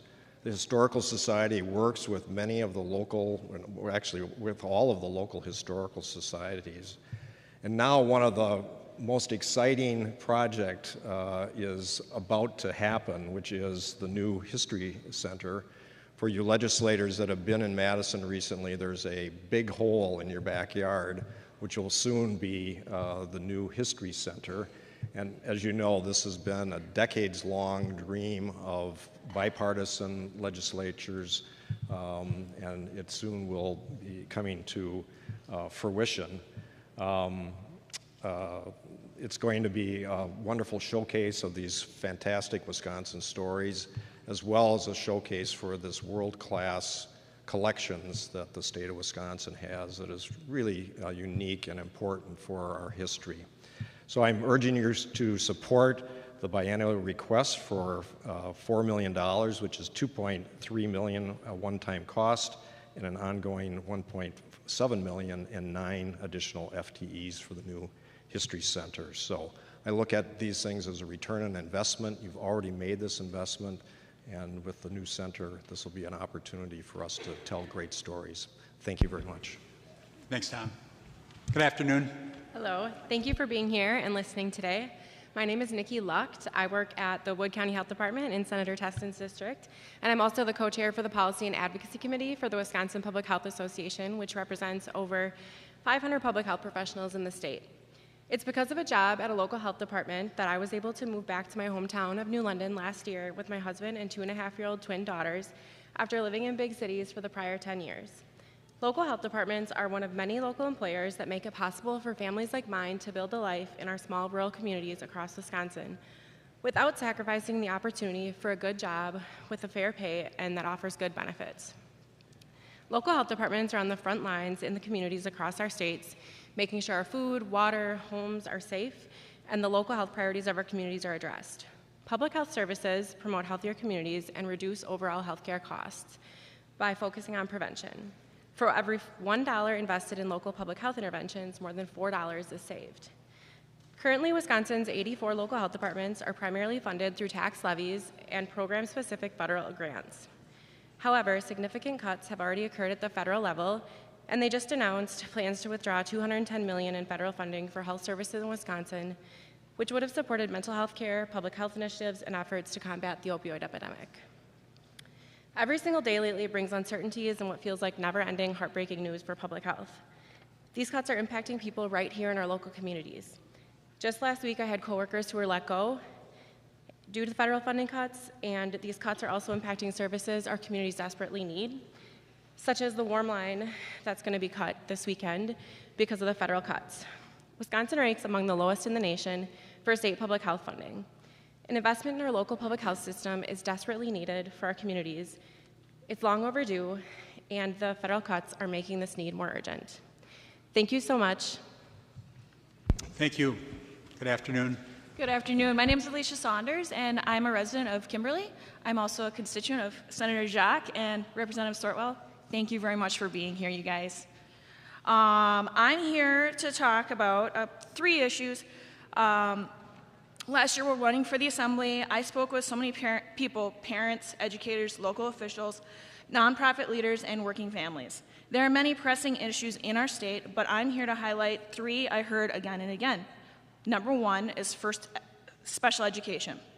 Right now, the state reimburses just around 30% of special ed costs. That's failing students with disabilities and draining resources from general education too. Raising that rate to 90% would ease that burden and help every student succeed. Second is shared revenue. Shared revenue has been frozen or flat for over a decade. Meanwhile, the cost of doing business, plowing roads, running EMS, funding police and fire just keeps going up. Local leaders shared their frustration. They're being asked to do more with less year after year. These communities need funding that's fair, sustainable, and that actually keeps up with inflation so they can continue providing the services that we all depend on. Third is VOCA funding, the Victims of Crimes Act. Last year, federal VOCA cuts cost places like Harbor House, which is a local domestic violence shelter, and Reach Counseling, which takes care of victims of sexual assault. They lost over $300,000 apiece. I'm just asking that you put in $66 million to make up for that funding. And in the end, budgets reflect values. So I'm asking you, value our kids, our communities, and our survivors. Thank you. Thank you. Good afternoon. Hey, good afternoon. Thank you. Phil Tubbs, Superintendent at Weyauwega-Fremont School District. Thank you, Chairman, Joint Finance Committee members, for your time, your service, your consideration on a long day like today. Our school district is a small rural district facing a lot of challenges, declining enrollment, lack of housing, and a lot of financial constraints. Historically, we're a low-spending, fiscally conservative district. We have prioritized providing the best education possible while being mindful of our community tax base. Not only do we closely track every FTE entering or leaving our district, but we've also made significant efforts to market and enhance our district's strong reputation within our geographic area. However, rising costs due to inflation, decrease in student enrollment, escalating healthcare expenses, a lack of affordable housing, and inadequate state funding have placed our district in a dire financial situation. We are deeply appreciative of the additional aid and increase of special education funding in the last budget. This support has enabled us to provide wage increases, helping us retain our dedicated and highly qualified staff. I'm here today to advocate for increased educational funding, not just for us in Weyauwega-Fremont, but all the school districts across Wisconsin. Raising the revenue ceiling just to even the $12,500 would enable us to levy what is needed while simultaneously lowering our mill rate for our community. This additional funding would allow us to continue providing quality health care, competitive wages and salaries, and fill critical positions like reading math interventionists, special ed teachers, and instructional coaches, to help close those reading and math achievement gaps that are most disadvantaged students. Raising the limit is a straightforward way to support local control while giving districts the ability to generate additional revenue through local taxes without the strain on the state budget. Increasing special ed funding, aid, and categorical aid will reduce the financial burden of transferring the funds from our General Fund 10 budget to our Special Ed Fund 27 budget. All right, thank you. Thank you. Good afternoon. Good afternoon. My name is Matt Kruger. I'm the Executive Director of Wisconsin Land and Water. We're the nonpartisan, nonprofit, statewide organization that represents County Land and Water Conservation Department staff, like Greg Bannock, who you just heard from Outagamie County, as well as County Board Supervisors on their Land Conservation Committee of the County Board. I'm here to ask you today for $20.2 million in annual base funding to support County Land and Water Conservation Departments from the Department of Agriculture, Trade, and Consumer Protection budget. County conservation staff, as Greg described, are the boots on the ground technical experts who help landowners and farmers meet their management goals by meeting conservation standards at the same time. It's an established win-win program in the state of Wisconsin. This funding is necessary because county conservation staff carry out many of the agricultural and non-point source pollution programs of the state of Wisconsin, including preserving farmland, reducing non-point source pollution, limiting the spread of invasive species, protecting drinking water, and much more. Base funding is specifically important because conservation is a trust-based business. And the only way that county conservation staff can build trust with landowners is to be there and to get to know their management goals, to understand what they're trying to do, and to help them access resources and funding. When an intense rainstorm from a severe thunderstorm tears through a farmer's field and creates a gully, he can call up his county conservation staff office, and they will come out, they will assess the problem, they will engineer a solution, they will oversee the contractor that's doing the project restoration work, and then on top of it all, they'll even help them get funding. They're a resource that exists in every single one of our counties. And in addition to that, the county conservation staff can work with them to plan conservation practices to put in upstream to prevent such a gully from happening again in the future. So this is a win for the farmer who keeps price of soil in place and nutrients on his field. It's a win for the downstream swimmers, anglers, and property owners whose water is keeping clear of nutrients that's going to cause algae. And I want to thank you for your time today. Good luck on the rest of the show. Good afternoon. Hello, I'm Rebecca Tate, Superintendent of the DeForest Area School District, and this is Kathy Davis-Phillips, our Director of Business. And we are here because our district is financially conservative with a AA+ bond rating that we're very proud of, and we are one of the fastest growing school districts in the state. We recently had to seek an operational referendum from our community. It was successful, but we should never be in that position. It is time to increase public school funding. Our first priority is increasing state reimbursements for special education to at least 60% and adopting a sum-sufficient funding model. Currently, special education is funded on a sum-certain basis, meaning districts receive reduced reimbursements if costs exceed those estimates. This happened in the current budget cycle. Though the legislature committed to that 33%, actual reimbursements fell to 29%. That impacted our district by $350,000 that she had to figure out how to make happen. Wisconsin Public Schools serve all students, including those with extensive needs. You've heard from private schools and some of the vouchers today.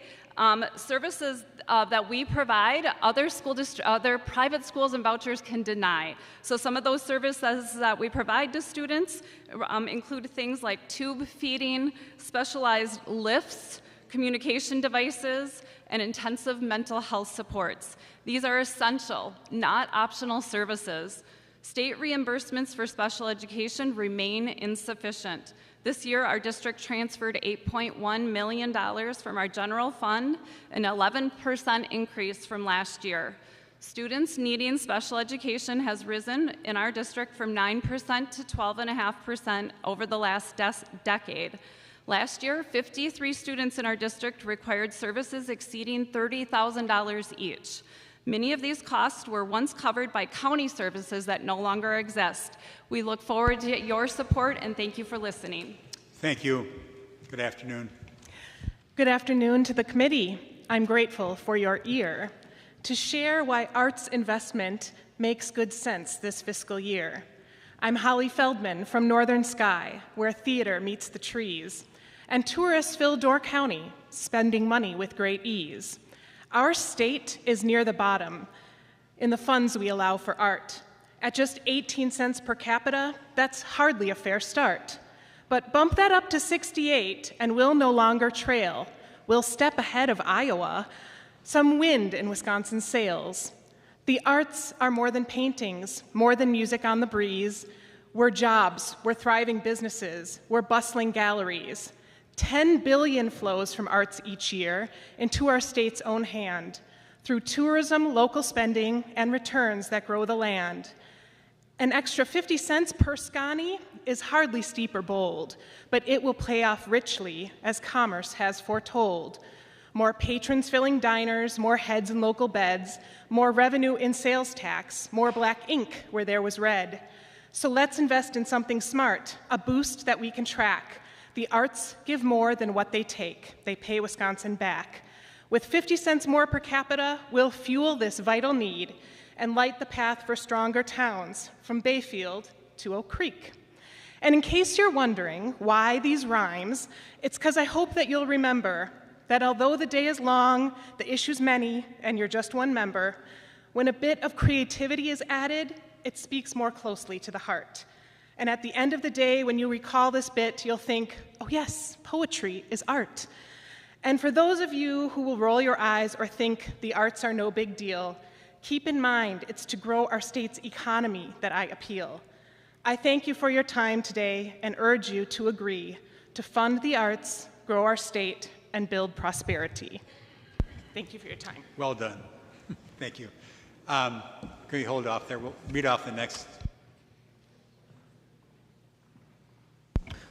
Marla Jenkins, Gary Wetzel, Holly Burr, and also Greg Hardees. Superintendent Dr. Jill Underly, Nancy Jones, Floral Crambo, I hope I got the, Kruba, maybe? From Madison. From Madison. Brett Salshabin. Close. Sorry. Jessica Grant. Lexi Mulhern. Eric Jannard. Eau Claire, UW Stout. Sandra Noder, Appleton, Wisconsin. Ben Brusu. Joy Hagen. Carl Roenz, R-O-E-N-Z. And Mike Fraser. And Mike was at, I can't be right, 957. Welcome. Thank you so much for the opportunity to talk to you, and thank you all for what you do. I mean, I know you guys got the hard jobs of all the time, and you get yelled at all the time and everything else, but thank you for what you do. My name is James Ryder. I am the Executive Director of Addiction Medical Solutions Oshkosh Clinic. I want to talk to you today about reimbursement to the OTPs. We haven't seen an increase in those reimbursements in the last 6 years. Our costs continue to go up. But my biggest concern, as myself, I served in the community a lot of years. As a fireman and first responder with the town of Grand Chute, and I've also continued to coach not only in the Appleton School District, but now I actually continue to help out at the Little Chute School District to make a difference in young men's lives, because I don't want them to end up in my chair in my office. The whole thing is as we continue to look at what's going on with addiction, especially opiate addiction with fentanyl and everything else, we're not looking at the future. Right now, the kids are becoming younger and younger that are starting to use. We're having overdoses in our high schools and everything else. At some point in time, these people are going to need treatment. But right now in the state of Wisconsin, we've closed 3 OTPs because of funding. The governor has a 15% increase that's there. I ask you, please, from the bottom of my heart, not as a man that's doing this as a job, but as a man that's saved lives. I've had the opportunity to see what things can do. I ask you to help us put people back in the community that can contribute in a positive manner and put families back together, because we know what addiction does. Everybody at some point in their life is going to be touched by some type of addiction. I ask you right now to support the governor's bill and help us continue to save lives. Thank you. Thank you. Welcome.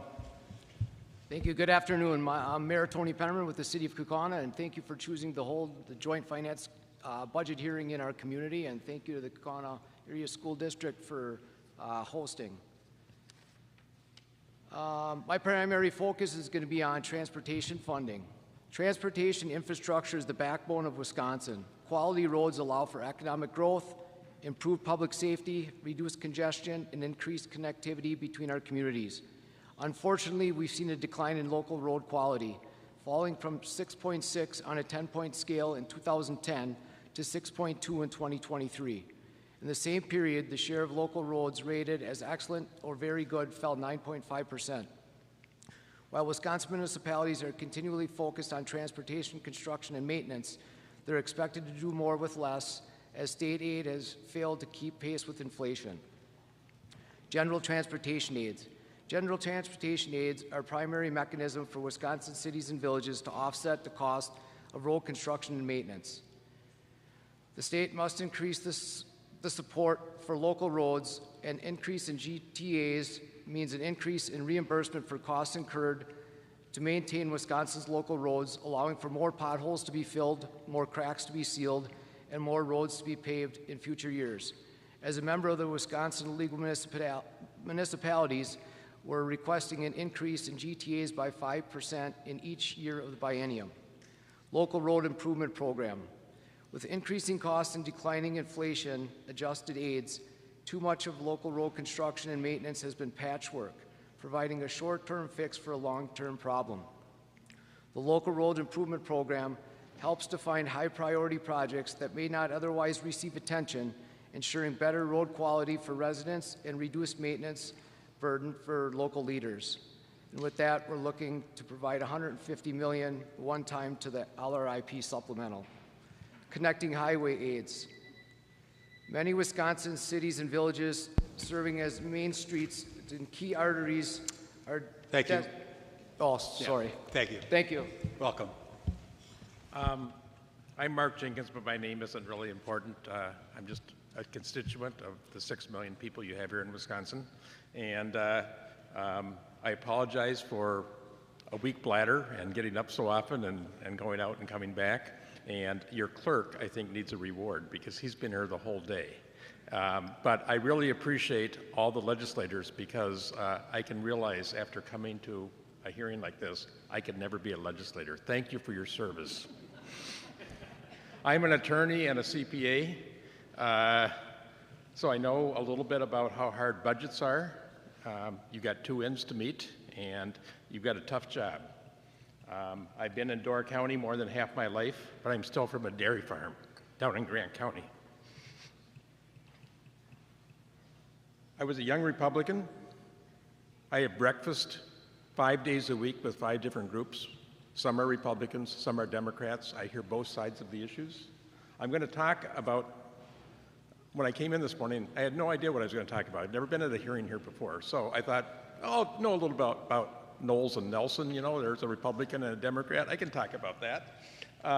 And so that's what I'm going to mention today, and when the 30-second time comes up. I'm from the 1st District. Senator Jacques. Joel Kitchens and I are good friends. I'm friends with Todd Novak. His grandmother and my mother were best friends down in Livingston, Wisconsin. I went to Iowa Grant High School. That's right between Grant County and Iowa County. I was the only one in my family that didn't go to a one-room schoolhouse. I went to La Crosse for 3 semesters. In the summer, when I came back and worked on the farm, I went to Platteville.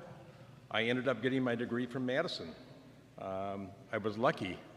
I got a degree in accounting, and it took me 7 years to get through school in Madison because I also went to law school then afterwards. So I have 30 seconds left, is that right? No, you're sorry. Done. Yeah. Yeah. Attorneys talk too much. More time. Yeah. And I'm sure it was the lawyer part of you, not the CPA part of you, that got you going there. So thank you. Welcome. My name is Gary Wetzel. I live near Ripon, which is in Fond du Lac County. It puts me in Assembly District 39, and I'm represented by Representative Dahlman. Every member of this committee knows you all know your district, and you've all been politically successful.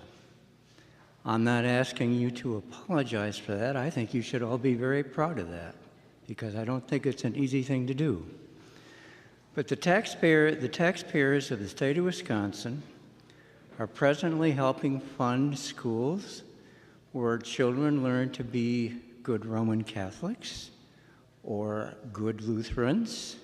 Okay, that's what we're doing. But as a previous person already pointed out, we are also funding schools where where students learn to be good Muslims. I'm just simply asking 2 questions. Do your constituents know that we're doing that? And should we be doing that? I'm not going to give you any answers. I'm just simply asking you to consider those questions. Thank you. Thank you. Good afternoon. Good afternoon. I'm Greg Hartjes, Superintendent for the Appleton Area School District. With 15,000 students, we are the 6th largest district in the state. This year, our district has a $10 million structural deficit. It's the result of having no increase from the state during the 2 years that made up the 21 to 23 biennial budget. So it's a time of high inflation that caused our expenses to increase by several $1 million in each of those years. The 23-25 state budget was better, but the revenue increases that averaged just over 3%, while inflation averaged over 6%. It was 2 more years where our expenses increased by several $1 million.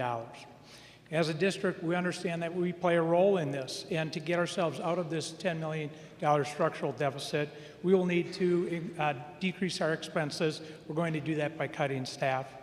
We also know that we have to go to operational referendum, but it is our hope that we can rely on the state to increase revenue as well, and we're asking for an increase in the special ed reimbursement rate to do that. The 29% reimbursement rate causes us to fund the rest of special education by transferring from our regular education budget.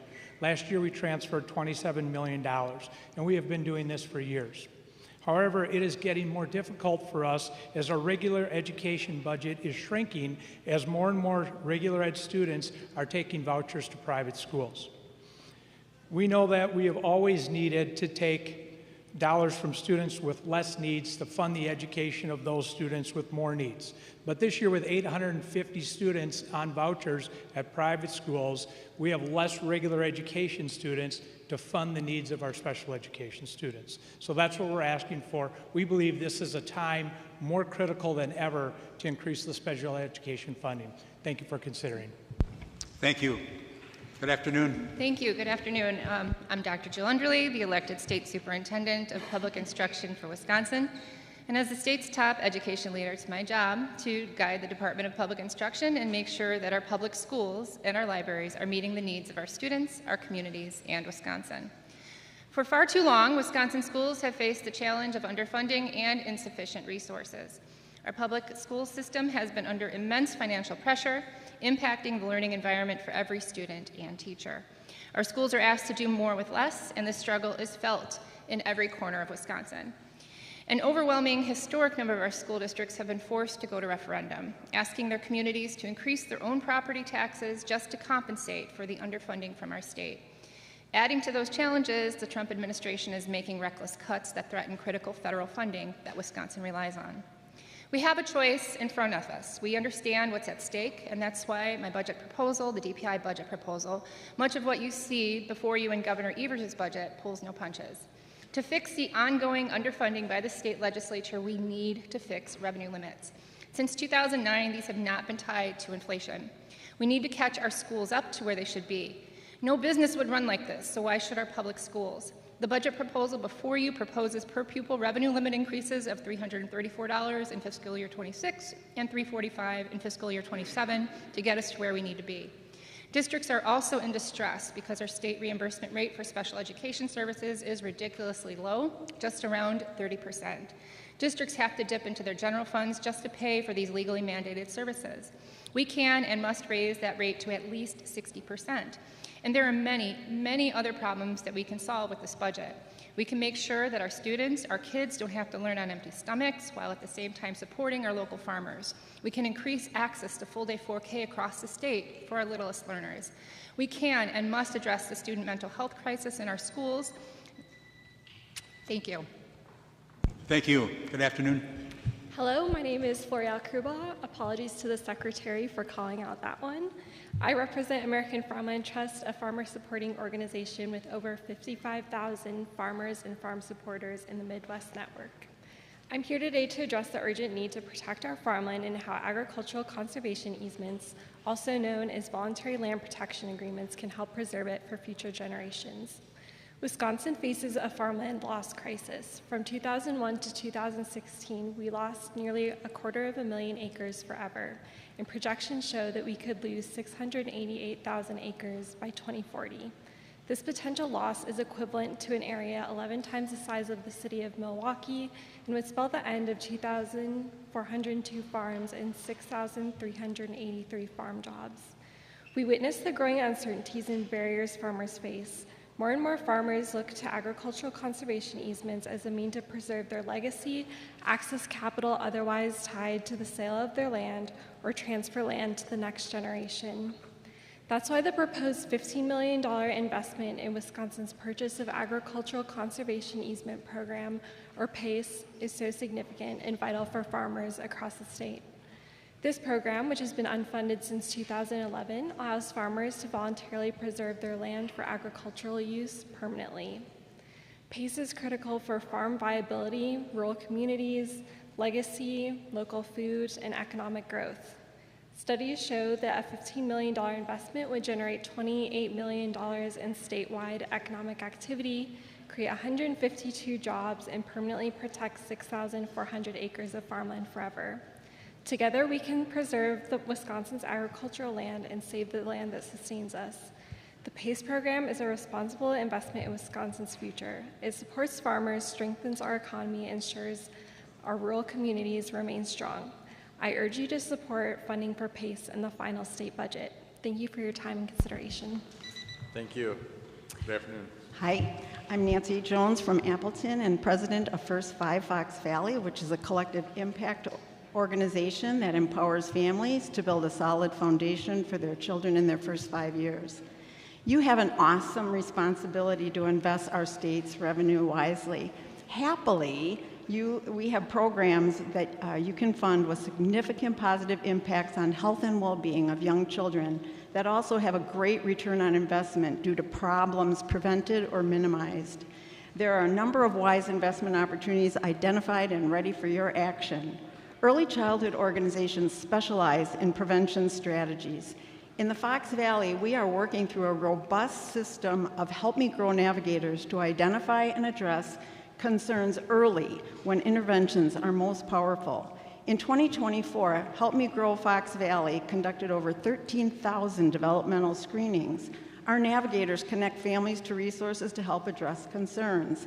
Funding for developmental screenings and home visitation supports families, helps children now, and sets them up for healthy, productive lives.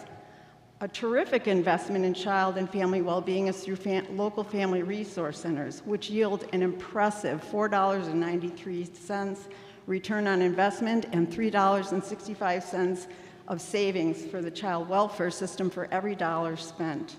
Communities with FRCs have reduced rates of child abuse cases. Families experience gains in economic self-sufficiency, health, social support, family functioning, and child nurturing. Children show improved academic success. As budget writers, you can approve the full request for family resource centers through the state with the confidence of making a positive impact.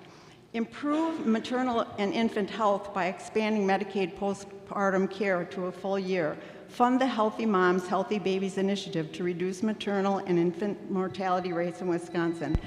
Our state needs to join the 48 other states that have made this wise investment. Please prioritize well-being and prevention. Thank you. Good afternoon. Thank you for this opportunity. Thank you all for your service to the great state of Wisconsin. I'm Brett Salshetter. I serve as the president and CEO with the YMCA of the Fox Cities, and I'm here to speak on behalf of children, working families, and the employers who depend on a stable, accessible child care system to keep our communities strong and our economy thriving. Locally, as our community's largest child care provider, we serve over 4,500 children each and every day through early childhood education and before and after school care programs. And collectively, as a state, the Y serves more than 43,000 children each and every day throughout Wisconsin. We see child care as not as a luxury, but a critical component of our state's workforce system. It enables parents to work, supports employers, and lays the groundwork for children's long-term success. And yet our system is under immense pressure. Without meaningful, ongoing investment in child care and out-of-school time programs in this biennial budget, we risk severe consequences that will be felt across every community and economic sector in Wisconsin. This isn't about partisan politics. This is about protecting the infrastructure that makes it possible for Wisconsin families to participate in the workforce and contribute to their communities. Stabilization funding is the lifeline that allows providers to stay open, retain staff, and keep care affordable. Without it, families will face higher costs, reduced access, and fewer options. Providers, many of whom are small businesses and employers themselves, will be forced to make impossible decisions that may result in closures or drastic tuition increases. At the Y, we've made intentional and necessary market rate adjustments for early educators without passing the costs on to families, because we know retention and quality go hand in hand. but we can't absorb these costs alone. Without strategic investment, families and providers alike will be pushed past the breaking point. Middle-class families are already feeling it. Childcare costs now rival mortgage payments and in many cases even college tuition. They have far outpaced inflation, creating a burden that is simply unsustainable. Nearly 500,000 families drop into lower income brackets each and every year, so we ask for your consideration. Thank you. Thank you. Good afternoon. Good afternoon. My name is Jessica Grant, and I stand before you today as a living testament to the life-saving power of medication-assisted treatment programs such as the one you heard about previously, Addiction Medical Solutions. Back in 2015, after about 5 surgeries and countless prescriptions of opioids, I was completely addicted in every way possible. Every time I reached out to try to get treatment, it was weeks and weeks before I could get in somewhere, until I found the facility in Oshkosh, Addiction Medical Solutions. They were able to get me in a day. That was the first time in years that I felt hope. I didn't even know what hope felt like anymore. I completed that program in 2018, so it was about a year, and since then my life has undergone a remarkable transformation. I've stayed abstinent from drugs. I became a certified peer recovery coach, and I went to college and got 2 degrees, one of them being a substance abuse counselor. These achievements have enabled me to give back to the community in ways that they were able to support me. More importantly, I've become just a better person altogether. My relationships have flourished, and I'm able to be present and supportive to everyone and all of my loved ones. I do think it's important, though, to address the misconceptions about medication-assisted treatment, because a lot of people think it's just replacing one drug for another, but it's not the case.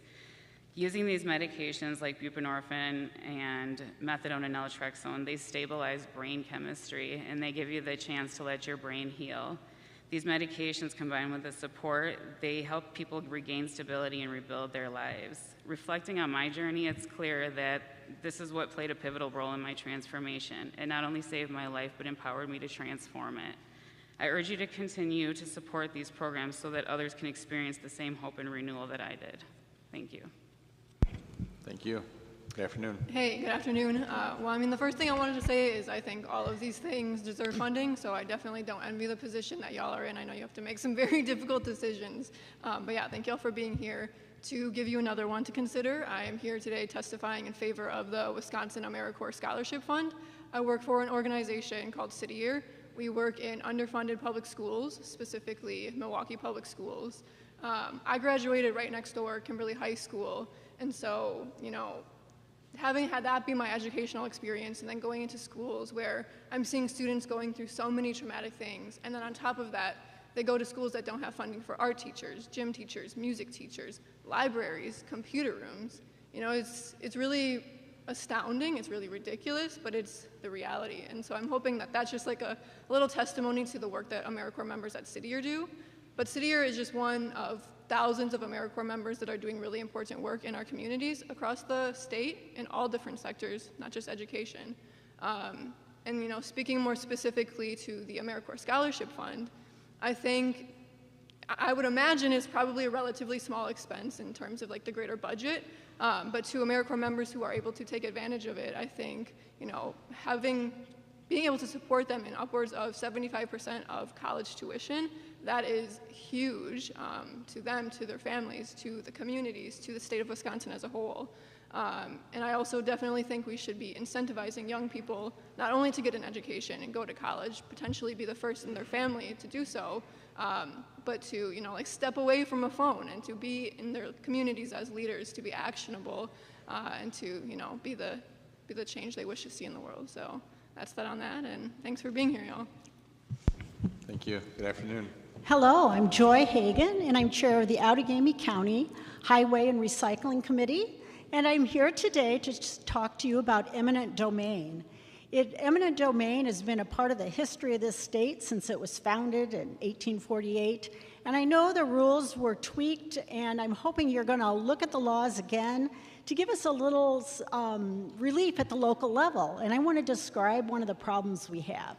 Just 4 miles from here is County Highway N, and in Outagamie County, we're trying to rebuild 2 miles of that road. We're really excited about it. It's gone through the whole process of getting local support, East Central support, the county support, and now we have identified, since there's a school and a lot of communities and businesses, that we need some more slivers of land so we can put a trail on the side of the road. It's not going to be rebuilt for 30 years. So it would be great to have this trail. Most of the community members or people that live along it are really supportive of it.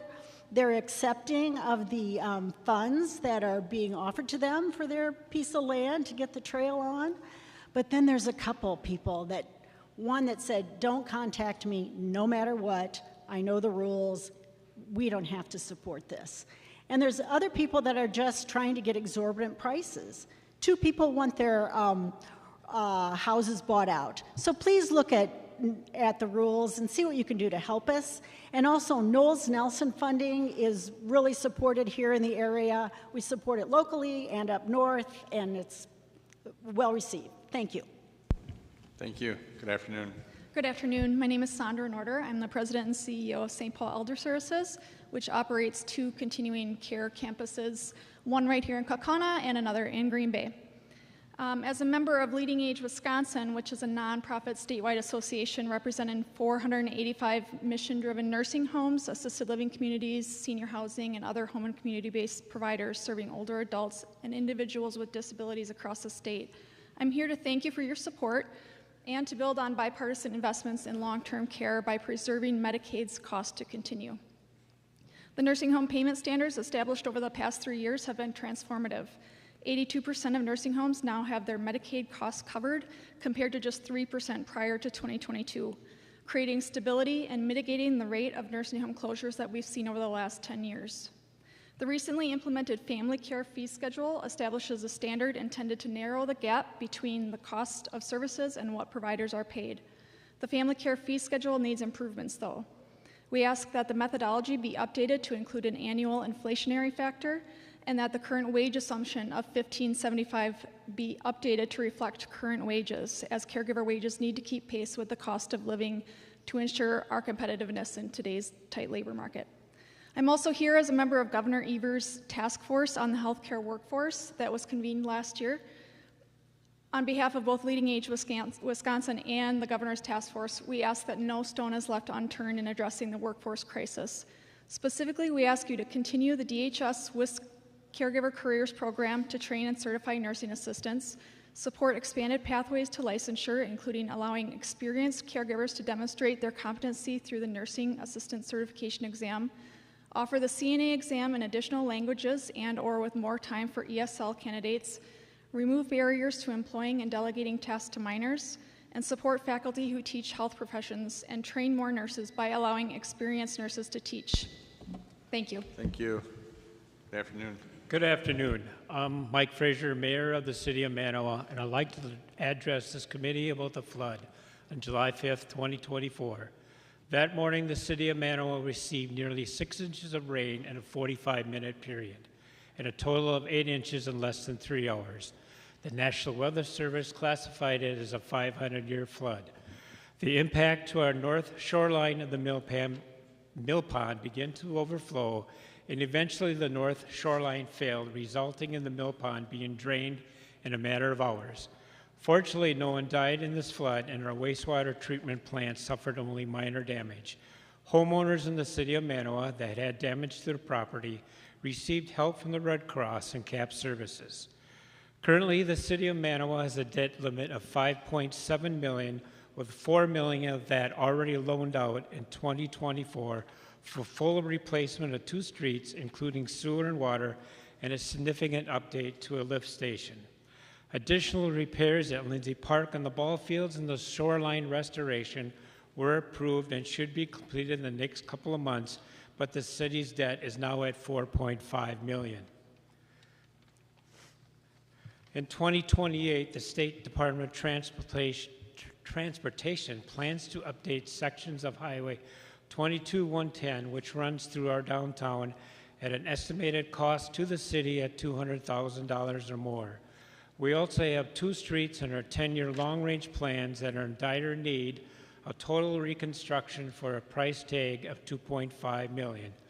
Our first written estimate to replace the dam is $13.2 million. We are a community with a population of only 1,441 residents. We do not have the tax base to cost to cover the additional project, so we're asking the state to include the replacement of the Manawa Dam in the 25-26 budget. Thank you. Mike Frazier. Thank you. Thank you. We'll just pause for a minute. I'm going to have them call up some more. Sure. Mark Leary, Marty Adams, I think it's Mark Shropshire, Susan Barlett, Richard Downey, I think it's Carrie Weens, Chelsea Carl Huget, Autumn Nordell, Louis Bishop, Richard Amsky, David Rosh, Danielle Cage, Greg Hardy, and Kathy Pirlberg. And Kathy was at 10:55. All right. Hi, my name is Ben Brusso. I'm the Associate Director of Prevention Services at Vivint Health and a constituent of Wisconsin Assembly District 52 and Senate District 18 in Appleton, Wisconsin. I come today to respectfully request the following investments to continue the amazing level of care and public health infrastructure our state organizations provide to people living with HIV. The investment of $1.75 million annually in Ryan White GPR funding match and $500,000 annually in GPR Mike Johnson grant funding. Vivint Health offers comprehensive HIV care and support services, as well as aggressive prevention strategies combating HIV, STI, and the opioid epidemic. 8,400 Wisconsinites are currently living with HIV and have access to a robust HIV care and treatment programs like Vivint Health, where HIV care quality metrics rise well above the national average. This includes the number of people living with HIV who have achieved viral suppression, which in Wisconsin in our organization is 90%. Statewide, or the nationwide benchmark is 30% less than that. This is in part because of our society has made great strides in treatment and care for individuals diagnosed with HIV, allowing individuals to live longer, healthier lives, and has included the advent of biomedical HIV prevention like PrEP and PEP. As a public health professional who has delivered an HIV diagnosis to several individuals, I've seen firsthand the impact the investments our legislature has made into supportive care services for people living with HIV.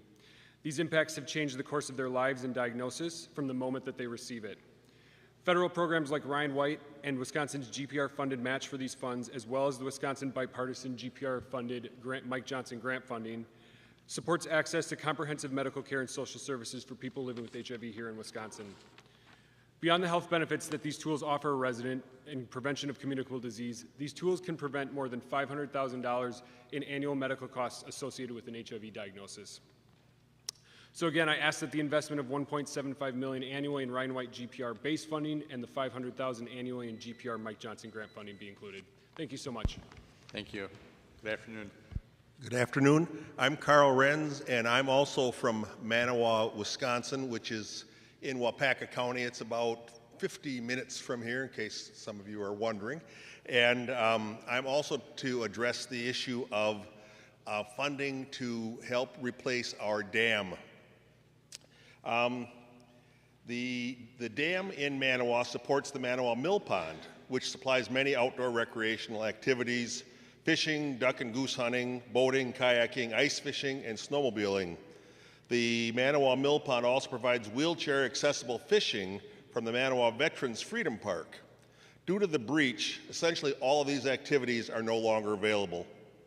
These activities bring in a significant amount of revenue to the Manawa businesses. There are 54 properties in the township of Little Wolf, which is the Manawa community essentially, with an assessed value of $13.5 million. The city of Manawa has another 20 properties directly on this waterway affected by the breach with an assessed value of approximately $5 million. What was waterfront property on July 4th is now an area filled with mud and weeds. Property values for many people will plummet if the pond is not restored. As Mayor Frazier previously stated, the city of Manawa is desperate need of state funding to restore the dam and the Manawa Mill Pond. I thank you for your consideration. Thank you. Good afternoon. Good afternoon. Mark Lair, alderperson, excuse me, alderperson from Manawa, and thank you for sponsoring this listening session. It's easier if we get in front of you and you actually see us versus a telephone call. So this is the third person from Manawa, and the mayor and the other alderperson, Jim Rones, gave a recap of the financing, and I'm just here in support of that, and it is an integral part of the community. I've talked to many constituents, and the consensus is of the people I've talked to, they're all in favor of having the dam rebuilt. So we look forward to your favorable outcome on this, favorable for Manawa. Thank you. Thank you. Good afternoon. Good afternoon. Marty Adams. I got several topics I want to talk to the board about today. First one, I've filed my own taxes for 42 years. And this last year, I completed the taxes last week, and my tax bill went up $7,000. I'm a retired public health employee. My wife is a retired speech-language pathologist, and I've had a son-in-law who's a certified public accountant look at my taxes, and even though our income in 2023 was $80,000, and it went up $5,000 with increased dividends and capital gains that I received, my total tax bill went up $7,000. What happened? I had a son that graduated from college and got a job here in Wisconsin. That's what happened. I've got my state, federal tax returns. I can show anybody that wants to see them. It's disgusting that the last 3, 4, 5 months, I've listened to millions and millions and millions of dollars of ads on TV from politicians out of state that you guys don't tax 1 penny for. The election yesterday, they spent $100 million. How much of that was from out-of-state people that didn't pay a penny? I have never collected a day or a minute's worth of unemployment or disability, have lived in the state the entire time, and my taxes went up substantially, even though my income changed almost none. Do something about it, tax the millionaires and the billionaires, and leave the middle-class people a little bit of a break. Thank you. Thank you. Good afternoon. My name is Mark Shropshire. I'm fortunate to have served for over 8 years on the Physical Therapy Examining Board, having been appointed by Governor Jim Doyle and reappointed by Governor Scott Walker and approved by the state legislature, perhaps by some of you, ladies and gentlemen. I rise today and stand on this sacred ground to advocate for conservation and specifically the Knowles-Nelson Stewardship Fund. As a wise old owl and retired PT, I'm obligated to suggest that you join me in taking a deep breath in and out. Feel the rise and fall of your chest.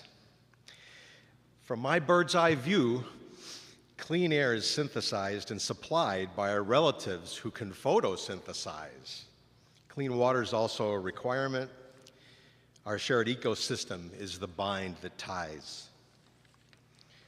I'm thankful for this opportunity. I feel privileged to take a turn. It's so important to preserve our freedom of speech so that we might all listen and learn. Please don't mess with Bucky Badger. That's just a cardinal rule. Higher education needs to be a priority, support our teachers in public schools. But back to my topic. Now, some of you may think I run afoul as one of this state's bird brains. Better hurry up. But please stop the silly nonsense of considering a hunt on sandhill cranes and figure out how to release the funds already approved. Don't be chicken about PFAS abatement. Don't duck your responsibilities. Support the environment. That's why I hatched this statement. Specifically, the Nelson Stewardship Fund needs to be bolstered and renewed. And please, I sincerely hope our out-of-state political discourse might become less vindictive and rude. You see, just like our feathered feathers, it takes both wings for our red-breasted robin, small case R, to soar. And with that, my esteemed colleagues, I graciously yield the floor. Thank you. Good afternoon. I do not know if I can attest to the same number of puns, but I will try. My name is Richard Downey. I'm the town administrator for the town of Grand Chute. I'm here to discuss two matters. One, you've heard a little bit about infrastructure. The other one we really haven't talked about much is housing. Municipal infrastructure is the backbone of Wisconsin, as you know.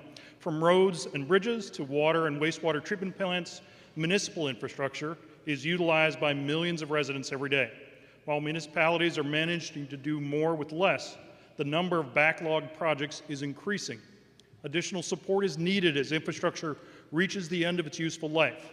We cannot develop the economy, cannot help people to get to offices, to get to their doctor, without right-sizing our supportive infrastructure.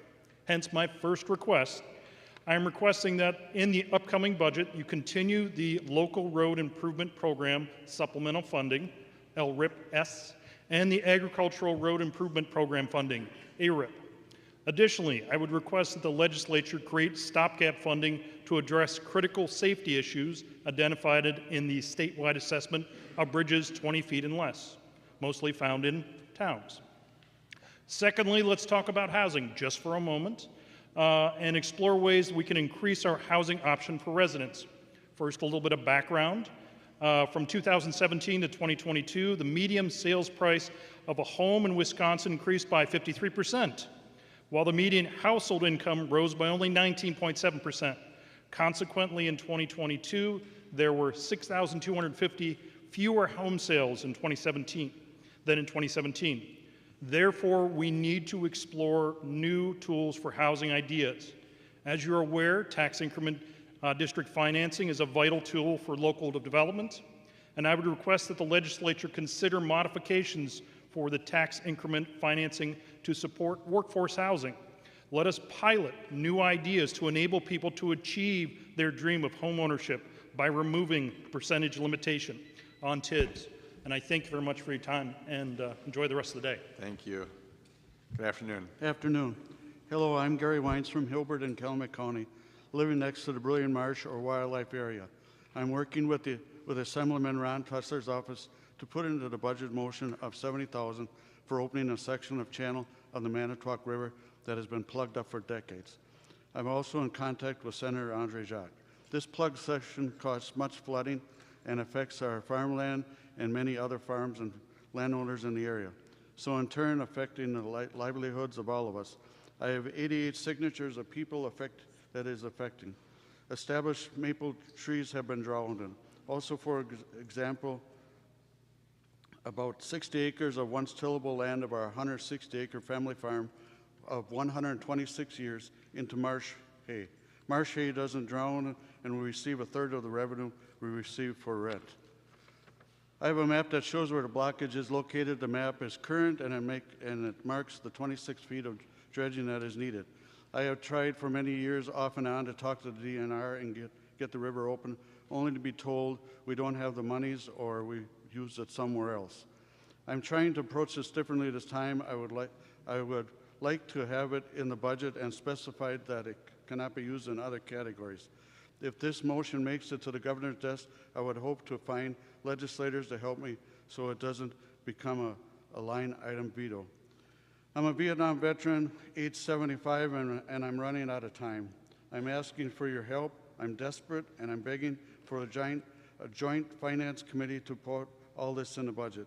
If I'm going about this wrong, can someone please help me do it the correct way? If the river were connected, people could kayak and canoe In turn, there is potential for revenue for recreational use. Thank you very much for your time.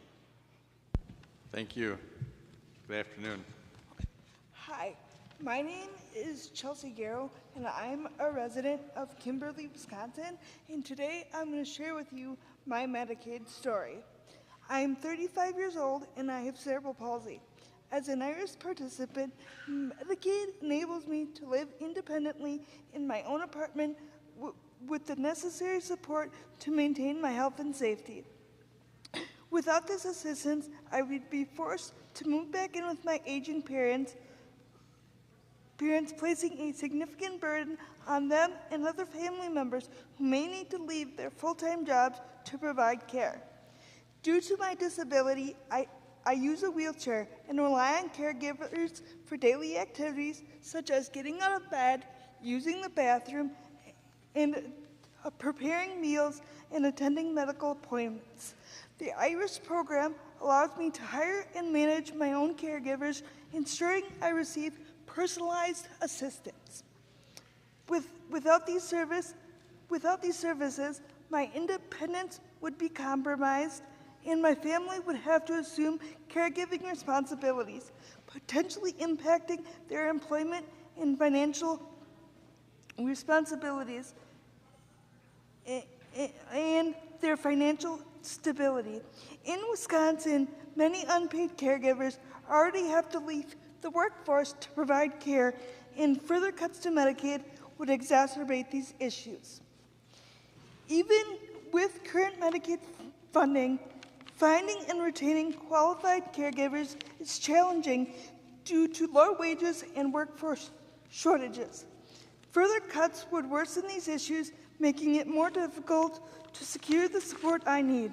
Without adequate caregiver assistance, I would be unable to perform essential daily tasks, jeopardizing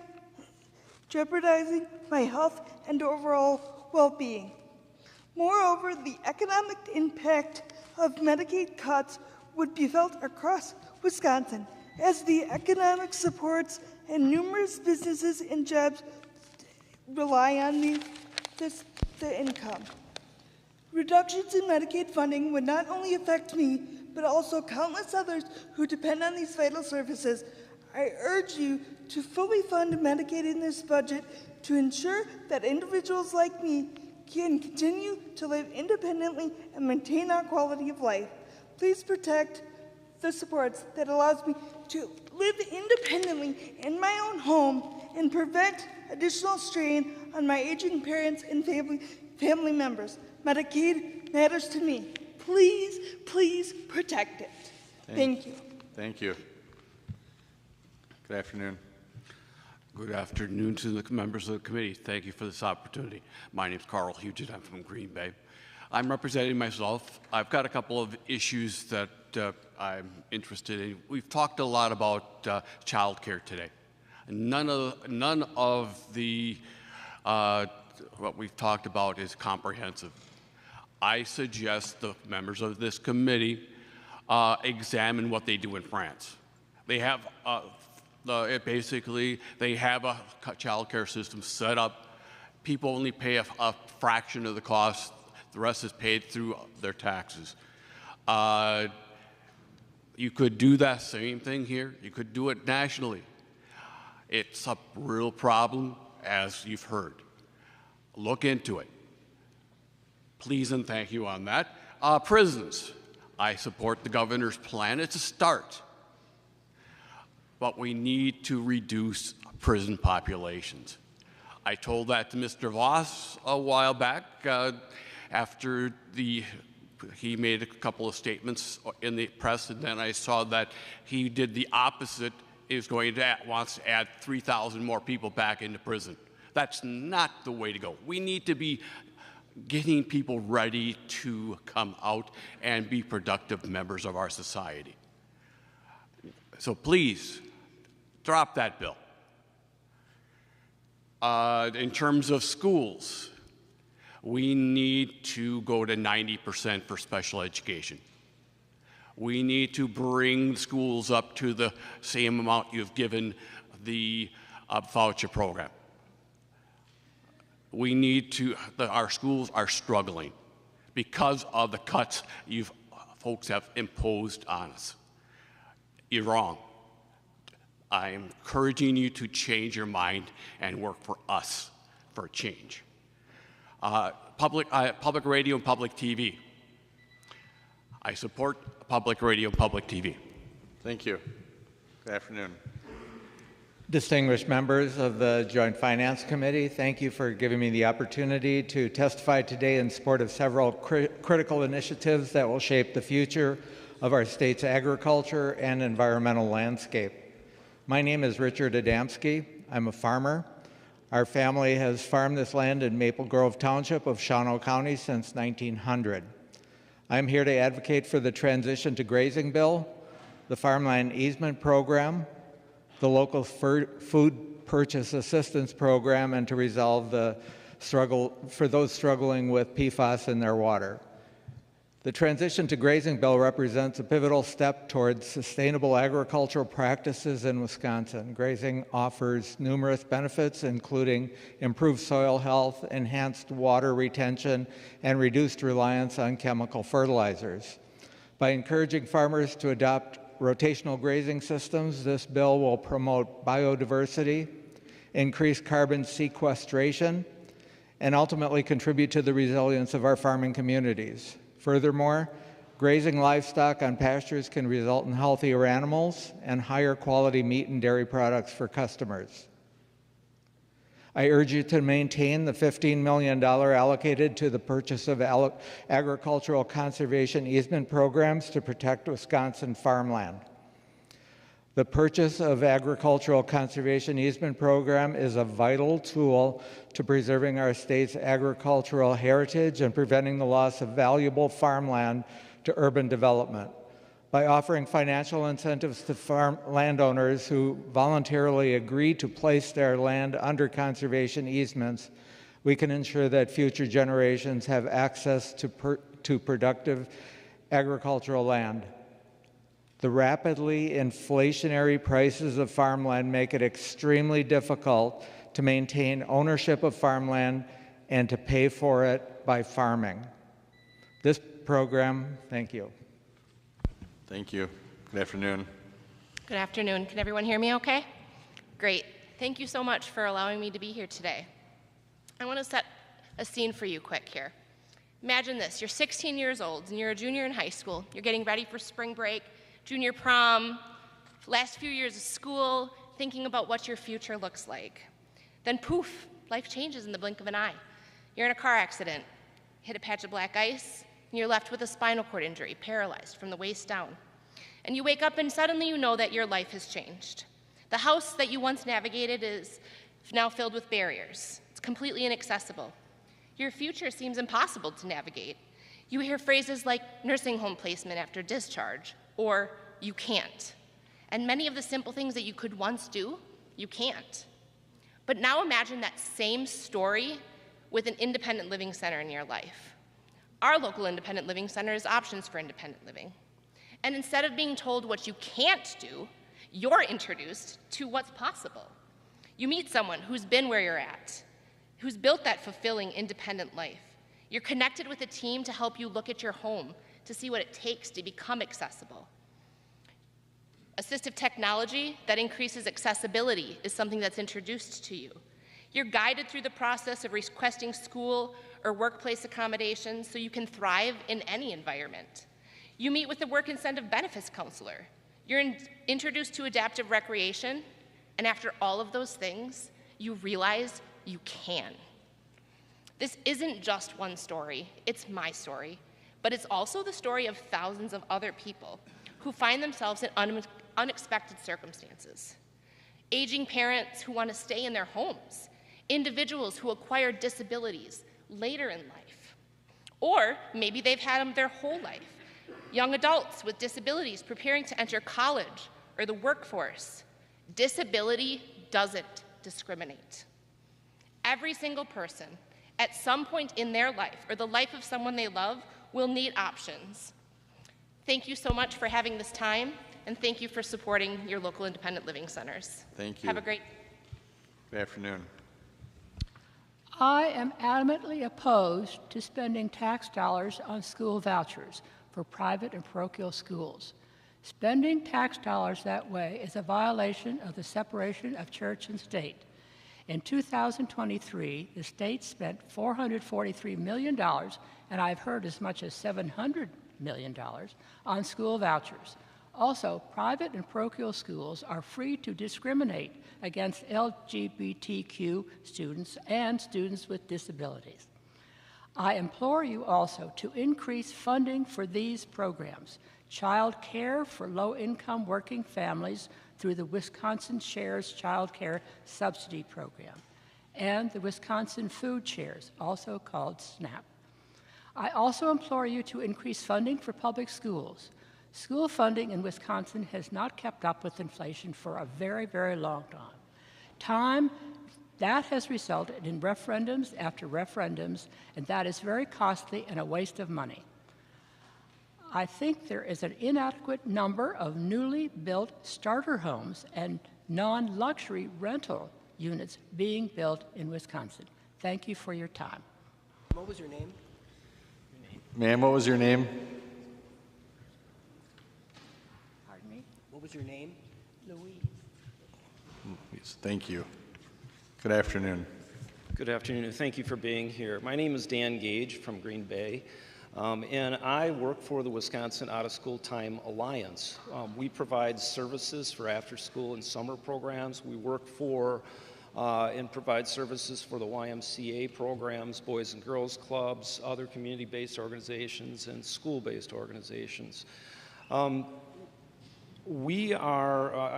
here to thank the committee and past legislatures for the support of Boys and Girls Clubs across Wisconsin. And I am also asking and urging you to continue that support to the club throughout the state, all the wonderful services that they provide for kids and families.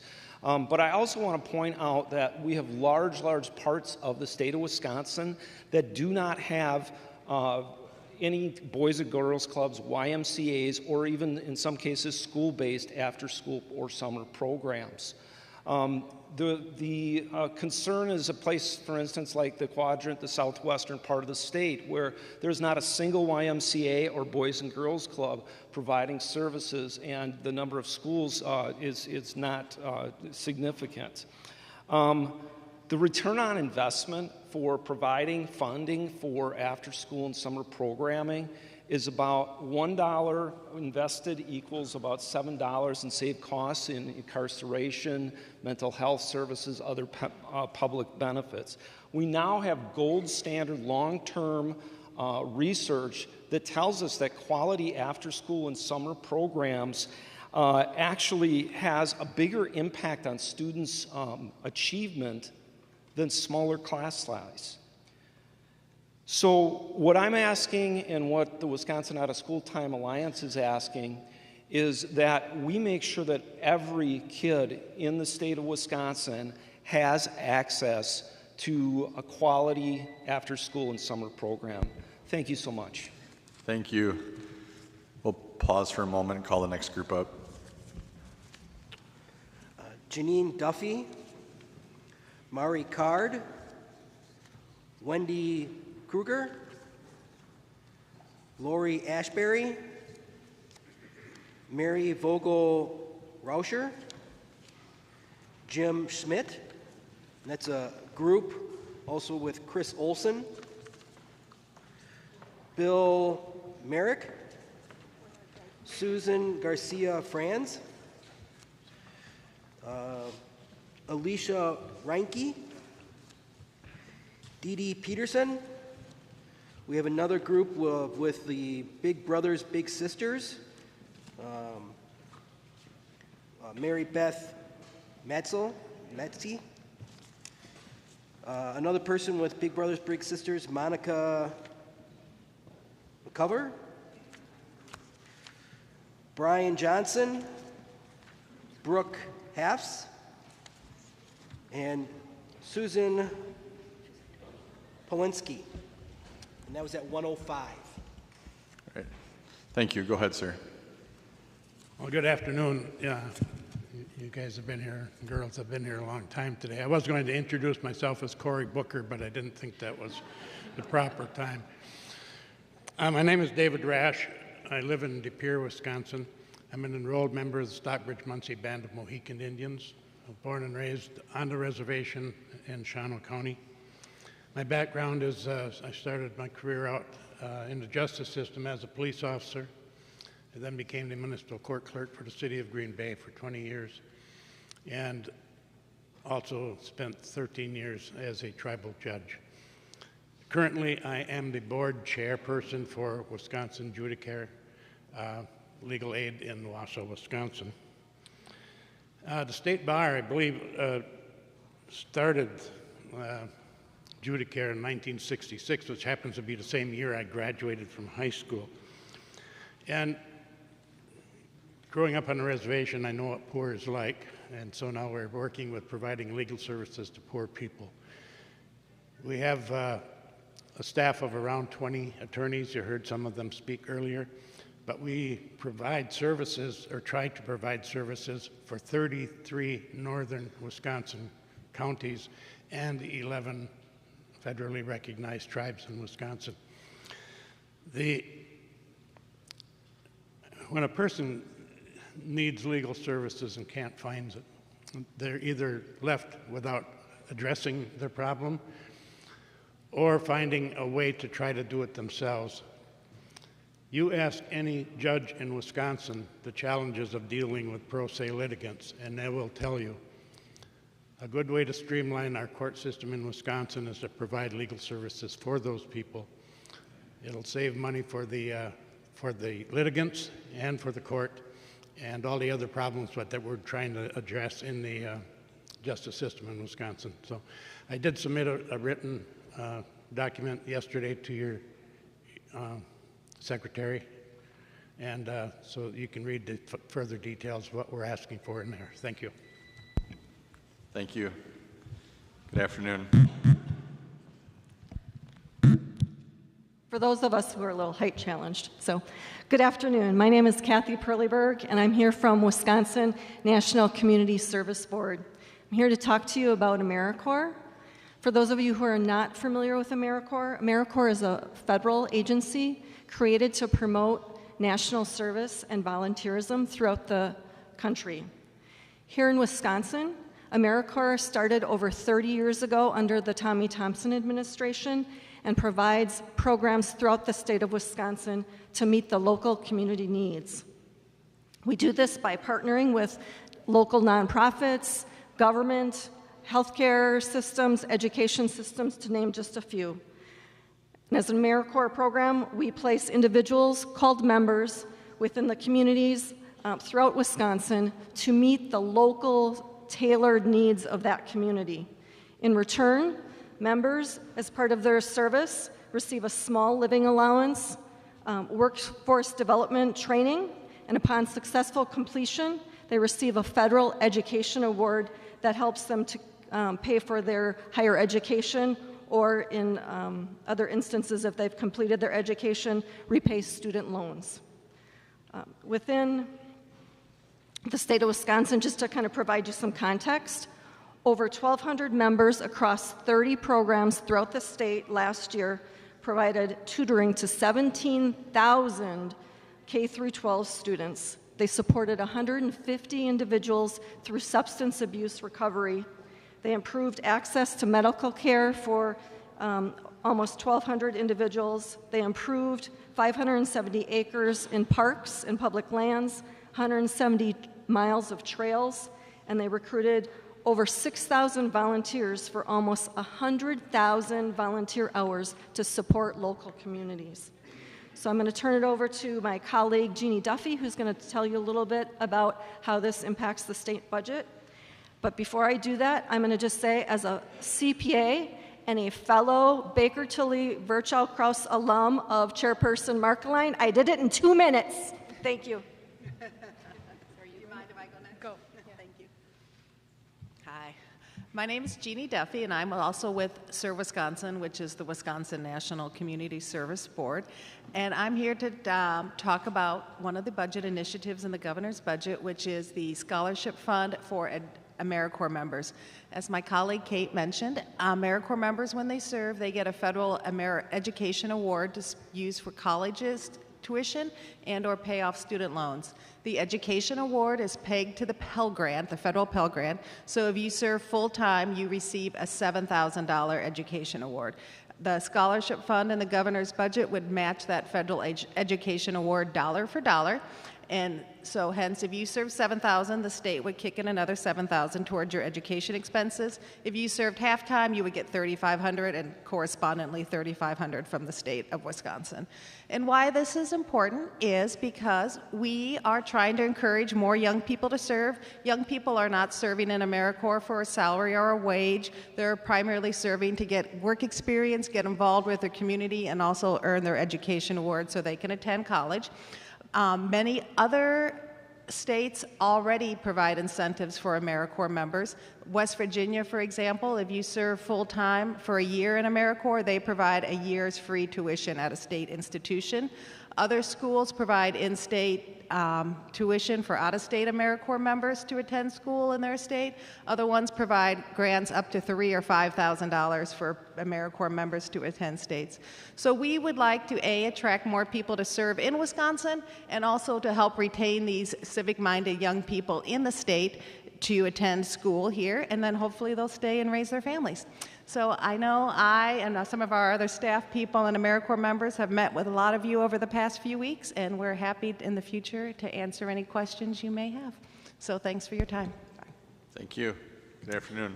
Hi, my name is Mari Card. I am a resident of Menasha, Wisconsin, and I am here to talk about Medicaid. My beautiful daughter, Billy, was here with me earlier, and then she got to go home and take a nap, and I think we're all a little bit jealous of that nap. My daughter has a rare brain malformation, and it is because of Medicaid that our lives are possible. Through Medicaid, she receives Katie Beckett or Forward Health Insurance, which is always billed after our primary insurance that we pay for. Billy also participates in the Children's Long-Term Support Program known as CLTS. My daughter loves music, our swing set, bike rides, her friends' pontoons, and audiobooks. She, like any other child, deserves the best quality of life. Katie Beckett and CLTS ensure that my child does not have to live in a nursing home, that she can live in our home with my other daughter and our dog and all of our friends in our neighborhood. Our wonderful neighborhood, by the way, where we send our children to public school, where my daughter thrives because of the money that we put into special education.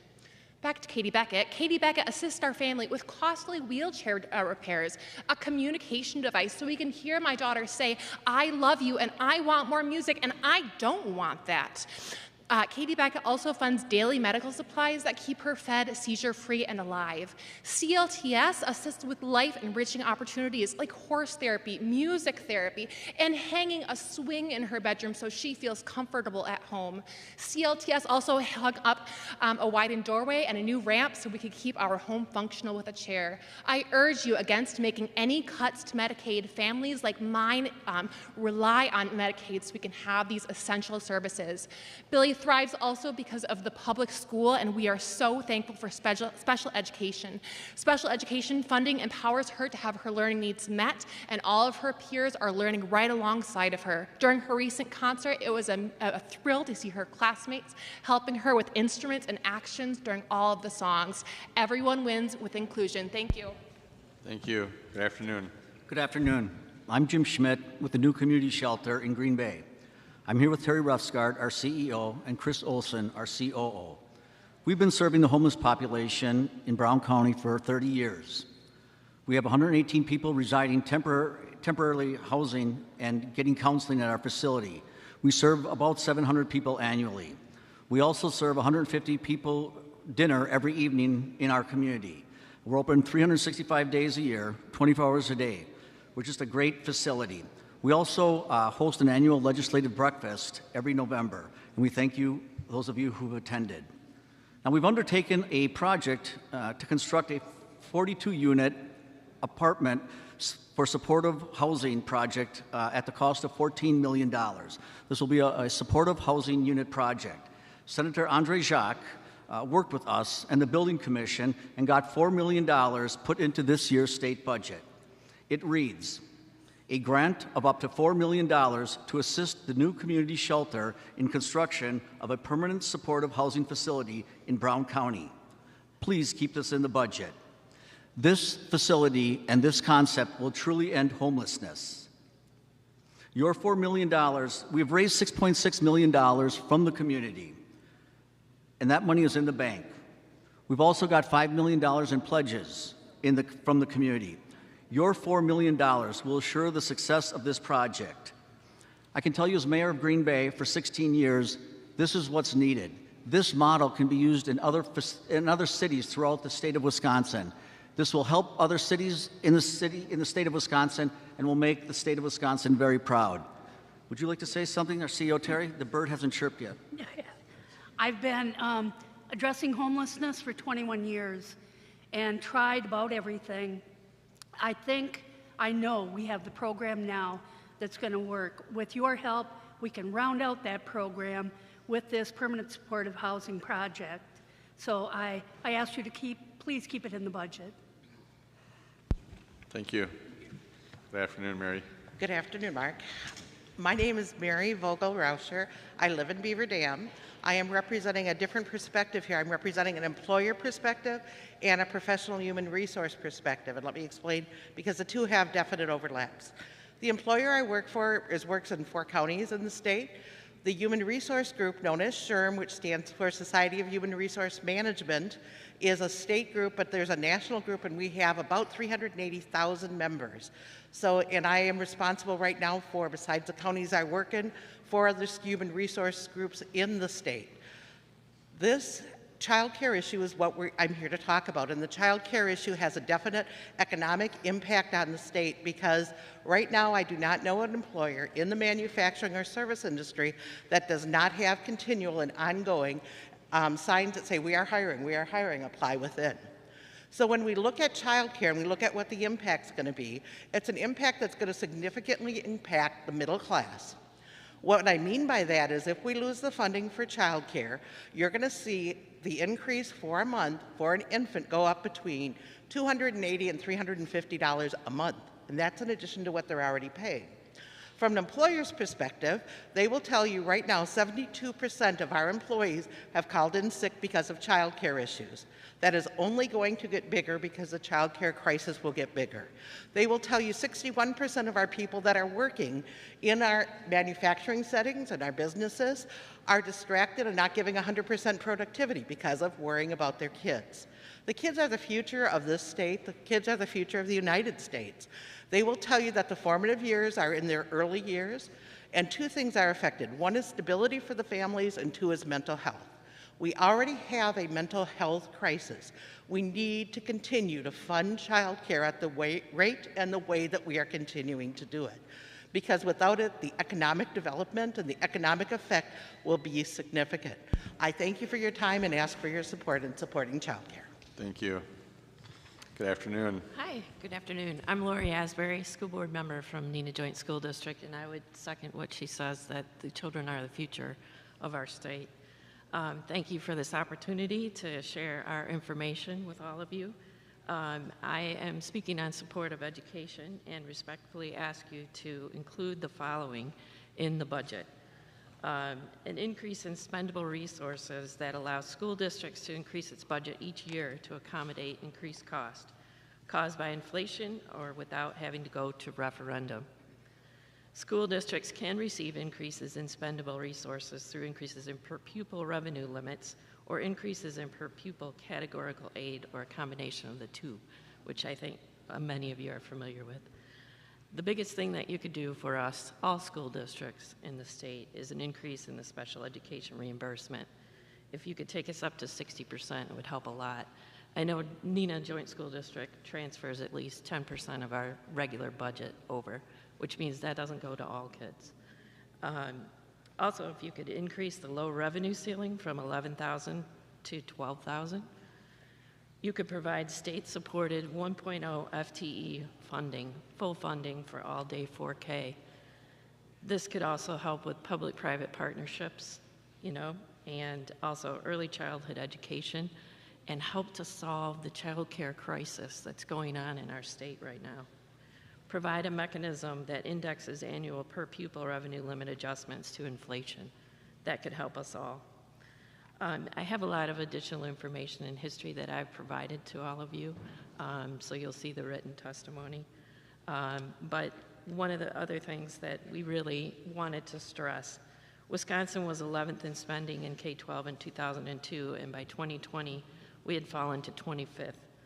Since 2011, allowable school spending under a combination of revenue limits and per pupil categorical aid. Oh, well, thank you. Appreciate it. Good afternoon. Good afternoon. I haven't been this nervous since like doing a speech in high school. So I want to say thank you for the opportunity to speak today. I'm Alyssa Renke, the coordinator for the Northeast Wisconsin Stormwater Consortium, a subsidiary of the Fox Wolf Watershed Alliance. So NUSC, because the other one is way too long to say, represents 46 MS4, so stormwater permit communities, 1 university, and over 18 private businesses, which are primarily private consultants. We all work together for a cost-effective stormwater management and regulatory compliance. Clean water is a nonpartisan priority. So clean water is not a political issue. It's a fundamental resource that impacts everyone. Here in Northeast Wisconsin, we are fortunate to have incredible water resources, including Lake Michigan, Lake Winnebago, its pool lakes, and the stretches of rivers that we've got. These waters define our communities, drive our economy, and sustain our way of life. At Fox Wolf Watershed Alliance, our mission is to protect and restore these waters, ensuring that they remain safe and healthy for future generations. We hope you will support this mission by investing in critical water infrastructure and environmental programs that benefit all of Wisconsinites. With that being said, I'm here actually advocating for 4 different budget items, so I'll submit something later because we don't have time for that. But those 4 are the Environmental Improvement Fund, Urban Non-Point Source and Municipal Grant Program, the Municipal Dam Grant Program, and the Winter Maintenance Innovation and Efficiency Grant.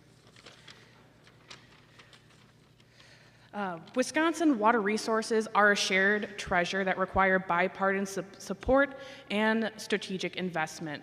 The budget requests that are outlined, that you have those information already, reflect necessary steps to ensure safe and reliable water for every Wisconsinite and every Wisconsin community. Protect homes and businesses from increasing flood risks, which you heard about earlier, just floods that impacted us last year. Strengthen our community by safeguarding infrastructure and enhancing environmental sustainability while cutting long-term costs. Water connects us all, urban and rural, business and government. We urge you to support these initiatives. Thank you for your time. Thank you. Good afternoon. Good afternoon. Thank you for this opportunity and for all the listening you're doing today. My name is Wendy Krieger. I serve as Chief Operating Officer for United Way Fox Cities. And today I'm speaking to provide some information regarding the continued and expanded funding of the State of Wisconsin AmeriCorps program, specifically the proposed funding for the Education Award Matching Scholarship Fund. This, as you've heard, will provide scholarships to AmeriCorps members following their service term as a match to their federal education award if they attend a Wisconsin school. The AmeriCorps program in Wisconsin has been instrumental in helping address critical community needs through the dedicated service of its members. Locally, our United Way hosts an AmeriCorps program. It's relatively small but mighty, supporting dedicated members who play vital roles serving at our local organizations and helping residents meet their basic needs and improve their quality of life. Our AmeriCorps program also develops and strengthens the pipeline of public health and nonprofit professionals, attracting talented, civic-minded young professionals to support our community. And these United Way Fox Cities AmeriCorps members serve organizations that focus on things like food security, providing clothing and safe homes, improving patient care and processes, navigating complex health and social services, providing education to prevent child abuse, sexual abuse. The impact of AmeriCorps programs extends beyond the immediate services provided and the outcomes that they've realized, fosters a spirit of civic engagement and community involvement, empowering individuals to take an active role in addressing local challenges. You've heard some of the amazing outcomes that are delivered through the comments of our board. I'll just wrap this up by saying the State of Wisconsin AmeriCorps program is valuable, it's cost-effective, It's a huge asset to our local community, and continued and expanded funding will ensure that we can sustain and grow and ultimately lead to stronger, healthier, and more resilient communities. Thank you. Thank you. Good afternoon. Good afternoon. My name is Jamie Krewalt, and I'm the CEO for Big Brothers Big Sisters of East Central Wisconsin, serving youth ages 6 to 18 in Winnebago, Outagamie, Calumet, and Wapaka counties. With me today is Mary Beth Matzik, our board secretary, and Sydney Pritchard, a volunteer BIG. We are here today to advocate for state funding to support the work we do at the 14 Big Brothers Big Sisters agencies across Wisconsin, from right here in Outagamie County to Brown, Portage, Monroe, Waukesha, Dodge, Grant, Chippewa, Fond du Lac, and many more counties. Since 1904, Big Brothers Big Sisters has operated under the belief that inherent in every child is incredible potential. At Big Brothers Big Sisters, we say it takes little to be big, and we see that every day in our communities as we witness the lasting impact of mentorship. Today, I ask for your support so we can continue and grow our programming, which includes traditional community-based mentoring, site-based mentoring at public and private schools, partnerships with employers for employee-based mentoring, and mentoring programs with law enforcement agencies. Our mentoring focuses on access, intentionality, and personalization, centering the ongoing needs of youth through the distribution of community resources and guidance of mentors. For example, at East Central Wisconsin, our entire staff is certified in youth mental health first aid, and several of our team members are certified trainers who are training our bigs and families. I'm very proud to tell you that Big Brothers Big Sisters of America has the largest volunteer mentor network in the country. In Wisconsin, over our nearly 4,000 volunteers gave 260,000 hours of their time in 2024. The benefit and value of that volunteers provide to youth in our state each year is nearly $9 million. While we are proud of our volunteer network of BIGs, it's hard work to grow that network and expand programming.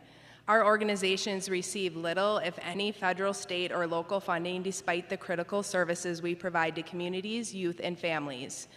A state investment of $2 million would go a long way to support the work we do across Wisconsin and help us to continue our programming. Specifically, in East Central Wisconsin, it would allow us to recruit more BIGs. Currently, we have 108 kids on our waiting list, and it would allow us to expand our programming in rural communities in Wapaka and Calumet counties. Please help us ignite the power and promise of youth. Thank you for your time. I'd like to introduce Sydney, one of our volunteer BIGs. Thank you for the opportunity to speak today. My name is Sydney, and I've had the privilege of being a mentor through Big Brother Big Sister for over a year now. I was first matched with my little during my time at UW-Oshkosh finishing nursing school, and I was witnessing firsthand profound impact that mentorship can have on a young person's life. When my little and I first met, she was uncertain about her future and unsure if college was the right path for her. Over the past year, I've seen that perspective change. Through our conversations and experiences together, she has discovered new possibilities for herself. She has even completed school projects and hopes to become an oncology nurse one day, an ambition I never have imagined she would be pursuing when we first met. It has been incredible to watch her confidence grow as she realizes her potential. Beyond academics, I've seen her passion for volleyball strengthen. After I took her to a UW-Oshkosh volleyball game and she met some of the team captains, it really showed how powerful it is for the young people to have a role model's experiences that inspire them. Programs like Big Brothers Big Sisters provide the support, encouragement, and guidance to help young people see a brighter future for themselves. I have seen firsthand how mentoring can change my little's life forever for the better. Thank you for your time and consideration. Hi, I'm Mary Beth Matzik, and I'm the board secretary for our local Big Brothers Big Sisters. I've been involved with the organization for more than 5 years. I not only serve on the board, but have been a BIG myself. My husband and I also support Big Brothers Big Sisters financially. We support Big Brothers and Big Sisters because we have seen the impact it has on the children in our communities. BIG served as another trusted adult in kids' lives, whether it is offering encouragement in school or just getting together to have fun or enjoy a special activity. Our programming and volunteers empower young people to achieve success. Youth enrolled in our programs are 41% less likely to engage in substance abuse, 82% strengthen their level of engagement with school, and 99% remain free of arrests and juvenile justice contact. Youth enrolled in our programs are 20% more likely to enroll in college and enter the workforce, earning more than their non-mentored peers. When we invest in our youth, we build strong communities. Thank you for your time today. Thank you. Good afternoon. Hi, I'm Dee Dee Peterson. I'm the Executive Director at Legal Action of Wisconsin. Legal Action is the state's largest civil legal aid provider. We handle about 10,000 cases each year. These are cases for your constituents. These are the constituents who call your office or they come to your town halls and they say, I'm a veteran who lives in Green Bay and I need help with a family law problem. Who do I call? It might be, I live in Watoma and my job is in King and I can't get to work because my driver's license is suspended. Who can help me get my driver's license so I can get to work? Or I'm a senior citizen who lives in Oshkosh and I was victimized by a financial scam. Who can help me get my money back? I'm asking you to invest state funding into civil legal aid so that we can say yes to these clients, your constituents. We have two asks. The first is that we are asking the committee to allocate $8 million over the biennium from TANF to civil legal aid. Currently, you allocate $1 million over a biennium from TANF to legal aid. Second, we're asking the committee to allocate $9 million over the biennium from tax revenues to civil legal aid in rural counties and for veterans and to serve victims of crime. Currently, you do not allocate any tax revenue for these services. Our request is far less than the governor's budget proposal, but it will help us say yes more often. We ask the committee to allocate this funding to the Wisconsin Trust Account Foundation, or WisStaff. It's a private foundation that makes grants to legal aid providers throughout the state. In other words, by partnering with WisStaff, the state reduces the administrative bureaucracy and administrative burden. Thank you. Thanks. Good afternoon. Good afternoon. My name is Monica McClure. I am the CEO of Big Brothers Big Sisters of Northeast Wisconsin. We serve Brown, Dorr, Shawano, Kewaunee, and Oconto County. I'm also a big sister in the program, and I've been mentoring my little for the past 10 years. I'm here today to ask for a state investment of $2 million to help us continue and expand our vital mentoring programs, ensuring that more young people have support they need to succeed. 1 in 3 young people grow up without a positive role model, leaving them vulnerable to isolation and adversity. Mentorship is a proven solution. Young people with mentors are more likely to graduate high school, enroll in post-secondary education, develop resiliency to overcome life's challenges. With our programming costs annually at $2,000 per child, the program's low costs and substantial benefits place it among the most cost-effective intervention strategies. Littles enter the workforce earning more than their non-mentored peers, and they experience 15% higher income between the ages of 20 and 25. Lower absentees and fewer school suspensions further demonstrate the program's impact. Currently, we have 130 youth on our wait list. Our programs create transformational opportunities for youth across the state, but I'd like to highlight one of the most impactful initiatives, workplace mentoring. At companies like US Venture, we are connecting young people with career mentors who expose them to new industries, professional skills, and pathways to success. In addition to our one-to-one mentoring, we coordinate activities for career exploration, partnering with local employers like Humana and Aurora to host events such as Meet the Nurse Night, where they learn about the medical career fields. We are also expanding mentoring to Oconto County. We are focusing on outreach to adult mentors to serve more youth in this rural community where access to supportive adult relationships.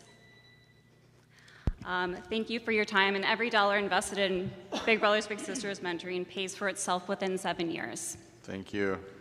Good afternoon. Good afternoon. My name is Susan Garcia-Franz. I live in Fox Crossing, Wisconsin. I work at Winnebago County Public Health.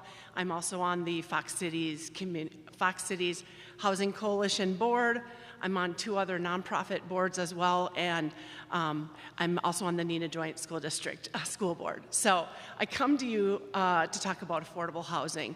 And you had a lot of school districts up here talking to you about funding and what their needs are, and talking about reimbursing on a lot of special education. But not only do they need that support, but their staffing is at capacity and doesn't have resources where to help their students that are homeless. And the Appleton Area School District last year had over 600 students over their school year that were homeless, that reported homeless. And there's the large definition with the school districts, but that staff doesn't have places for which to help their students and their families in which to go.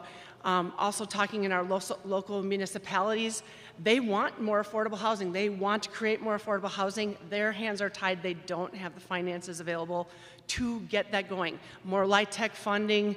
You have some of your different proposals within the budget, LIHTC funding, allowing WIDA some more monies to invest in our communities, getting more training in our schools for construction so that when it becomes affordable, if it becomes affordable in the next year, we can move forward with more students learning the trade, being in the trade. We used to have a lot more programs, and they were vigorous in our communities. We've lost them through funding cuts, and just nonprofits redistributing their monies.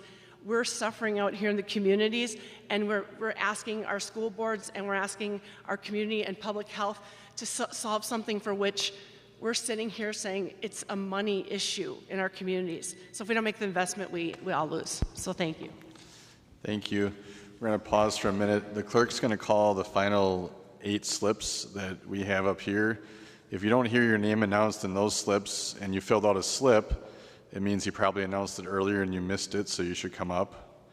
If you wish to speak and you have not filled out a slip, then please go see the table at the entrance and fill out a slip, and we can hear from you shortly.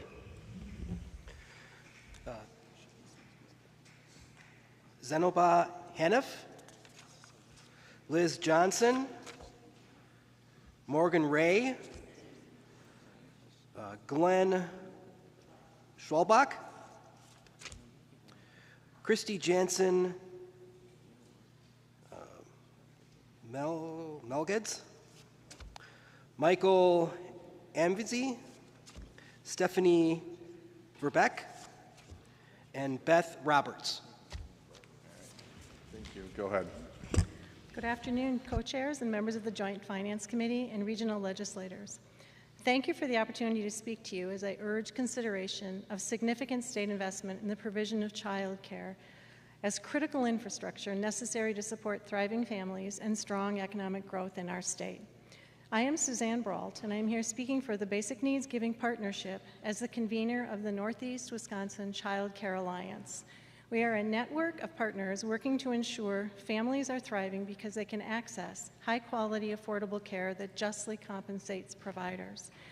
As you know and continue to hear, our child care system is in crisis. At the heart of the child care challenge is the value we place on caregiving, or quite honestly, the lack of value. Accessible, high-quality care starts with a strong workforce, and investing in our child care workforce is investing in our children's future. You have listened today to a great array of fiscal considerations impacting Wisconsin's citizenry, including federal policy and funding decisions that are coming fast and impact state funding priorities for the citizens of our state. As an example, there was distressing news yesterday of the sudden closure of regional Head Start offices, including in Chicago. This impacts 39 early care and education programs in Wisconsin, putting at risk the quality child care and education of 16,000 children currently receiving care. These children and families, should they lose care, will put an additional stress on existing care provision in our state. I would respectfully ask you to prioritize children and vulnerable populations in your deliberations, and urge you to invest in critical child care supports necessary for children and families to thrive in Wisconsin. Thank you very much. Thank you. Good afternoon. Good afternoon. My name is Susan Polzinski. I'm a math teacher at Green Bay Correctional Institution.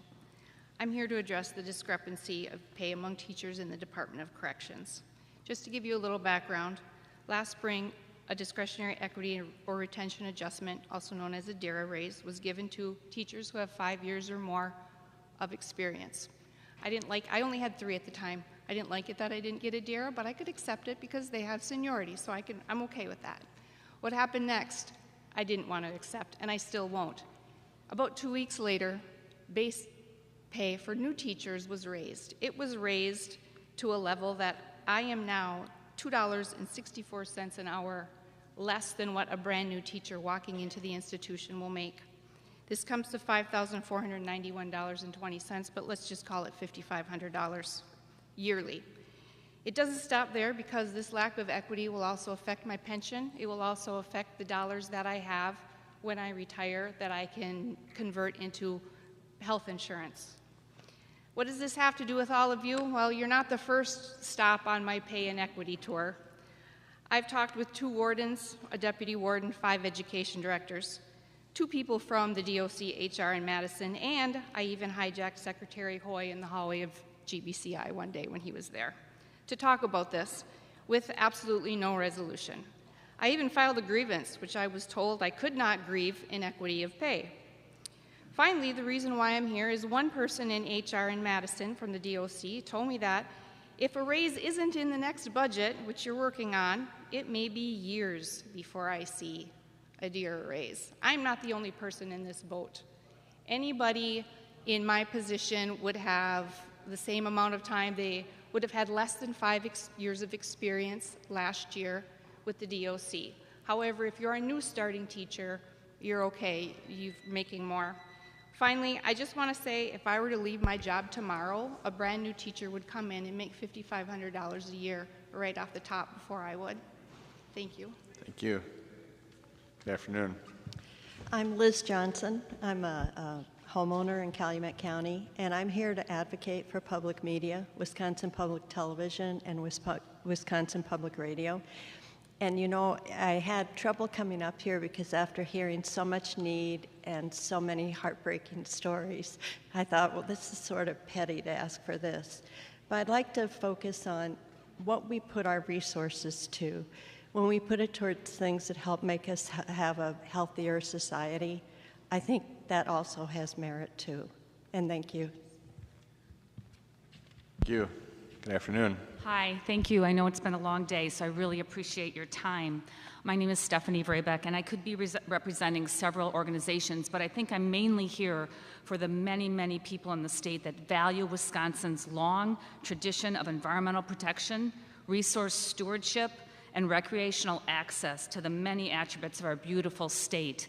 So I'm here to speak for the Knowles-Nelson Stewardship Funding. Now I know this is a topic that has come under a little bit of controversy, but Wisconsin has a $7 billion outdoor recreation industry, and Knowles-Nelson dollars are critical to sustain that economic engine for our state. Knowles-Nelson has historically invested over $1 billion in projects for water, wildlife, and the Wisconsin way of life. 90%, over 90% of Wisconsin voters support public funding for conservation at a very high level because those are the people that use all those amazing access points to trails, boat launches, hunting grounds, fishing grounds. The trail system here in Fox Valley alone is amazing, but it could be so much better, and it could draw so many more young people to our businesses and our industries here. We need state dollars to supplement, complement, coordinate with the local dollars that want to go into these trail systems. So I'm here advocating for a very high level of funding for Knowles-Nelson. It's the history of our state. It's what we are passionate about as Wisconsinites, so please support Knowles-Nelson funding. Thank you. Thank you. Good afternoon. Good afternoon. My name is Morgan Ray, and I'm an attorney with the State Public Defender's Office in Oshkosh. And today I'm here to talk about a couple of the issues that face public defenders across the state. Number one is we are requesting some additional support staff for our offices spread throughout the state. Our proposal is for 44 additional staff positions, including investigators, client support specialists, legal secretaries, and paralegals. With additional positions for our support staff, our system would be more efficient. We work hard to keep our offices running efficiently with the staff that we do have, but they're not operating as efficiently as they could if we had more investigators and secretaries and support specialists and paralegals. My office has 8 attorneys, and we don't have any paralegals, and we only have 1 investigator. So the attorneys are downloading all the discovery ourselves, reviewing all of that, filing standard motions that other offices in the district attorney's office have paralegals helping with. So it would be a more efficient use of our time to have additional support staff to help with those tasks. Additionally, we are asking for pay progression for attorneys. Our last budget cycle, we got a significant pay increase, and we are appreciative of that. That did help with our staff turnover and allowed us to recruit higher level attorneys again to come back to our offices who'd previously left. However, we still lag behind the other private bar attorneys taking the same cases at public defender levels. The agency is requesting a full step of merit pay increase for our staff attorneys so our salaries can help remain competitive, which will help with retention and recruitment and having more senior attorneys able to take our higher level felony cases as they come in. Thank you. Thank you. Good afternoon. Afternoon. My name is Christy Jensen Machado. I'm from Oshkosh, and I'm a taxpayer. Thank you for the opportunity to speak today. While Washington is in chaos and the federal government is failing to work for people, I want to see my tax dollars make a difference here in Wisconsin. That's why I urge you to support free school meals for children in our public schools. Hunger has no place in our classrooms, yet too many children in our state arrive at school without the nutrition they need to focus and learn. When kids are hungry, their academic performance suffers, their behavior worsens, and their long-term success is put at risk. Providing free meals ensures that every child, regardless of their income, has access to the nourishment and the need to thrive. This is not just a moral issue, it's a smart investment. Universal free school meals improve educational outcomes, reduce healthcare costs, and eliminate the administrative burden of tracking who qualifies for assistance. States like Minnesota, Colorado, and California have already implemented similar programs with great success. The cost of inaction is far greater than the cost of feeding our children. A well-fed student is a better learner, a healthier citizen, and a stronger future contributor to Wisconsin's economy. If Washington won't look out for our kids, we must. Let's make sure no child in Wisconsin has to choose between hunger and learning. I urge you to support funding for universal free school meals. Thank you. Thank you. Good afternoon. Committee members, thank you for this opportunity. I'm Glenn Schwabach, and I reside in Brown County. I'm a registered professional engineer and been involved in wind project issues since 2009. My focus has been to protect the public health and safety as I'm required to do by statute. All of your offices should have gotten a plea email on March 23rd. In the plea, there were 7 action items that are requested for the legislature to consider and hopefully implement. The specific action item for you folks in this committee is a request for $350,000 to get answers and hopefully some relief for the residents that have been suffering adverse health effects from wind turbines, some over the past 15 years. A little background. The concern is air pressure pulses below 1 hertz produced by wind turbines. These frequencies are in the infrasonic range, which the medical profession identifies as the nauseogenic range. Frequencies from above 0 to 1 hertz affect about 10 to 30% of the population. The adverse health effects include vertigo, headaches, nausea, tinnitus, and brain fog. The number of people and symptoms will get worse as the new and proposed wind turbines are much larger now than we have installed since a few years ago, and they produce more harmful infrasonic pulses. Also note there's an international classification for diseases by the World Health Organization that all the insurance companies use in the medical profession, and it identifies vertigo from infrasound. The money would be used to satisfy the objectives of understanding the extent of the adverse health effects on Wisconsin residents, gather data for the basis for solutions, and present the legislature with options to consider, such as changes to the PSC 128 and Administrative Code, which ignores infrasonic pulses, the measurement and protection. Thank you. Thank you. Good afternoon. Hello, thank you very much for this opportunity. I'm Beth Roberts, the Outagamie County Health and Human Services Director, and I'd like to talk to you about some of our older adult programs. The Aging and Disability Resource Center, ADRC, supports adults with disabilities and seniors in our community to have vital information so that they can remain in their homes independently and safely. Not only is that, of course, much more cost-effective than going into a residential setting, particularly a nursing home, but the quality of life for our community is much, much higher when people can remain in their homes independently and safely. I would like to ask that you please consider keeping the amount of the ADRC funding in the governor's budget. It's not enough to make us whole, but it will help tremendously with the functioning of ADRCs, so I'm asking you to keep it in the budget. Also, in regards to Adult Protective Services, or APS, as you probably know, throughout the state, the demographics are changing and our aging population is increasing. So the number of referrals for Adult Protective Services also are increasing. You heard requests before about legal advocacy, so if someone's money is taken, to help them get the money back, well, APS does the investigations for that. Right now, throughout the state, particularly Outagamie County, it's almost identical in terms of the number of children under age 18 and the number of adults who are considered vulnerable adults by their cognitive disability or age. And yet the funding for APS is 2% of child welfare funding. So child welfare funding is absolutely critical in our community to keep children safe, but I think we're starting to forget about seniors and the need to keep them safe in our community as those numbers increase. Again, 2% of the child welfare funding. Lastly, I'd like to add, and that's also in the governor's budget, I'm asking that you keep it in there. One of the items that was not in there that was requested is crisis full funding. When we can keep people with a mental illness safe in our community and respond appropriately, it increases their quality of life and avoids institutional placements for them. Sometimes people don't go back to their base level after they've had to be taken to an institution, so I ask for crisis funding. Thank you. Thank you. Good afternoon. Good afternoon, legislators. My name is Michael Avanzi. I'm the general manager at Kaukauna Utilities.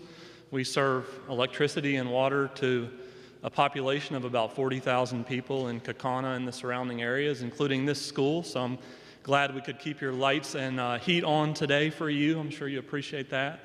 But it's becoming more and more challenging to keep the lights on and the water flowing safely. We have infrastructure still in our system today that's over 100 years old. And so I'm here today to advocate for the Safe Drinking Water Fund program, continuing to fund that, increasing that program. We're in the midst of doing an $18 million project here in Kaukauna to replace our 100-year-old water treatment facility that is at the end of life, way at the end of life. And if we don't get any funding through the state or federal, which we're pursuing for that project, we're looking at about a 35% rate increase for our customers. So any money we can get to reduce the burden on our customers would be extremely helpful. Also, lead services. The EPA has issued a mandate to get lead services out by 2037. With the current funding that we have, that's not going to happen in Wisconsin. So safe drinking water, please continue to fund it. Please increase it. I've worked for 3 utility companies in 3 different states, and I can tell you this is a problem all over the country. Utilities do not have the money to replace this infrastructure. We need help, and our constituents that we provide service to need help. So thank you very much. Thank you. Good afternoon. Good afternoon. My name is Zenobia Haniff. I work at Green Bay Correctional Institution. I'm a teacher there. Unfortunately for me, I'm a teacher there because the COs who work there, they get an additional $3 pay because they work at a maximum security prison. In my classroom, I work with murderers, rapists, just heinous crimes. I work at a maximum security prison. I don't get the $3 add-on pay for working at a maximum security prison. There is a part of the Department of Corrections that talks about diversity, equity, and inclusion. There is no equity in that. Absolutely none. And I'm here to ask for a $3 increase in my pay because I work just like everybody else. In 2023, June of 2023, we were told, the teachers were told, we had to go do the work of the COs because they were so short. We had to do bag searches, we had to open traps, pass out food, we had to just everything. In a teacher's contract at GBCI, we're told 10% of what we do can come from other responsibilities that's not related to teaching. They took us, if you consider 10% of 80 hours is 8. If you take a look at that, we work 8 hours a day in the cell halls, just like a CO. We deserve that. We just, thank you. Thank you. Sir, good afternoon. Good afternoon. I'm Phil Ramlin. I'm the Executive Director of the Fox River Navigational System Authority, otherwise known as the Fox Locks. Following up on the what the Kaukauna Utilities General Manager had to say, he talked about his infrastructure being 100 years old. The infrastructure in the Fox Locks is between 150 and 170 years old. So we're a lot older than they are. And the other interesting thing I'd like to point out is that our project, the Fox Locks, was approved by the Michigan legislature because it was actually started construction prior to when Wisconsin was a state. So I think that's an interesting thing to bring up today. So we've included one project in the budget request for $2 million to reconstruct the Kaukauna guard lock. Our infrastructure is old. We've got $5 to $6 million of immediate needs that we need between the guard lock, also shoreline improvements, and then some levee work that we'd like to do as well. I really commend the committee's approach to budgeting. I come from a long background of infrastructure projects throughout the state.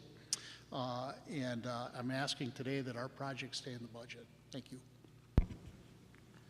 Thank you.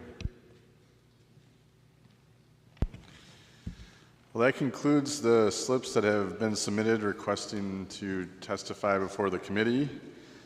The hearing is noticed until 5 p.m., so at least a portion of the committee will remain here until 5 p.m. to see if other folks arrive to speak. Seeing no other speakers at this time, the committee will stand informal.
Joint Committee on Finance. I want to thank you for taking the time to hear this. Didn't realize you were wrapping up so early, so apologize for just being a little bit late. My name is Mike Bergman, and I serve as the president of Ascension St. Elizabeth's and Calumet Hospital.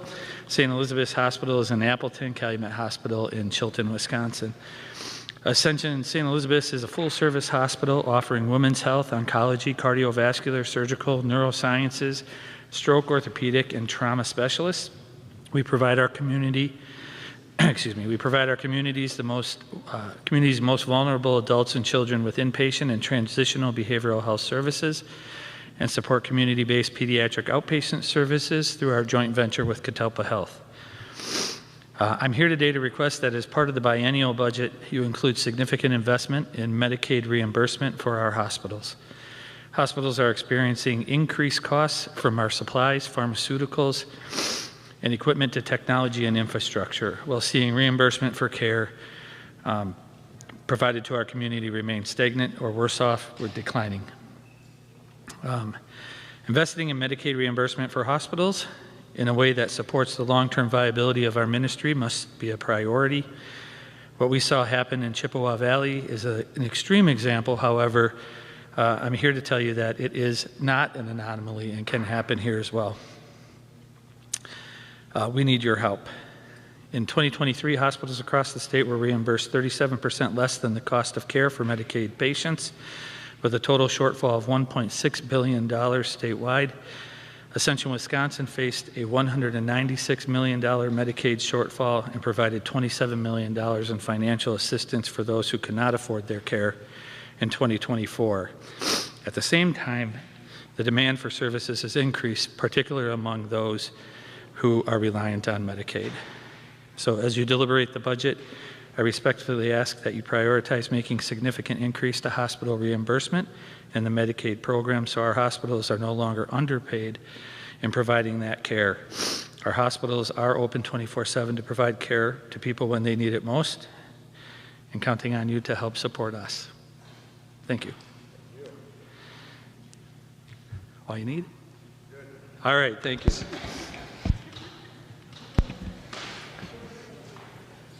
Seeing no one else to testify at this point, the committee will stand informal again.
Joint Finance Committee is back in session.